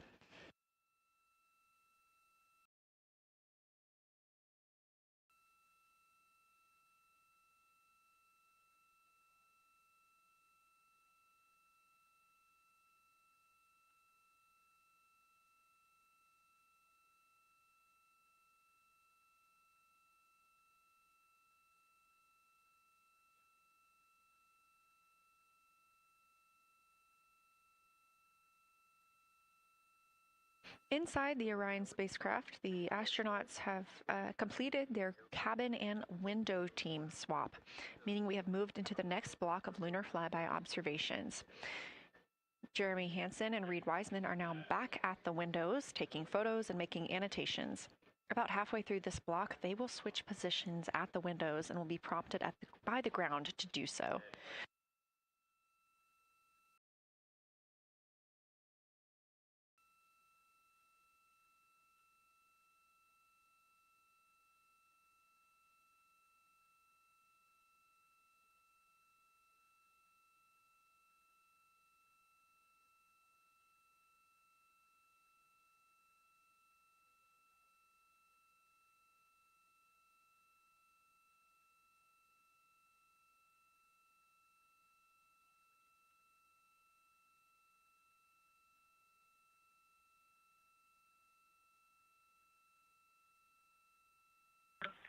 Houston, integrity for SITREP.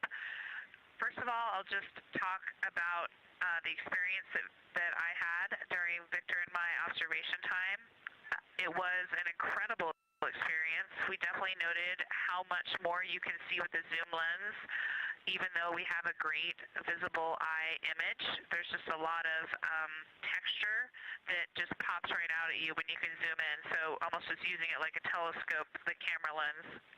We really enjoyed our discussion time. That was a great innovation on the lunar targeting plan. We were both able to describe a lot more kind of with flow, I would say, when we were talking to each other. And it was also, we sort of were able to bounce ideas off of each other and come to new conclusions. We had, I think, a very successful talking through of some contacts between different color areas, both in the mare and in the highlands, and we identified some really unique texture areas as well. At one point, towards the end of the images of my time in window 3, I just had an overwhelming sense of being moved by looking at the moon. It lasted just a second or two, and I actually couldn't even make it happen again. But something just drew me in suddenly to the lunar landscape, and it became real. And the truth is, the moon really is its own body in the universe. It's not just a poster in the sky that goes by. It is a real place. And when we have that perspective and we compare it to our home of the Earth, it just reminds us how much we have in common. Everything we need, the Earth provides, and that in and of itself is somewhat of a miracle, and one that you can't truly know until you've had the perspective of the other. I'll switch into some logistics stuff. The Peltors both their batteries stopped providing the active listening, but we have verified they are still recording, and so we are able to have discussion time and hear outside our recordings by just moving the ear cup off of the ear. Other than that, everything's working well technically, and we've been able to find all our targets, and we're having a really great time. Thanks, Christina. We copy those logistics for the Tull tours, and also thanks for bringing us into the cabin with you with that description.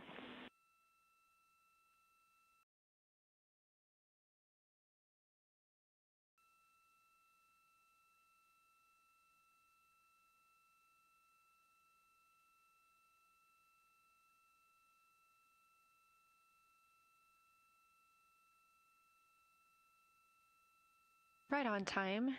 NASA astronaut Christina Cook, a mission specialist for Artemis 2, calling down a science sit rep, a situation report. Good news, reporting that she and her teammates have been able to capture all targets that were listed.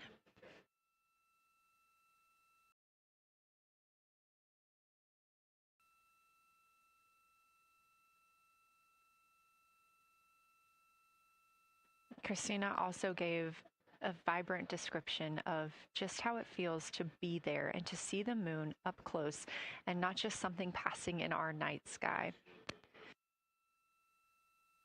Currently, the team members at the window are Reed Wiseman and Jeremy Hansen.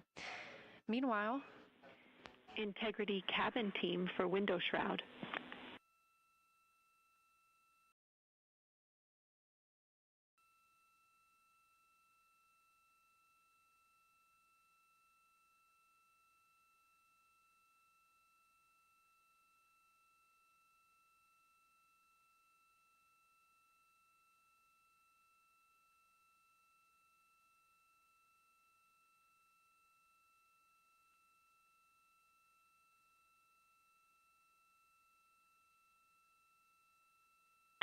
We're listening. Go ahead, Jenny. Hey, Victor, we have a temperature constraint on the windows, and the shroud might be getting us close, so we just want to check on the state of window 4's shroud, whether you believe it's still necessary because maybe things have changed with our viewing, and if so, we would like to request to have the shroud removed.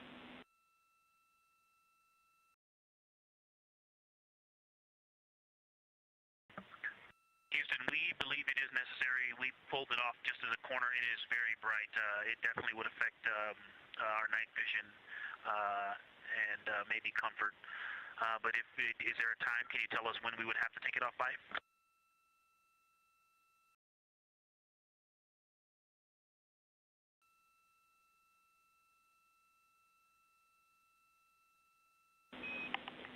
Unfortunately, since it's been on for a while, we are going to have to request that the shroud is removed, and we can recommend something that could block the light but just create a bit of distance between the window and whatever is covering it. Something like a t-shirt would do the trick and help.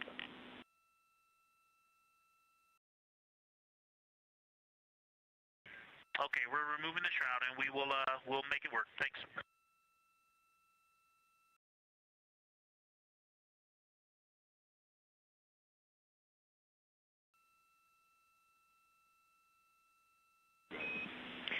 Thank you, Victor.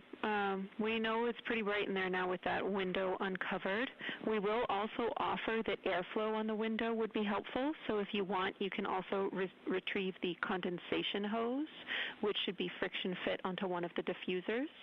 And that on the window would also help.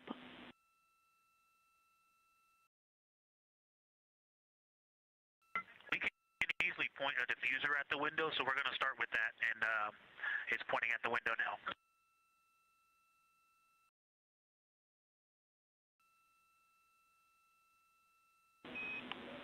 Okay, we'll take that, Victor. Thank you.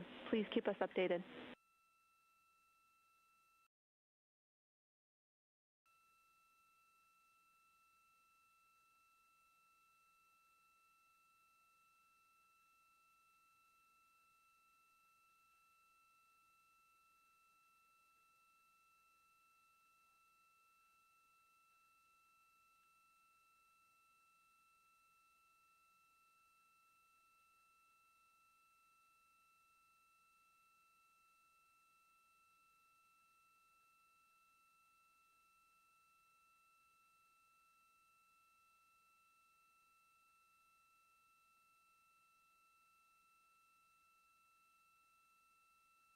That call from Capcom, Jenny Gibbons, CSA astronaut and Artemis II crew backup to the crew aboard Orion, letting them know that they will need to remove the window shroud they had placed on window 4.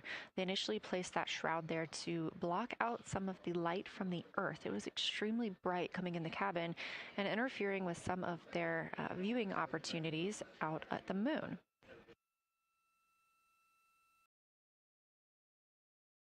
This was a request from ground teams to ensure that they are protecting other systems, and the crew has been offered the opportunity to use something else to cover the window.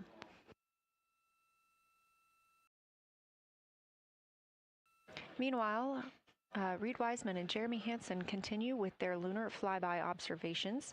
They have just looked at Glushko Crater. That's about when we heard that call down from Christina Cook with that description of everything she had been seeing during her observation period and what she was seeing at that time. The science team asked this crew to take centered images of the entire crater and their ray system in one frame.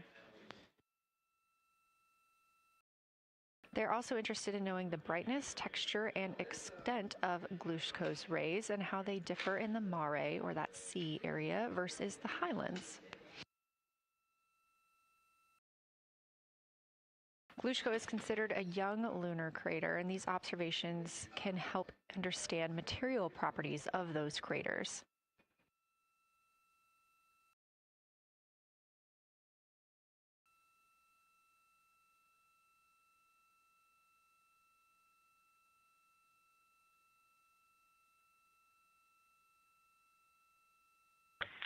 Science, integrity.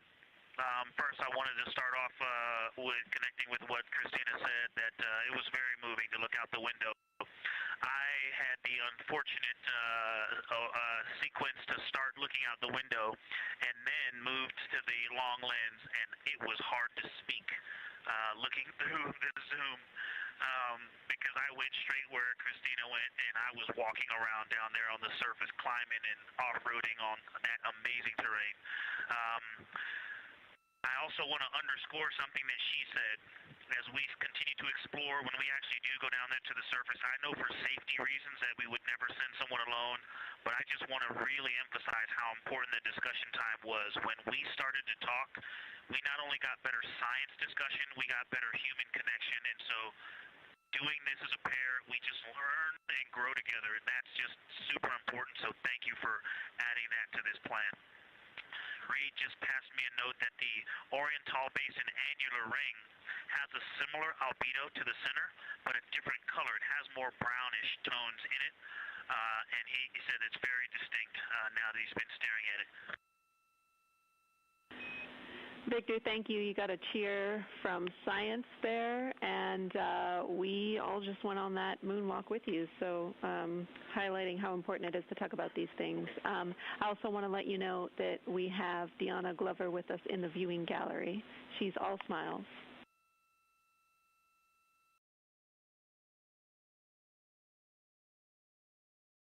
Well, you just got a bunch of cheers up here. Hey, babe. I love you from the moon. We love that we got a hey babe too, and we also have one of your lovely daughters here watching you guys work.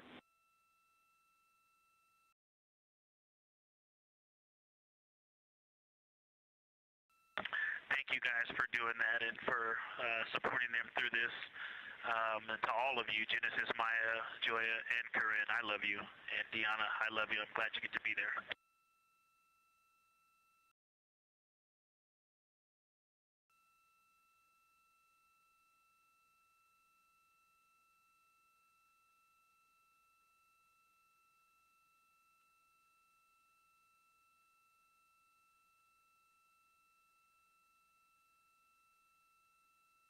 We've had some really sweet words from the crew members aboard Orion today, as their families have been able to filter in and out of the viewing room here at Artemis Mission Control at Johnson Space Center in Houston.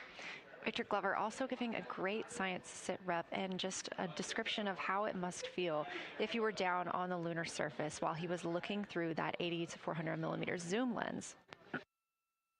He also expressed how important it was to be able to talk through that real time with Christina Cook and stressed the importance of that on future missions, that it not only made their discussions better, but also more human. Glover and Cook are in the support roles right now, not taking photos or making annotations at the windows, but they are also encouraged to have their midday meal at this time. For lunch today, those two crew members have options of beef ravioli, salmon, butternut squash, sweet and savory kale, pickled beets, cherry blueberry cobbler, tuna noodle casserole, tomatoes and artichokes, broccoli, and chocolate peanut butter bar.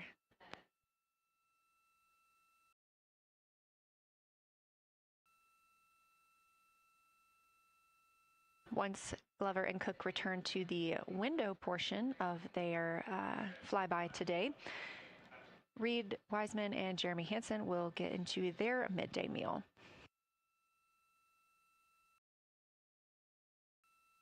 Again, this is the third of 5 scheduled blocks for our lunar viewing today, and if you were watching at the start of the broadcast, you can definitely tell the difference and the distance from the moon. We are now 5,518 miles away from the lunar surface, and again, expecting the crew to get about 4,066 miles away. They are currently 252,050 miles away from Earth, and every mile is a new record, having surpassed the Apollo 13 milestone for furthest distance earlier today.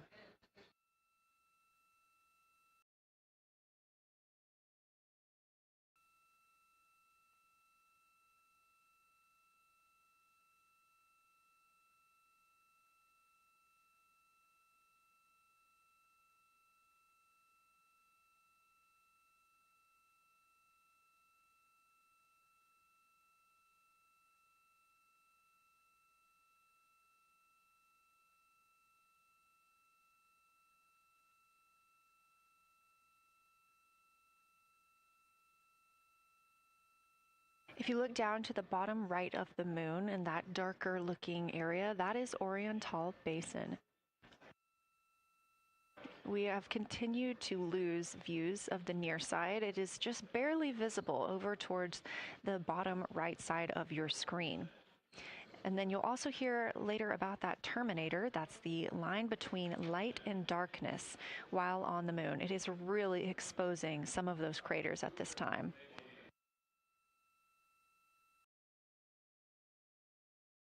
A couple of the other features in view right now are Hertzsprung Basin and Vavilov Crater. Hertzsprung Basin is nearer to the center of the moon, closer to that terminator line right now, and Vavilov Crater is just on the outskirts of it, closer again to the terminator.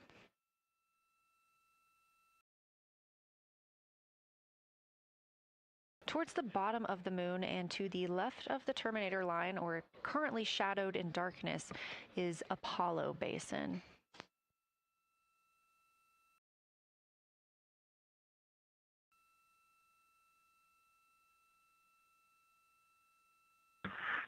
Science from integrity. Let me find out how far we are from the moon right now. But our view is about a third of the moon is in eclipse. That beautiful terminator is out there calling to me. We're 4,691 miles from the moon. And what looked like in the terminator about a third of the way up from the southernmost part of the terminator looked like a dinosaur print if one was running to the northwest. Now is clearly a crater with a bunch of craters around it. And that terminator, I can only see about half of it. I'm looking through the docking hatch window right now because we have the Z9 in window 1. But that terminator has moved.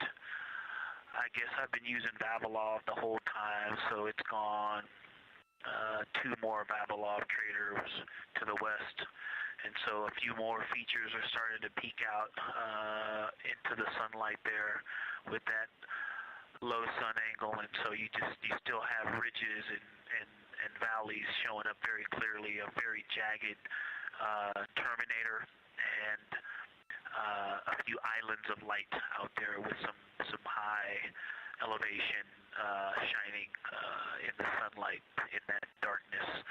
And on the eastern side of the moon,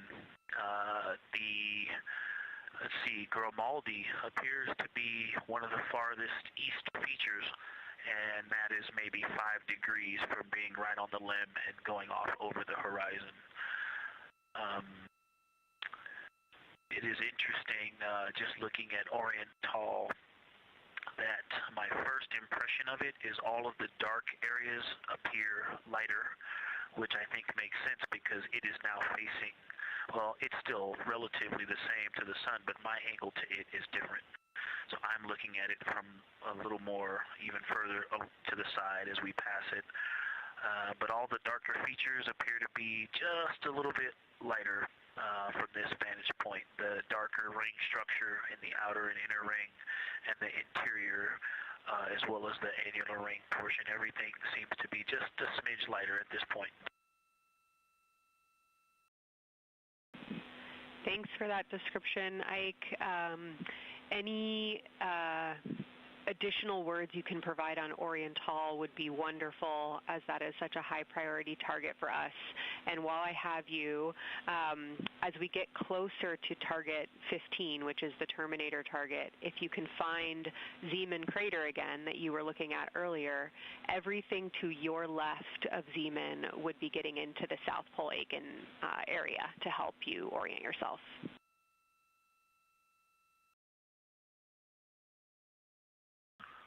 Zeeman is a great waypoint out there. I definitely see it.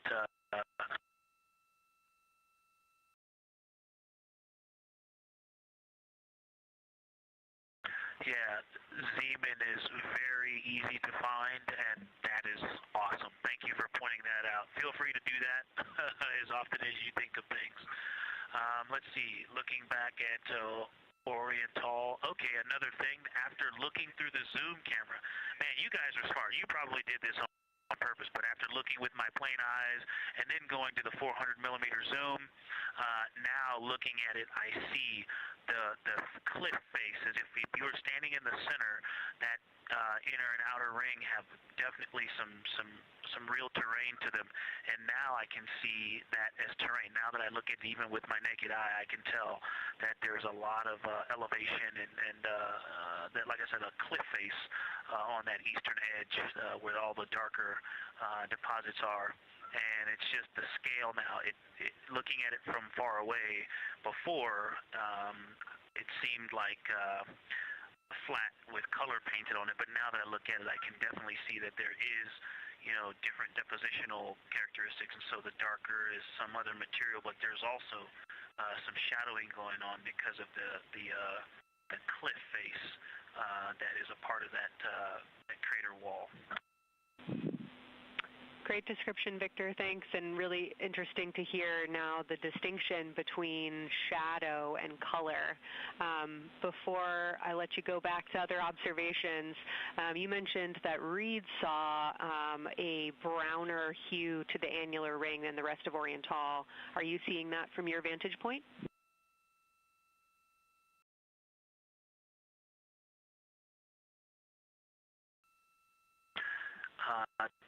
The way that I'm looking at Oriental, again, I'm still in the docking hatch window.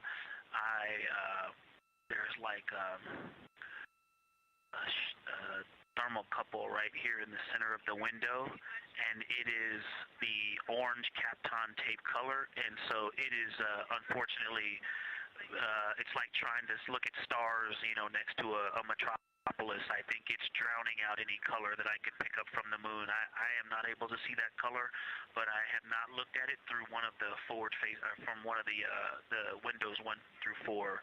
I think when I get away from this Kapton tape strip that I would be able to see the variation that Reed's talking about. That is great feedback operationally. Thanks, Victor. I'll leave you to it.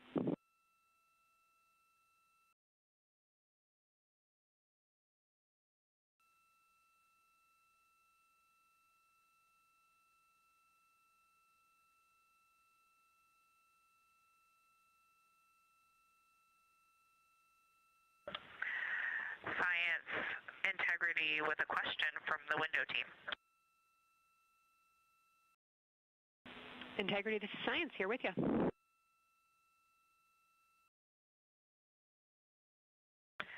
Yes, they have a question to help inform a theory that they're sort of tossing back and forth.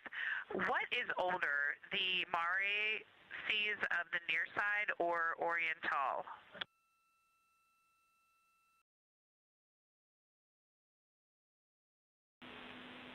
Stand by, Integrity. We're going to get you a little geologic history here.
Integrity Science back with you for some lunar volcanism when you're ready.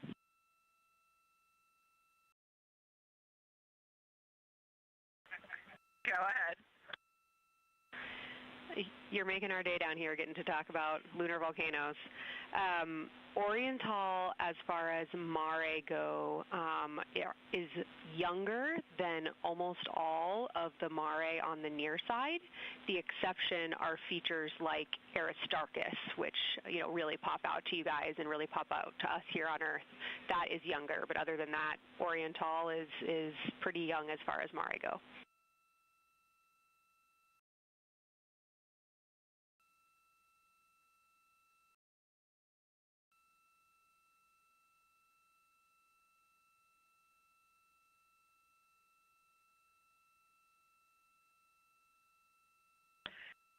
And Kelsey, thanks for that. We love lunar volcanism too.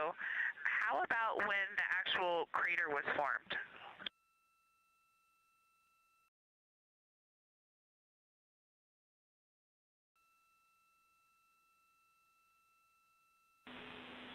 Yeah, we're going to get you an age for Oriental, and while we're getting that, Christina, can you, maybe you've heard the window team talk about the sort of contacts around Oriental, but because that material is so much younger, if anything pops out to you about physical relationship between that and surrounding terrain, we'd love to hear it.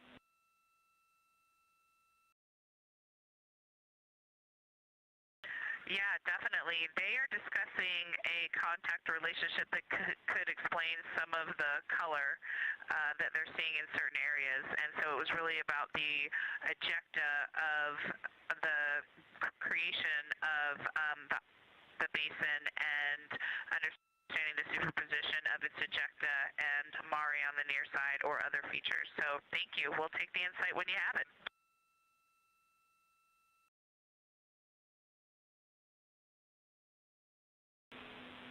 Thank you, Integrity. And I know Jenny wants to get to you with some topics, so I'll leave you with Oriental is 3.8 billion years old.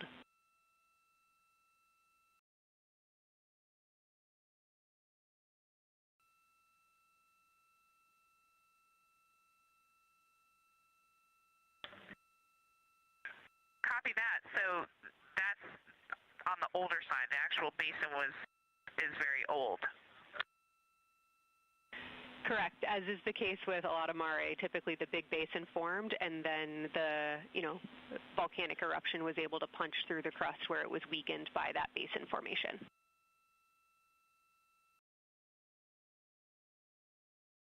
Perfect. Tracking. Thank you.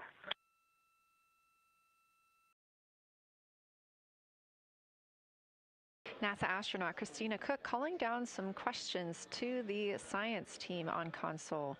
The voice you're hearing with those answers is Dr. Kelsey Young. She is joined by Trevor Graff on console today. Christina asking about the age of Oriental and specifically the mare regions. Those are those dark regions that you see. They are paved or filled by volcanic deposits.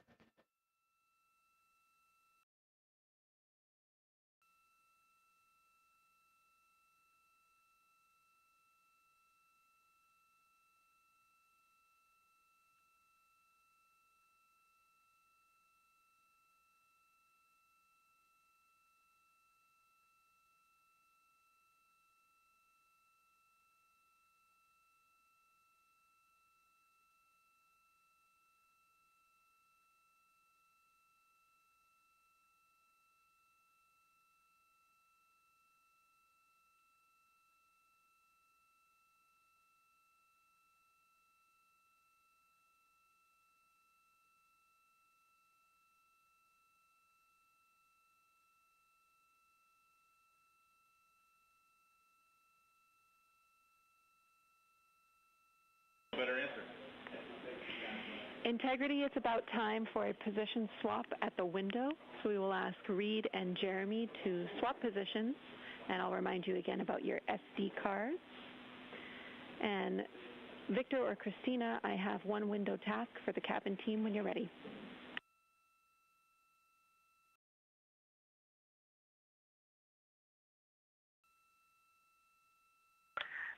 They are swapping and I'm ready.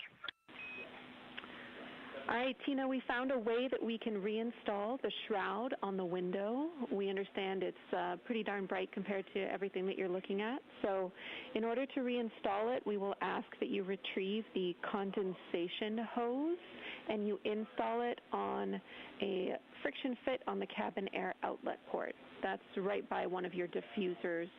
You're going to point that little condensation hose such that the air is flowing over the window pane. Let me know when you're ready for the stowage location.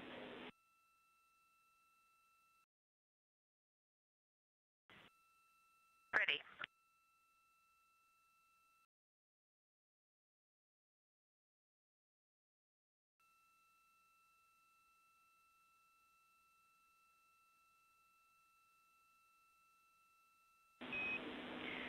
Christina, the hose is in locker A1.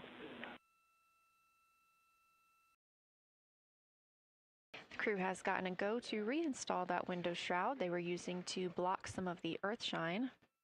Copy. This view coming from inside the Orion spacecraft as the crew members are swapping windows, specifically Reed Wiseman and Jeremy Hansen. They've been our crew members at the windows taking photos, making annotations, and making recordings that'll be downlinked later to the science team for review. The science team will have a conference tomorrow morning with the crew to get any fresh perspectives or things that they learned during the flyby.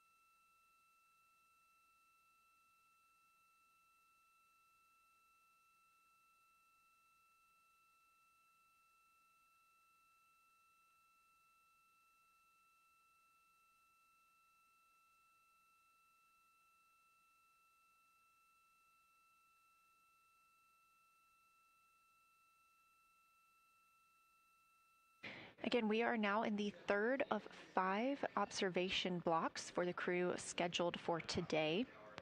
During this flyby, Orion is passing around between 4,000 and 6,000 miles from the moon and providing the crew with a full view of the lunar surface. It's a higher vantage point and much farther than Apollo's lunar orbits on average. So from this view, astronauts can observe both the North and South Pole and large-scale geologic features in one single view.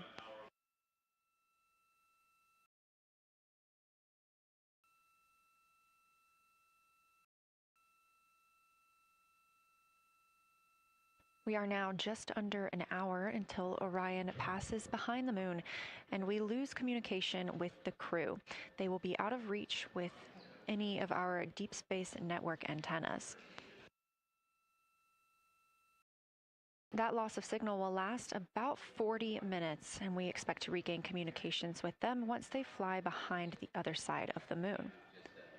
While they are behind the moon, they will also reach their max Earth altitude as well as their closest approach to the lunar surface.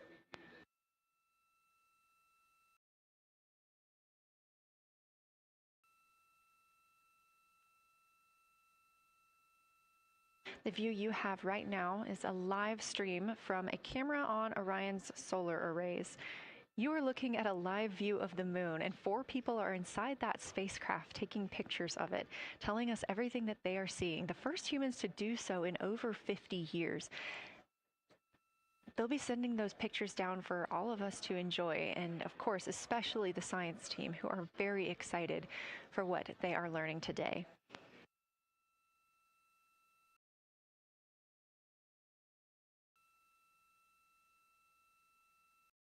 It appears the Artemis 2 spacecraft, Orion, is now under 5,000 miles away from the moon. Again, we expect their closest distance to the moon be about 4,066 miles.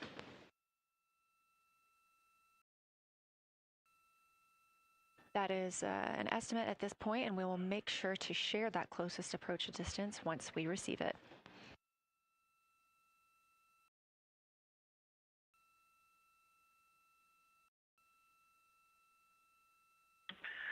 Houston integrity question, did you just want us to cool the window with the condensation hose, or did you want us to put the shroud back on and cool the window at the same time?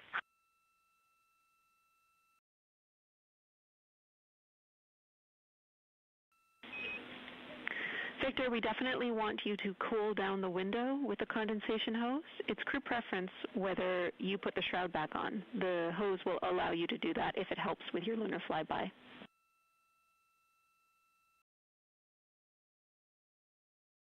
Okay, copy. We're going to do both at the same time. Thank you. Houston copies.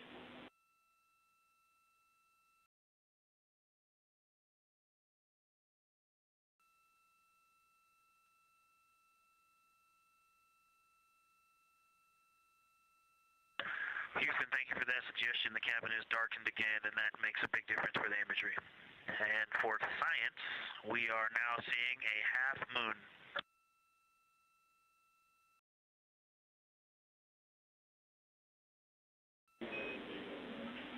Thank you, Victor. We're happy to hear it, and we see half moon, full moon joy still.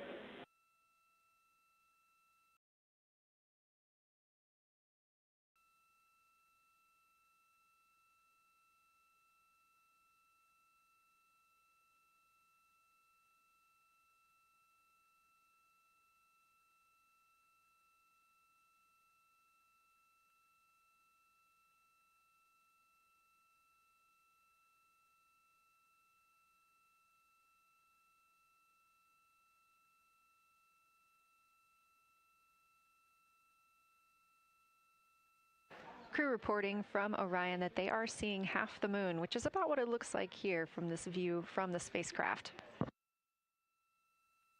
However, what has become a little bit of a catchphrase for this mission, everyone is reporting full moon joy.